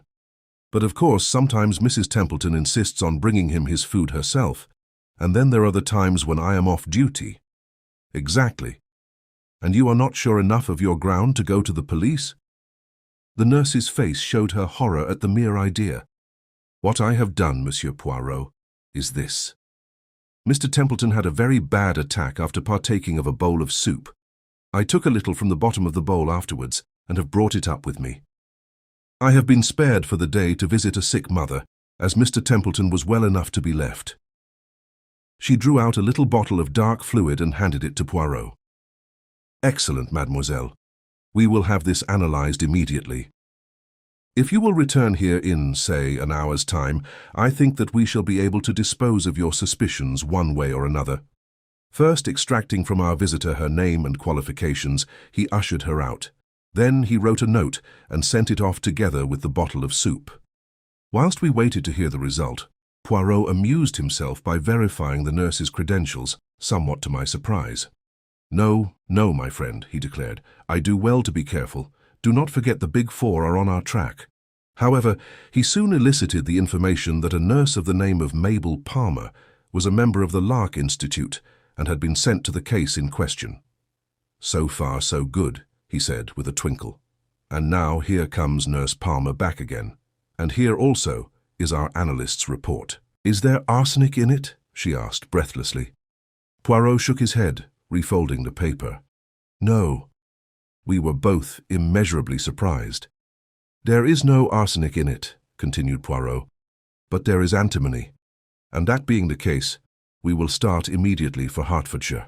Pray heaven that we are not too late. It was decided that the simplest plan was for Poirot to represent himself truly as a detective, but that the ostensible reason of his visit should be to question Mrs. Templeton about a servant formerly in her employment whose name he obtained from Nurse Palmer and whom he could represent as being concerned in a jewel robbery. It was late when we arrived at Elmstead, as the house was called. We had allowed Nurse Palmer to precede us by about 20 minutes so that there should be no question of our all arriving together. Mrs. Templeton, a tall, dark woman with sinuous movements and uneasy eyes, received us. I noticed that as Poirot announced his profession, she drew in her breath with a sudden hiss, as though badly startled, but she answered his question about the maidservant readily enough. And then, to test her, Poirot embarked upon a long history of a poisoning case in which a guilty wife had figured. His eyes never left her face as he talked, and try as she would, she could hardly conceal her rising agitation. Suddenly, with an incoherent word of excuse, she hurried from the room. We were not long left alone. A squarely built man with a small red moustache and pince-nez came in. Dr. Trevis, he introduced himself. Mrs. Templeton asked me to make her excuses to you. She's in a very bad state, you know. Nervous strain, worry over her husband and all that. I've prescribed bed and bromide, but she hopes you'll stay and take potluck, and I'm to do host. We've heard of you down here, Monsieur Poirot, and we mean to make the most of you. Ah, here's Mickey. A shambling young man entered the room. He had a very round face and foolish-looking eyebrows raised, as though in perpetual surprise. He grinned awkwardly as he shook hands. This was clearly the wanting son. Presently we all went in to dinner. Dr. Trevis left the room to open some wine, I think, and suddenly the boy's physiognomy underwent a startling change. He leant forward, staring at Poirot. You've come about, father, he said, nodding his head. I know lots of things, but nobody thinks I do. Mother will be glad when father's dead and she can marry Dr. Trevis. She isn't my own mother, you know. I don't like her. She wants father to die. It was all rather horrible. Luckily, before Poirot had time to reply, the doctor came back, and we had to carry on a forced conversation. And then suddenly Poirot lay back in his chair with a hollow groan. His face was contorted with pain. My dear sir, what's the matter? Cried the doctor, a sudden spasm. I am used to them. No, I require no assistance from you, doctor, if I might lie down upstairs. His request was instantly acceded to, and I accompanied him upstairs, where he collapsed on the bed, groaning heavily. For the first minute or two I had been taken in, but I had quickly realized that Poirot was, as he would have put it, playing the comedy, and that his object was to be left alone upstairs near the patient's room. Hence I was quite prepared when, the instant we were alone, he sprang up. Quick, Hastings, the window. There is ivy outside. We can climb down before they begin to suspect. Climb down? Yes. We must get out of this house at once.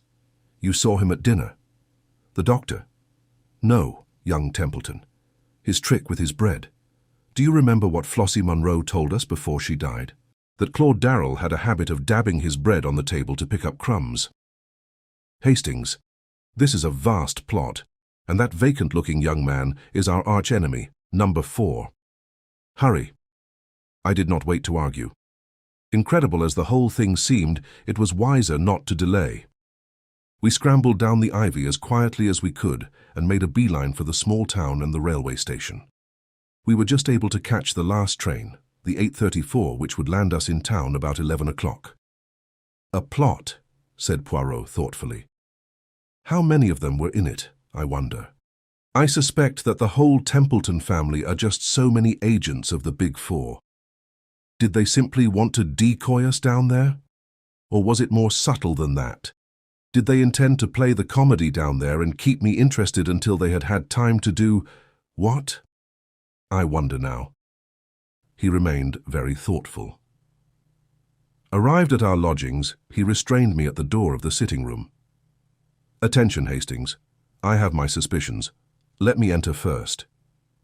He did so, and, to my slight amusement, took the precaution to press on the electric switch with an old galoche. Then he went round the room like a strange cat, cautiously, delicately, on the alert for danger. I watched him for some time, remaining obediently where I had been put by the wall. It seems all right, Poirot, I said impatiently. It seems so, mon ami. It seems so. But let us make sure. Rot, I said. I shall light the fire anyway and have a pipe. I've caught you out for once. You had the matches last, and you didn't put them back in the holder as usual, the very thing you're always cursing me for doing. I stretched out my hand. I heard Poirot's warning cry, saw him leaping towards me. My hand touched the matchbox. Then, a flash of blue flame, an ear-rending crash, and darkness. I came to myself to find the familiar face of our old friend Dr. Ridgway bending over me. An expression of relief passed over his features. Keep still, he said soothingly. You're all right. There's been an accident, you know. Poirot? I murmured. You're in my digs. Everything's quite all right. A cold fear clutched at my heart. His evasion woke a horrible fear. Poirot? I reiterated. What of Poirot? He saw that I had to know, and that further evasions were useless. By a miracle you escaped. Poirot did not. A cry burst from my lips. Not dead, not dead. Ridgway bowed his head, his features working with emotion. With desperate energy, I pulled myself to a sitting position. Poirot may be dead, I said weakly, but his spirit lives on. I will carry on his work. Death to the Big Four. Then I fell back, fainting. Chapter 16. The Dying Chinaman. Even now I can hardly bear to write of those days in March. Poirot, the unique, the inimitable Hercule Poirot, dead. There was a particularly diabolical touch in the disarranged matchbox, which was certain to catch his eye, and which he would hasten to rearrange, and thereby touch off the explosion. That, as a matter of fact, it was I who actually precipitated the catastrophe, never ceased to fill me with unavailing remorse. It was, Dr. Ridgway said, a perfect miracle that I had not been killed, but had escaped with a slight concussion. Although it had seemed to me as though I regained consciousness almost immediately, it was in reality over 24 hours before I came back to life.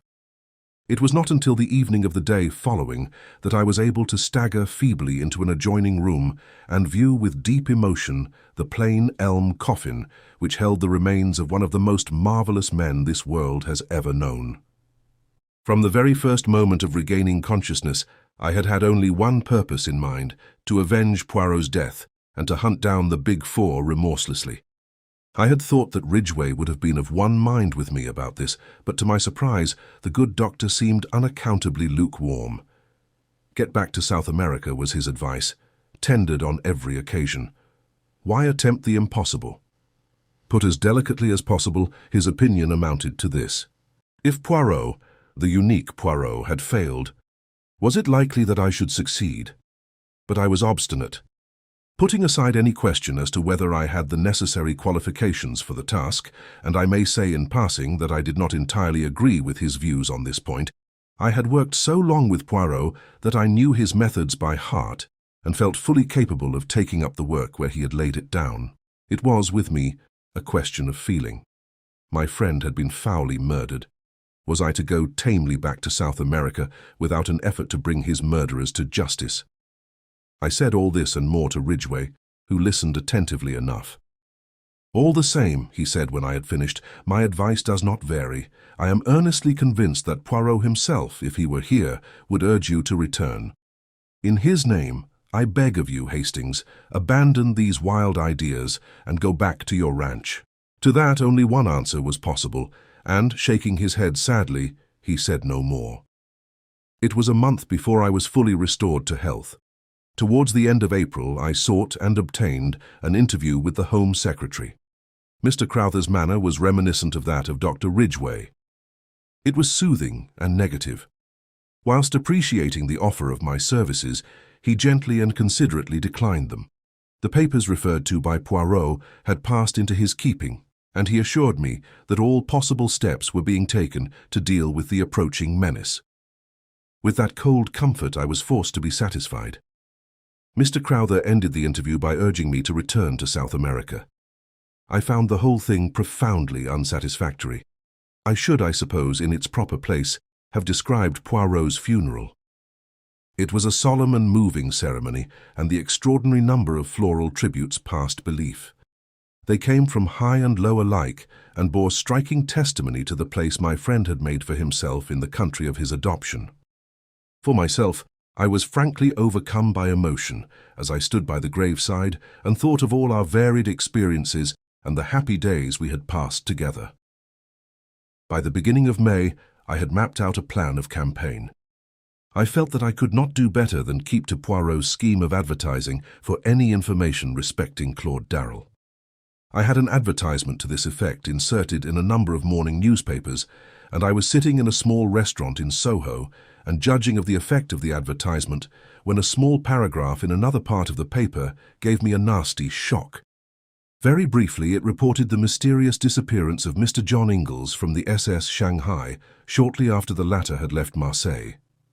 Although the weather was perfectly smooth, it was feared that the unfortunate gentleman must have fallen overboard. The paragraph ended with a brief reference to Mr. Ingles's long and distinguished service in China. The news was unpleasant. I read into Ingles's death a sinister motive. Not for one moment did I believe the theory of an accident. Ingles had been murdered, and his death was only too clearly the handiwork of that accursed Big Four. As I sat there, stunned by the blow and turning the whole matter over in my mind, I was startled by the remarkable behavior of the man sitting opposite me. So far I had not paid much attention to him. He was a thin, dark man of middle age, sallow of complexion, with a small, pointed beard. He had sat down opposite me so quietly that I had hardly noticed his arrival. But his actions now were decidedly peculiar, to say the least of them. Leaning forward, he deliberately helped me to salt, putting it in 4 little heaps round the edge of my plate. "You will excuse me," he said in a melancholy voice. "To help a stranger to salt is to help them to sorrow, they say. That may be an unavoidable necessity. I hope not, though. I hope that you will be reasonable." Then, with a certain significance, he repeated his operations with the salt on his own plate. The symbol 4 was too plain to be missed. I looked at him searchingly. In no way that I could see did he resemble the young Templeton, or James the footman, or any other of the various personalities we had come across. Nevertheless, I was convinced that I had to do with no less than the redoubtable Number 4 himself. In his voice there was certainly a faint resemblance to the buttoned-up stranger who had called upon us in Paris. I looked round, undecided as to my course of action. Reading my thoughts, he smiled and gently shook his head. "I should not advise it," he remarked. "Remember what came of your hasty action in Paris. Let me assure you that my way of retreat is well assured. Your ideas are inclined to be a little crude, Captain Hastings, if I may say so." "You devil!" I said, choking with rage. "You incarnate devil." "Heated, just a trifle heated. Your late lamented friend would have told you that a man who keeps calm has always a great advantage." "You dare to speak of him," I cried, "the man you murdered so foully, and you come here." He interrupted me. "I came here for an excellent and peaceful purpose, to advise you to return at once to South America. If you do so, that is the end of the matter as far as the Big Four are concerned. You and yours will not be molested in any way. I give you my word as to that." I laughed scornfully.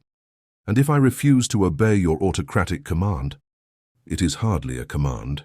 Shall we say that it is a warning?" There was a cold menace in his tone. "The first warning," he said softly. "You will be well advised not to disregard it." Then, before I had any hint of his intention, he rose and slipped quickly away towards the door. I sprang to my feet and was after him in a second, but by bad luck I cannoned straight into an enormously fat man who blocked the way between me and the next table. By the time I had disentangled myself, my quarry was just passing through the doorway, and the next delay was from a waiter carrying a huge pile of plates who crashed into me without the least warning. By the time I got to the door, there was no sign of the thin man with the dark beard. The waiter was fulsome in apologies. The fat man was sitting placidly at a table ordering his lunch. There was nothing to show that both occurrences had not been a pure accident. Nevertheless, I had my own opinion as to that. I knew well enough that the agents of the Big Four were everywhere. Needless to say, I paid no heed to the warning given me. I would do or die in the good cause. I received in all only 2 answers to the advertisements. Neither of them gave me any information of value. They were both from actors who had played with Claude Darrell at one time or another. Neither of them knew him at all intimately, and no new light was thrown upon the problem of his identity and present whereabouts. No further sign came from the Big Four until about 10 days later. I was crossing Hyde Park, lost in thought, when a voice, rich with a persuasive foreign inflection, hailed me. "Captain Hastings, is it not?" A big limousine had just drawn up by the pavement. A woman was leaning out. Exquisitely dressed in black with wonderful pearls, I recognized the lady first known to us as Countess Vera Rossikoff, and afterwards, under a different alias, as an agent of the Big Four. Poirot, for some reason or other, had always had a sneaking fondness for the Countess. Something in her very flamboyance attracted the little man. He was wont to declare in moments of enthusiasm, a woman in 1,000. That she was arrayed against us on the side of our bitterest enemies never seemed to weigh in his judgment. "Ah, do not pass on," said the Countess. "I have something most important to say to you, and do not try to have me arrested either, for that would be stupid. You were always a little stupid, yes, it is so. You are stupid now, when you persist in disregarding the warning we sent you. It is the second warning I bring you. Leave England at once. You can do no good here. I tell you that frankly. You will never accomplish anything." "In that case," I said stiffly, "it seems rather extraordinary that you are all so anxious to get me out of the country." The Countess shrugged her shoulders, magnificent shoulders, and a magnificent gesture. "For my part, I think that too stupid. I would leave you here to play about happily. But the chiefs, you see, are fearful that some word of yours may give great help to those more intelligent than yourself. Hence, you are to be banished." The Countess appeared to have a flattering idea of my abilities. I concealed my annoyance. Doubtless this attitude of hers was assumed expressly to annoy me and to give me the idea that I was unimportant. "It would, of course, be quite easy to remove you," she continued, "but I am quite sentimental sometimes. I pleaded for you. You have a nice little wife somewhere, have you not? And it would please the poor little man who is dead to know that you were not to be killed. I always liked him, you know. He was clever, but clever. Had it not been a case of 4 against 1, I honestly believe he might have been too much for us. I confess it frankly, he was my master. I sent a wreath to the funeral as a token of my admiration, an enormous one of crimson roses. Crimson roses express my temperament. I listened in silence and a growing distaste. You have the look of a mule when it puts its ears back and kicks. Well, I have delivered my warning. Remember this, The third warning will come by the hand of the destroyer." She made a sign, and the car whirled away rapidly. I noted the number mechanically, but without the hope that it would lead to anything. The Big Four were not apt to be careless in details. I went home a little sobered. One fact had emerged from the Countess's flood of volubility. I was in real danger of my life. Though I had no intention of abandoning the struggle, I saw that it behoved me to walk warily and adopt every possible precaution. Whilst I was reviewing all these facts and seeking for the best line of action, the telephone bell rang.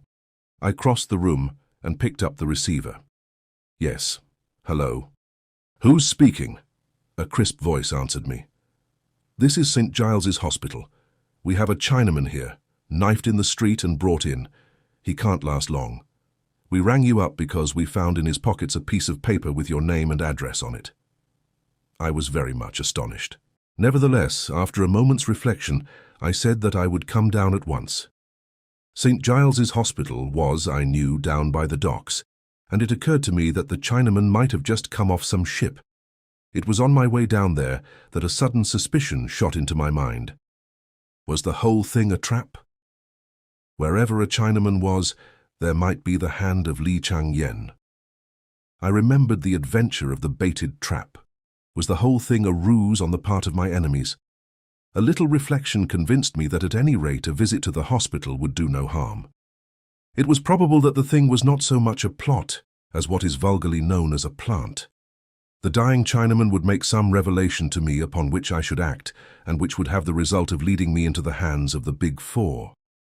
The thing to do was to preserve an open mind, and whilst feigning credulity, be secretly on my guard.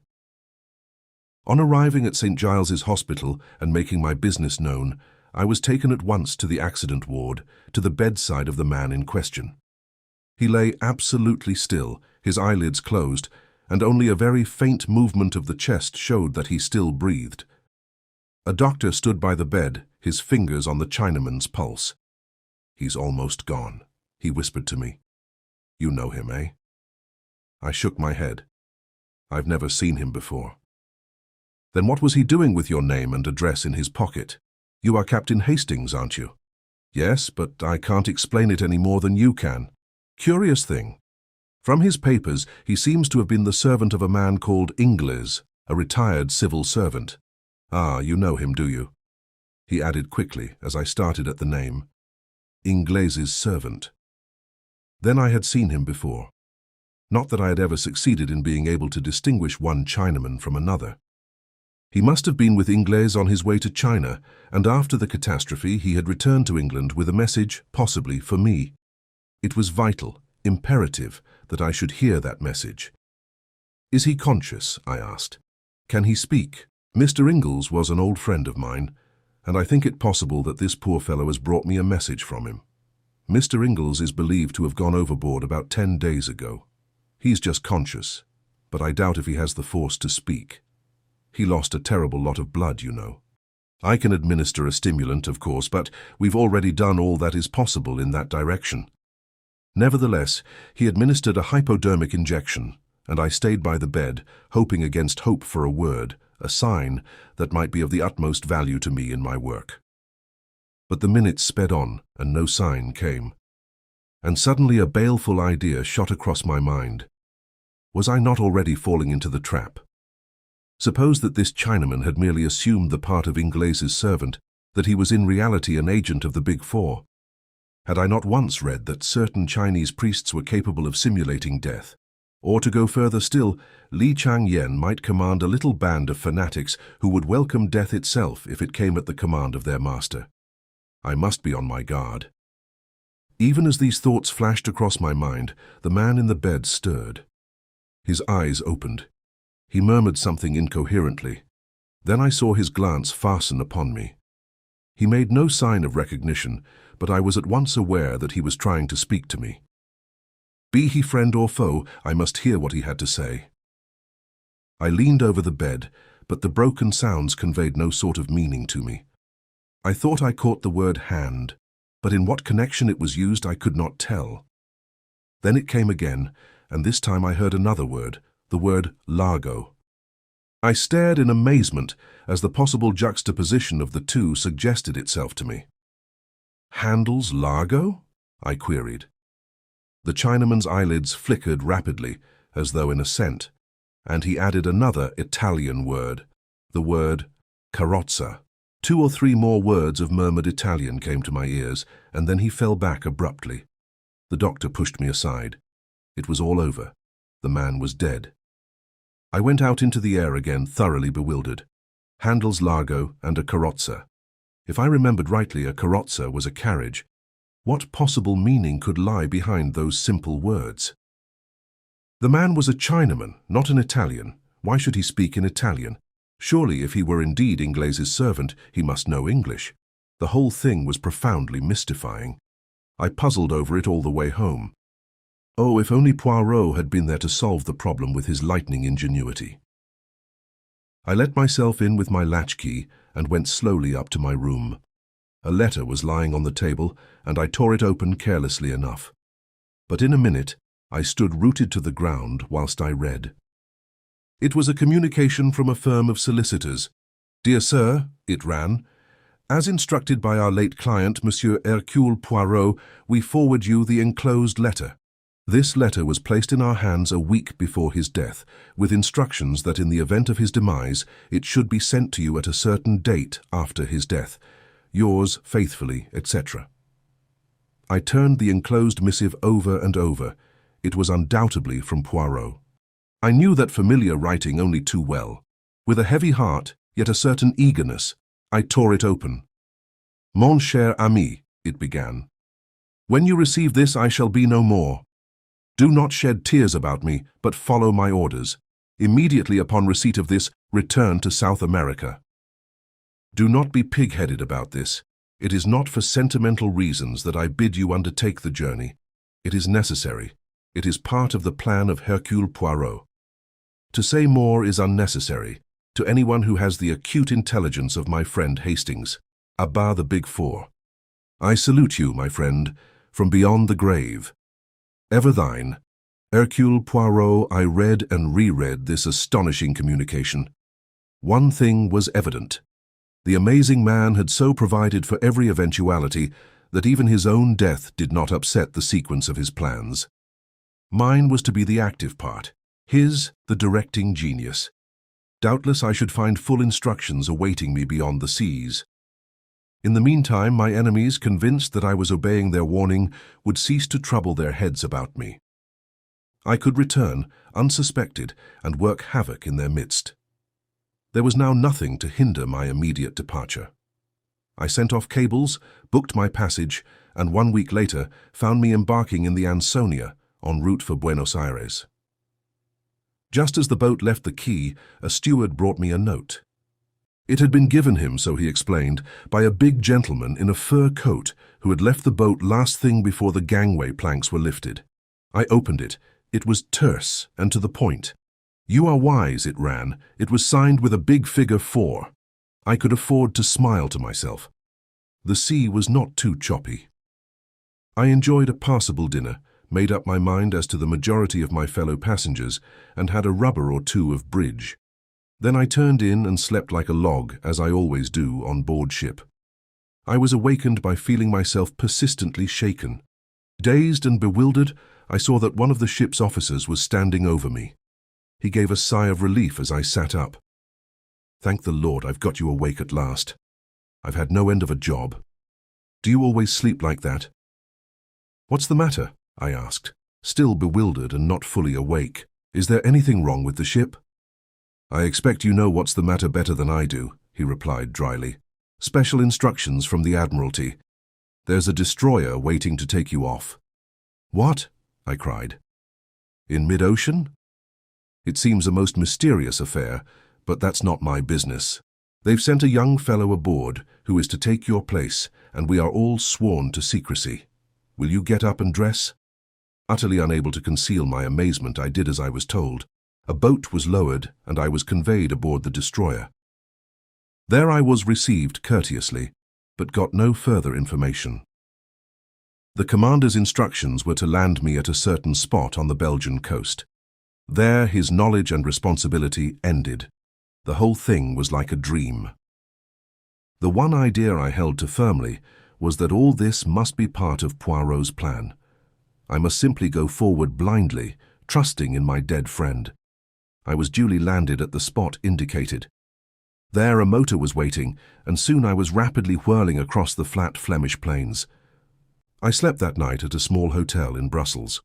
The next day we went on again. The country became wooded and hilly. I realized that we were penetrating into the Ardennes, and I suddenly remembered Poirot's saying that he had a brother who lived at Spa. But we did not go to Spa itself. We left the main road and wound into the leafy fastnesses of the hills till we reached a little hamlet and an isolated white villa high on the hillside. Here the car stopped in front of the green door of the villa. The door opened as I alighted. An elderly manservant stood in the doorway bowing. "Monsieur le Capitaine Hastings," he said in French. "Monsieur le Capitaine is expected, if he will follow me." He led the way across the hall and flung open a door at the back, standing aside to let me pass in. I blinked a little, for the room faced west and the afternoon sun was pouring in. Then my vision cleared, and I saw a figure waiting to welcome me with outstretched hands. It was, oh, impossible, it couldn't be, but yes, Poirot. I cried, and for once did not attempt to evade the embrace with which he overwhelmed me. But yes, it is indeed I. Not so easy to kill Hercule Poirot. But Poirot, why? A ruse de guerre, my friend, a ruse de guerre. All is now ready for our grand coup, but you might have told me. No, Hastings, I could not. Never, never in 1,000 years could you have acted the part at the funeral. As it was perfect. It could not fail to carry conviction to the Big Four. But what I've been through, do not think me too unfeeling. I carried out the deception, partly for your sake. I was willing to risk my own life, but I had qualms about continually risking yours. So after the explosion, I have an idea of great brilliancy. The good Ridgway, he enables me to carry it out. I am dead. You will return to South America. But mon ami, that is just what you would not do. In the end, I have to arrange a solicitor's letter and a long rigmarole. But at all events, here you are. That is the great thing. And now we lie here, perdu, till the moment comes for the last grand coup, the final overthrowing of the Big Four. Chapter 17, Number 4, wins a trick. From our quiet retreat in the Ardennes, we watched the progress of affairs in the great world. We were plentifully supplied with newspapers, and every day Poirot received a bulky envelope, evidently containing some kind of report. He never showed these reports to me, but I could usually tell from his manner whether their contents had been satisfactory or otherwise. He never wavered in his belief that our present plan was the only one likely to be crowned by success. "As a minor point, Hastings," he remarked one day, "I was in continual fear of your death lying at my door, and that rendered me nervous, like a cat upon the jumps, as you say. But now I am well satisfied.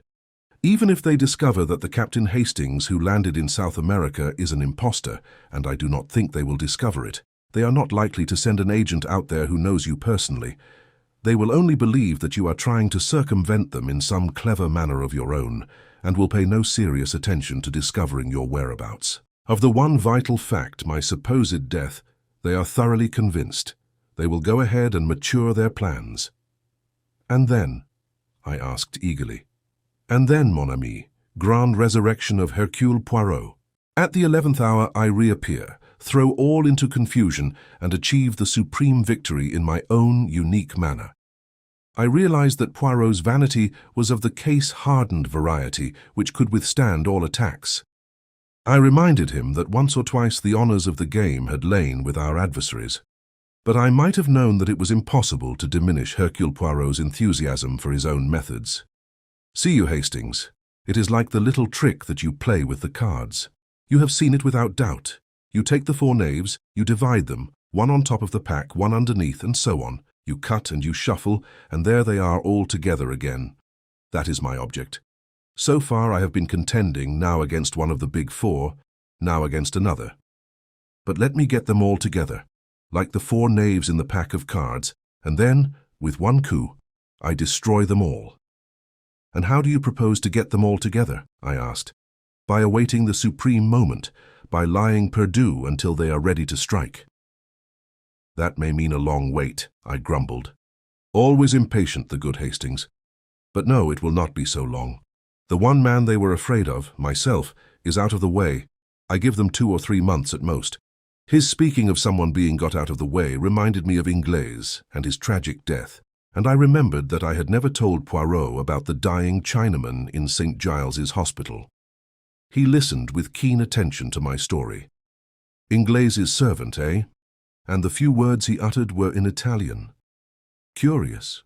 That's why I suspected it might have been a plant on the part of the Big Four. Your reasoning is at fault, Hastings. Employ the little grey cells. If your enemies wished to deceive you, they would assuredly have seen to it that the Chinaman spoke in intelligible pidgin English. No, the message was genuine. Tell me again all that you heard. First of all, he made a reference to Handel's Largo, and then he said something that sounded like carrozza. That's a carriage, isn't it? Nothing else? Well, just at the end he murmured something like Cara somebody or other, some woman's name. Zia, I think. But I don't suppose that had any bearing on the rest of it. You would not suppose so, Hastings. Cara Zia is very important indeed. I don't see, my dear friend, you never see. And anyway, the English know no geography. Geography? I cried. What has geography got to do with it? I dare say Monsieur Thomas Cook would be more to the point. As usual, Poirot refused to say anything more, a most irritating trick of his. But I noticed that his manner became extremely cheerful, as though he had scored some point or other. The days went on, pleasant if a trifle monotonous. There were plenty of books in the villa, and delightful rambles all around, but I chafed sometimes at the forced inactivity of our life, and marvelled at Poirot's state of placid content. Nothing occurred to ruffle our quiet existence, and it was not until the end of June, well within the limit that Poirot had given them, that we had our news of the Big Four. A car drove up to the villa early one morning, such an unusual event in our peaceful life that I hurried down to satisfy my curiosity. I found Poirot talking to a pleasant-faced young fellow of about my own age. He introduced me. This is Captain Hastings, one of the most famous members of your intelligence service. Not famous at all, I'm afraid, said the young man, laughing pleasantly. Not famous except to those in the know, I should have said. Most of Captain Harvey's friends and acquaintances consider him an amiable but brainless young man, devoted only to the trot of the fox, or whatever the dance is called. We both laughed. Well, well, to business, said Poirot. You are of opinion the time has come, then? We are sure of it, sir. China was isolated politically yesterday. What is going on out there nobody knows. No news of any kind, wireless or otherwise, has come through, just a complete break, and silence. Li Chang-yen has shown his hand. And the others? Abe Ryland arrived in England a week ago and left for the continent yesterday. And Madame Olivier? Madame Olivier left Paris last night. For Italy? For Italy, sir. As far as we can judge, they are both making for the resort you indicated, though how you knew that. Ah, that is not the cap with the feather for me. That was the work of Hastings here. He conceals his intelligence, you comprehend, but it is profound for all that. Harvey looked at me with due appreciation, and I felt rather uncomfortable. All is in train, then, said Poirot. He was pale now, and completely serious. The time has come. The arrangements are all made? Everything you ordered has been carried out. The governments of Italy, France, and England are behind you and are all working harmoniously together. It is in fact a new entente, observed Poirot dryly. I am glad that Desjardins is convinced at last. Eh bien then, we will start, or rather, I will start. You, Hastings, will remain here, yes, I pray of you. In verity, my friend, I am serious. I believed him, but it was not likely that I should consent to being left behind in that fashion. Our argument was short but decisive. It was not until we were in the train, speeding towards Paris, that he admitted that he was secretly glad of my decision. For you have a part to play, Hastings, an important part. Without you, I might well fail. Nevertheless, I felt that it was my duty to urge you to remain behind. There is danger, then. Mon ami, Where there is the Big Four, there is always danger. On arrival in Paris, we drove across to the Gare de l'Est, and Poirot at last announced our destination. We were bound for Bolzano, an Italian Tyrol. During Harvey's absence from our carriage, I took the opportunity of asking Poirot why he had said that the discovery of the rendezvous was my work. Because it was, my friend. How Ingles managed to get hold of the information I do not know, but he did, and he sent it to us by his servant. We are bound, mon ami, for Carrezzi, the new Italian name for which is Lago di Carezza. You see now where your Carrezzia comes in, and also your Carrozza and Largo. The handle was supplied by your own imagination. Possibly some reference to the information coming from the hand of Mr. Ingles started the train of association. Carrezzi? I queried. I never heard of it. I always tell you that the English know no geography. But as a matter of fact, it is a well-known and very beautiful summer resort, 4,000 feet up in the heart of the Dolomites. And it is in this out-of-the-way spot that the Big Four have their rendezvous, say rather their headquarters. The signal has been given, and it is their intention to disappear from the world and issue orders from their mountain fastness. I have made the inquiries. A lot of quarrying of stone and mineral deposits is done there, and the company, apparently a small Italian firm, is in reality controlled by Abe Ryland. I am prepared to swear that a vast subterranean dwelling has been hollowed out in the very heart of the mountain, secret and inaccessible. From there, the leaders of the organization will issue by wireless their orders to their followers, who are numbered by thousands in every country. And from that crag in the Dolomites, the dictators of the world will emerge. That is to say, they would emerge were it not for Hercule Poirot. Do you seriously believe all this, Poirot? What about the armies and general machinery of civilization? What about it in Russia, Hastings? This will be Russia on an infinitely larger scale, and with this additional menace that Madame Olivier's experiments have proceeded further than she has ever given out.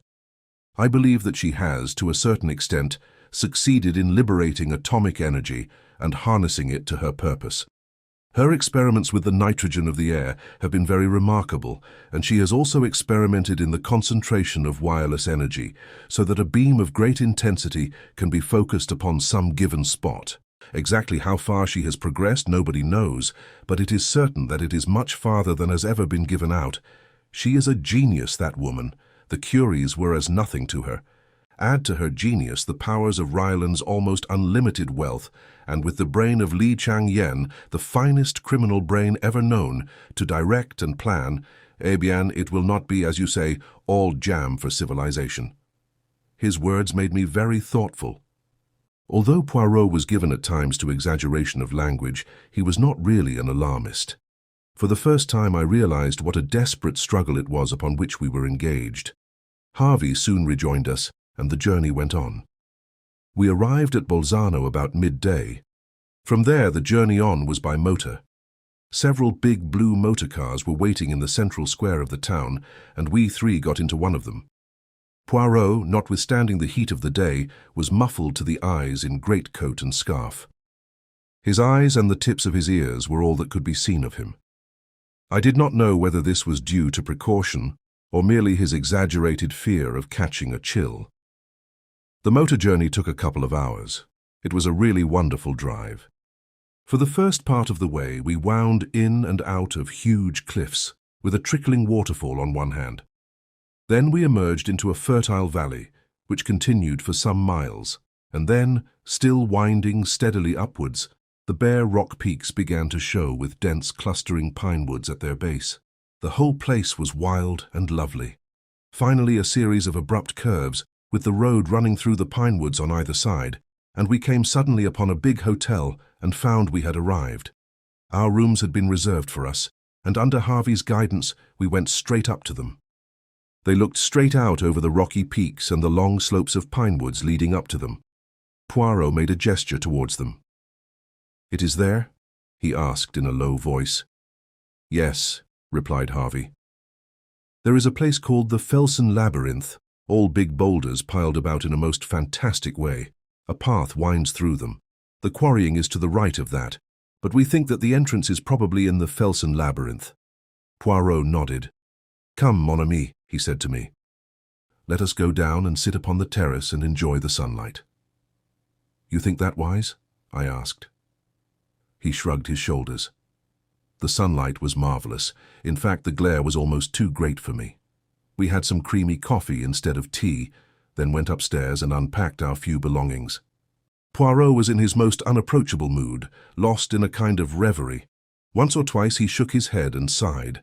I had been rather intrigued by a man who had got out of our train at Bolzano and had been met by a private car. He was a small man, and one thing about him that attracted my attention was that he was almost as much muffled up as Poirot had been. More so indeed, for in addition to greatcoat and muffler, he was wearing huge blue spectacles. I was convinced that here we had an emissary of the Big Four. Poirot did not seem very impressed by my idea. But when, leaning out of my bedroom window, I reported that the man in question was strolling about in the vicinity of the hotel, he admitted that there might be something in it. I urged my friend not to go down to dinner, but he insisted on doing so. We entered the dining room rather late and were shown to a table by the window. As we sat down, our attention was attracted by an exclamation and a crash of falling china. A dish of haricots verts had been upset over a man who was sitting at the table next to ours. The head waiter came up and was vociferous in apologies. Presently, when the offending waiter was serving us with soup, Poirot spoke to him. "An unfortunate accident, that. But it was not your fault. Monsieur saw that?" "No, indeed it was not my fault." The gentleman half sprang up from his chair. I thought he was going to have an attack of some kind. I could not save the catastrophe. I saw Poirot's eyes shining with the green light I knew so well, and as the waiter departed, he said to me in a low voice, "You see, Hastings, the effect of Hercule Poirot, alive and in the flesh. You think—" I had not time to continue. I felt Poirot's hand on my knee as he whispered excitedly, "Look, Hastings, look, his trick with the bread." Number 4. Sure enough, the man at the next table to ours, his face unusually pale, was dabbing a small piece of bread mechanically about the table. I studied him carefully.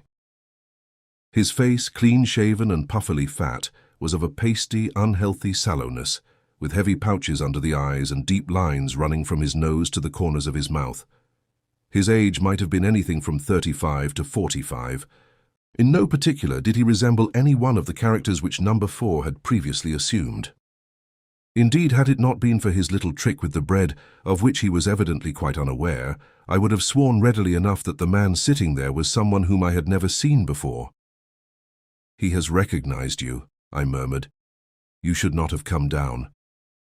"My excellent Hastings, I have feigned death for 3 months for this one purpose.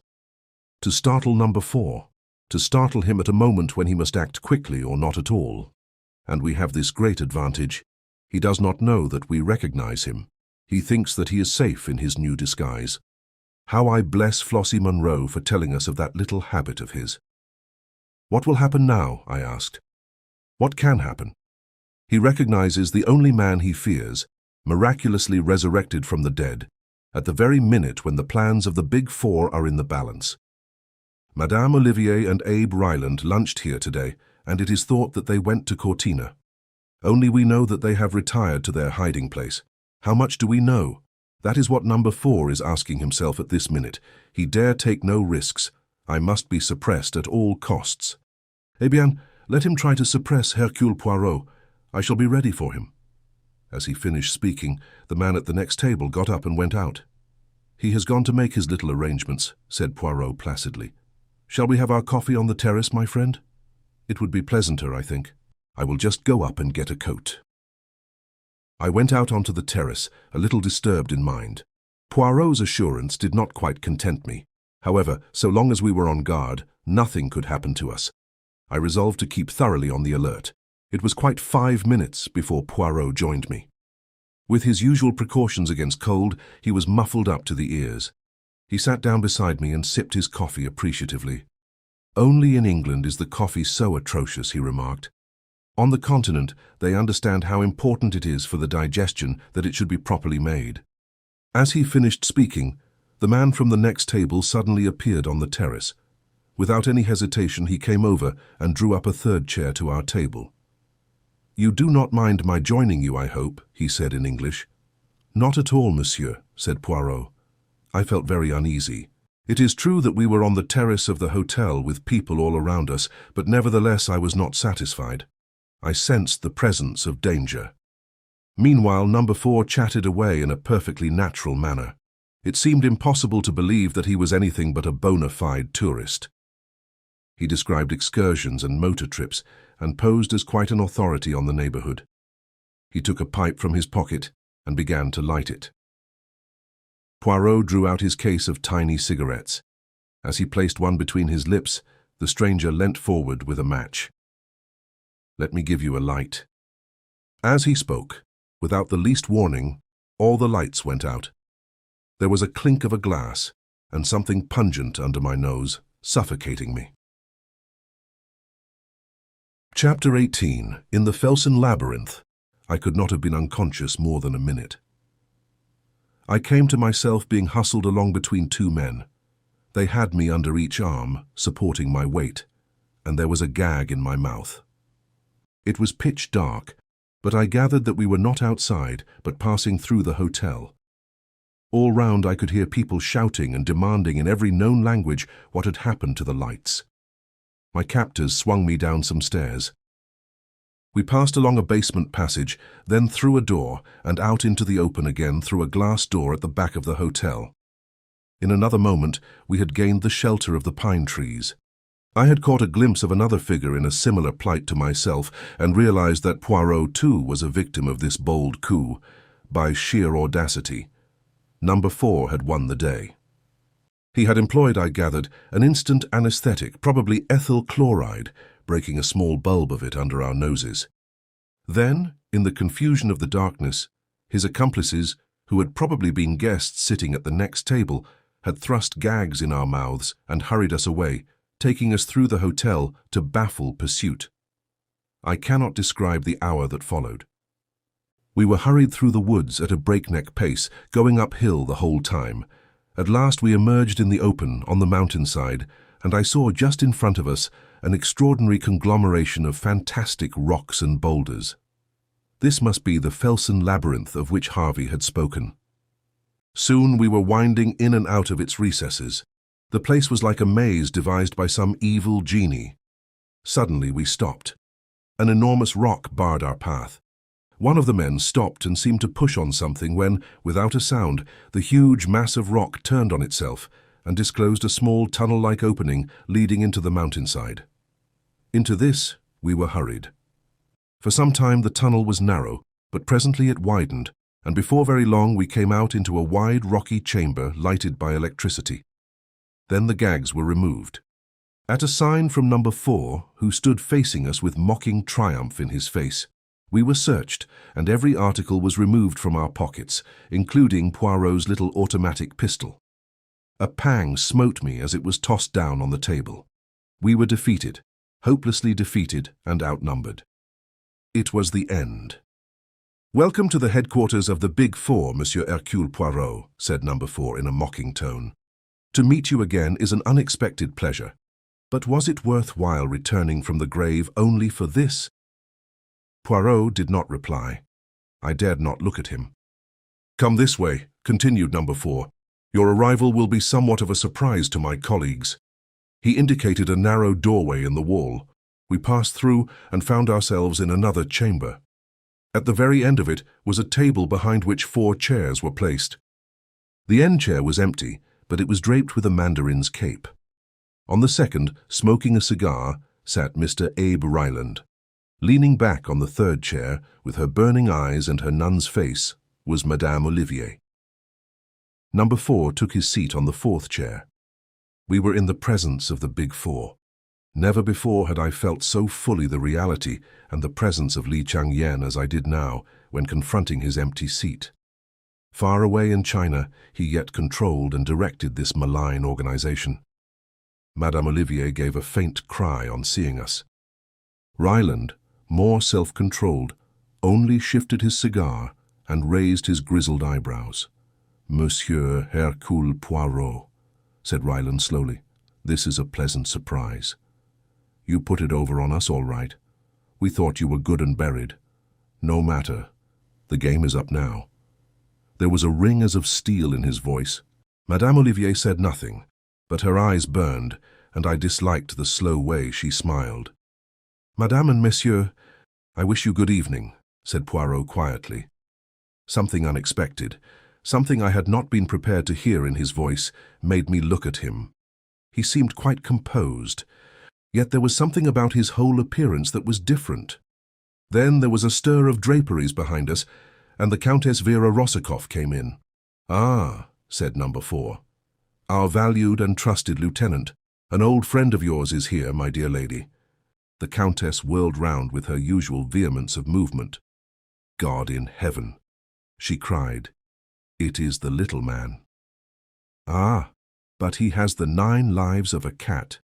Oh, little man, why did you mix yourself up in this?" "Madame," said Poirot with a bow. "Me, like the great Napoleon, I am on the side of the big battalions." As he spoke, I saw a sudden suspicion flash into her eyes, and at the same moment I knew the truth, which subconsciously I already sensed. The man beside me was not Hercule Poirot. He was very like him, extraordinarily like him. There was the same egg-shaped head, the same strutting figure, delicately plump. But the voice was different, and the eyes, instead of being green, were dark, and surely the moustaches, those famous moustaches.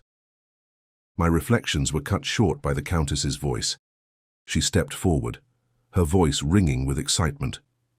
"You have been deceived. This man is not Hercule Poirot." Number 4 uttered an incredulous exclamation, but the Countess leant forward and snatched at Poirot's moustaches. They came off in her hand, and then, indeed, the truth was plain. For this man's upper lip was disfigured by a small scar which completely altered the expression of the face. "Not Hercule Poirot," muttered number 4. "But who can he be, then?" "I know," I cried suddenly, and then stopped dead, afraid I had ruined everything. But the man I will still refer to as Poirot had turned to me encouragingly. "Say it if you will. It makes no matter now. The trick has succeeded." "This is Achille Poirot," I said slowly, "Hercule Poirot's twin brother."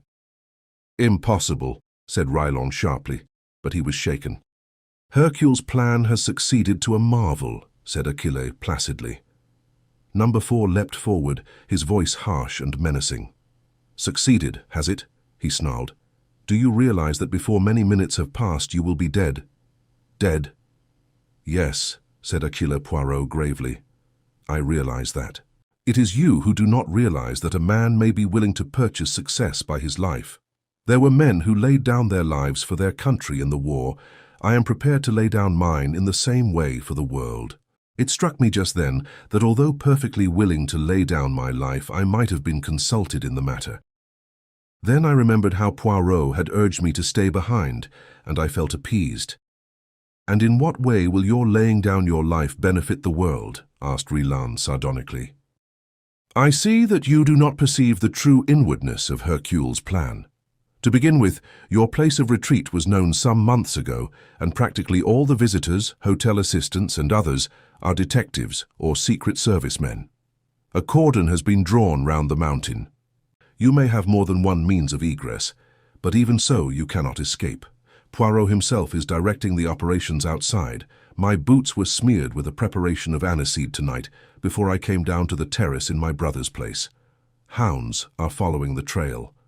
It will lead them infallibly to the rock in the Felsenlabyrinth where the entrance is situated. You see, do what you will to us, the net is drawn tightly round you. You cannot escape." Madame Olivier laughed suddenly. "You are wrong. There is one way we can escape, and like Samson of old, destroy our enemies at the same time. What do you say, my friends?" Ryland was staring at Achille Poirot. "Suppose he's lying," he said hoarsely. The other shrugged his shoulders. "In an hour it will be dawn. Then you can see for yourself the truth of my words. Already they should have traced me to the entrance in the Felsenlabyrinth." Even as he spoke, there was a far-off reverberation, and a man ran in shouting incoherently. Ryland sprang up and went out. Madame Olivier moved to the end of the room and opened a door that I had not noticed. Inside, I caught a glimpse of a perfectly equipped laboratory, which reminded me of the one in Paris. Number 4 also sprang up and went out. He returned with Poirot's revolver, which he gave to the Countess. "There is no danger of their escaping," he said grimly, "but still you had better have this." Then he went out again. The Countess came over to us and surveyed my companion attentively for some time. Suddenly she laughed. "You are very clever, Monsieur Hercule Poirot," she said mockingly. "Madame, let us talk business. It is fortunate that they have left us alone together. What is your price?" "I do not understand." "What price?" "Madame, you can aid us to escape. You know the secret ways out of this retreat. I ask you, what is your price?" She laughed again. "More than you could pay, little man. Why, all the money in the world would not buy me. Madame, I did not speak of money. I am a man of intelligence. Nevertheless, this is a true fact. Everyone has his price. In exchange for life and liberty, I offer you your heart's desire. So you are a magician. You can call me so if you like." The Countess suddenly dropped her jesting manner. She spoke with passionate bitterness. "Fool, my heart's desire. Can you give me revenge upon my enemies? Can you give me back youth and beauty and a gay heart? Can you bring the dead to life again?" Hercule Poirot was watching her very curiously. "Which of the 3, madame? Make your choice." She laughed sardonically. "You will send me the elixir of life, perhaps? Come, I will make a bargain with you. Once I had a child. Find my child for me, and you shall go free." "Madame, I agree. It is a bargain. Your child shall be restored to you, on the faith of Hercule Poirot himself." Again that strange woman laughed, this time long and unrestrainedly. "My dear Monsieur Poirot, I am afraid I laid a little trap for you. It is very kind of you to promise to find my child for me, but you see, I happen to know that you would not succeed, and so that would be a very one-sided bargain, would it not? Madame, I swear to you by the holy angels that I will restore your child to you. I asked you before, Monsieur Poirot, could you restore the dead to life? Then the child is dead. Yes." He stepped forward and took her wrist. "Madame, I who speak to you, swear once more. I will bring the dead back to life." She stared at him as though fascinated. "You do not believe me." "I will prove my words. Get my pocketbook, which they took from me." She went out of the room and returned with it in her hand. Throughout all, she retained her grip on the revolver. I felt that Hercule Poirot's chances of bluffing her were very slight. The Countess Vera Rossakoff was no fool. "Open it, madame. The flap on the left-hand side. That is right. Now take out that photograph and look at it." Wonderingly, she took out what seemed to be a small snapshot.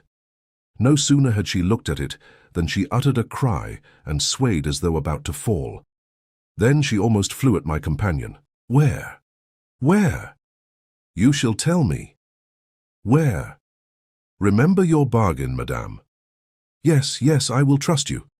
Quick, before they come back." Catching him by the hand, she drew him quickly and silently out of the room. I followed.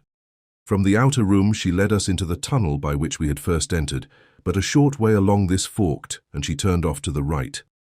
Again and again the passage divided, but she led us on, never faltering or seeming to doubt her way, and with increasing speed. "If only we are in time," she panted. "We must be out in the open before the explosion occurs." Still we went on. I understood that this tunnel led right through the mountain, and that we should finally emerge on the other side, facing a different valley. The sweat streamed down my face, but I raced on. And then, far away, I saw a gleam of daylight. Nearer and nearer, I saw green bushes growing. We forced them aside, pushed our way through. We were in the open again, with the faint light of dawn making everything rosy. Poirot's cordon was a reality. Even as we emerged, 3 men fell upon us, but released us again with a cry of astonishment. "Quick!" cried my companion. "Quick! There is no time to lose." But he was not destined to finish. The earth shook and trembled under our feet. There was a terrific roar, and the whole mountain seemed to dissolve. We were flung headlong through the air. I came to myself at last. I was in a strange bed and a strange room. Someone was sitting by the window. He turned and came and stood by me. It was Hercule Poirot, or Stay, was it? The well-known ironical voice dispelled any doubts I might have had. But yes, my friend, it is. Brother Hercule has gone home again, to the land of myths. It was I all the time. It is not only number 4 who can act a part. Belladonna in the eyes, the sacrifice of the moustaches, and a real scar the inflicting of which caused me much pain 2 months ago, but I could not risk a fake beneath the eagle eyes of number 4. And the final touch, your own knowledge and belief that there was such a person as Hercule Poirot. It was invaluable, the assistance you rendered me. Half the success of the coup is due to you. The whole crux of the affair was to make them believe that Hercule Poirot was still at large directing operations. Otherwise, everything was true, the aniseed, the cordon, etc. But why not really send a substitute, and let you go into danger without me by your side? You have a pretty idea of me there. Besides, I always had a hope of finding a way out through the Countess. How on earth did you manage to convince her? It was a pretty thin story to make her swallow, all that about a dead child. The Countess has a great deal more perspicacity than you have, my dear Hastings. She was taken in at first by my disguise, but she soon saw through it. When she said, "You are very clever, Monsieur Hercule Poirot," I knew that she had guessed the truth. It was then or never to play my trump card. All that rigmarole about bringing the dead to life. Exactly. But then, you see, I had the child all along. What? But yes. You know my motto. Be prepared. As soon as I found that the Countess Rossakoff was mixed up with the Big Four, I had every possible inquiry made as to her antecedents. I learnt that she had had a child who was reported to have been killed, and I also found that there were discrepancies in the story which led me to wonder whether it might not, after all, be alive. In the end, I succeeded in tracing the boy, and by paying out a big sum, I obtained possession of the child's person. The poor little fellow was nearly dead of starvation. I placed him in a safe place, with kindly people, and took a snapshot of him in his new surroundings. And so, when the time came, I had my little coup de théâtre all ready. You are wonderful, Poirot. Absolutely wonderful. I was glad to do it too, for I had admired the Countess. I should have been sorry if she had perished in the explosion. I've been half afraid to ask you, what of the Big Four? All the bodies have now been recovered. That of number 4 was quite unrecognizable, the head blown to pieces. I rather wish it had not been so. I should have liked to be sure, but no more of that. Look at this. He handed me a newspaper in which a paragraph was marked. It reported the death by suicide of Li Chang-yen, who had engineered the recent revolution which had failed so disastrously. My great opponent, said Poirot gravely. It was fated that he and I should never meet in the flesh. When he received the news of the disaster here, he took the simplest way out. A great brain, my friend, a great brain. But I wish I had seen the face of the man who was number 4. Supposing that, after all, but I romance. He is dead. Yes, mon ami, together we have faced and routed the Big Four. And now you will return to your charming wife, and I shall retire. The great case of my life is over. Anything else will seem tame after this. No, I shall retire. Possibly I shall grow vegetable marrows. I might even marry and range myself. He laughed heartily at the idea, but with a touch of embarrassment. I hope. Small men always admire big, flamboyant women. Marry and range myself, he said again. Who knows? This concludes the end of the story. Thank you for listening to Classic Audiobooks Library. To hear more free stories like this, be sure to subscribe and turn on notifications. We hope you'll join us again for more timeless stories and original works. Until next time.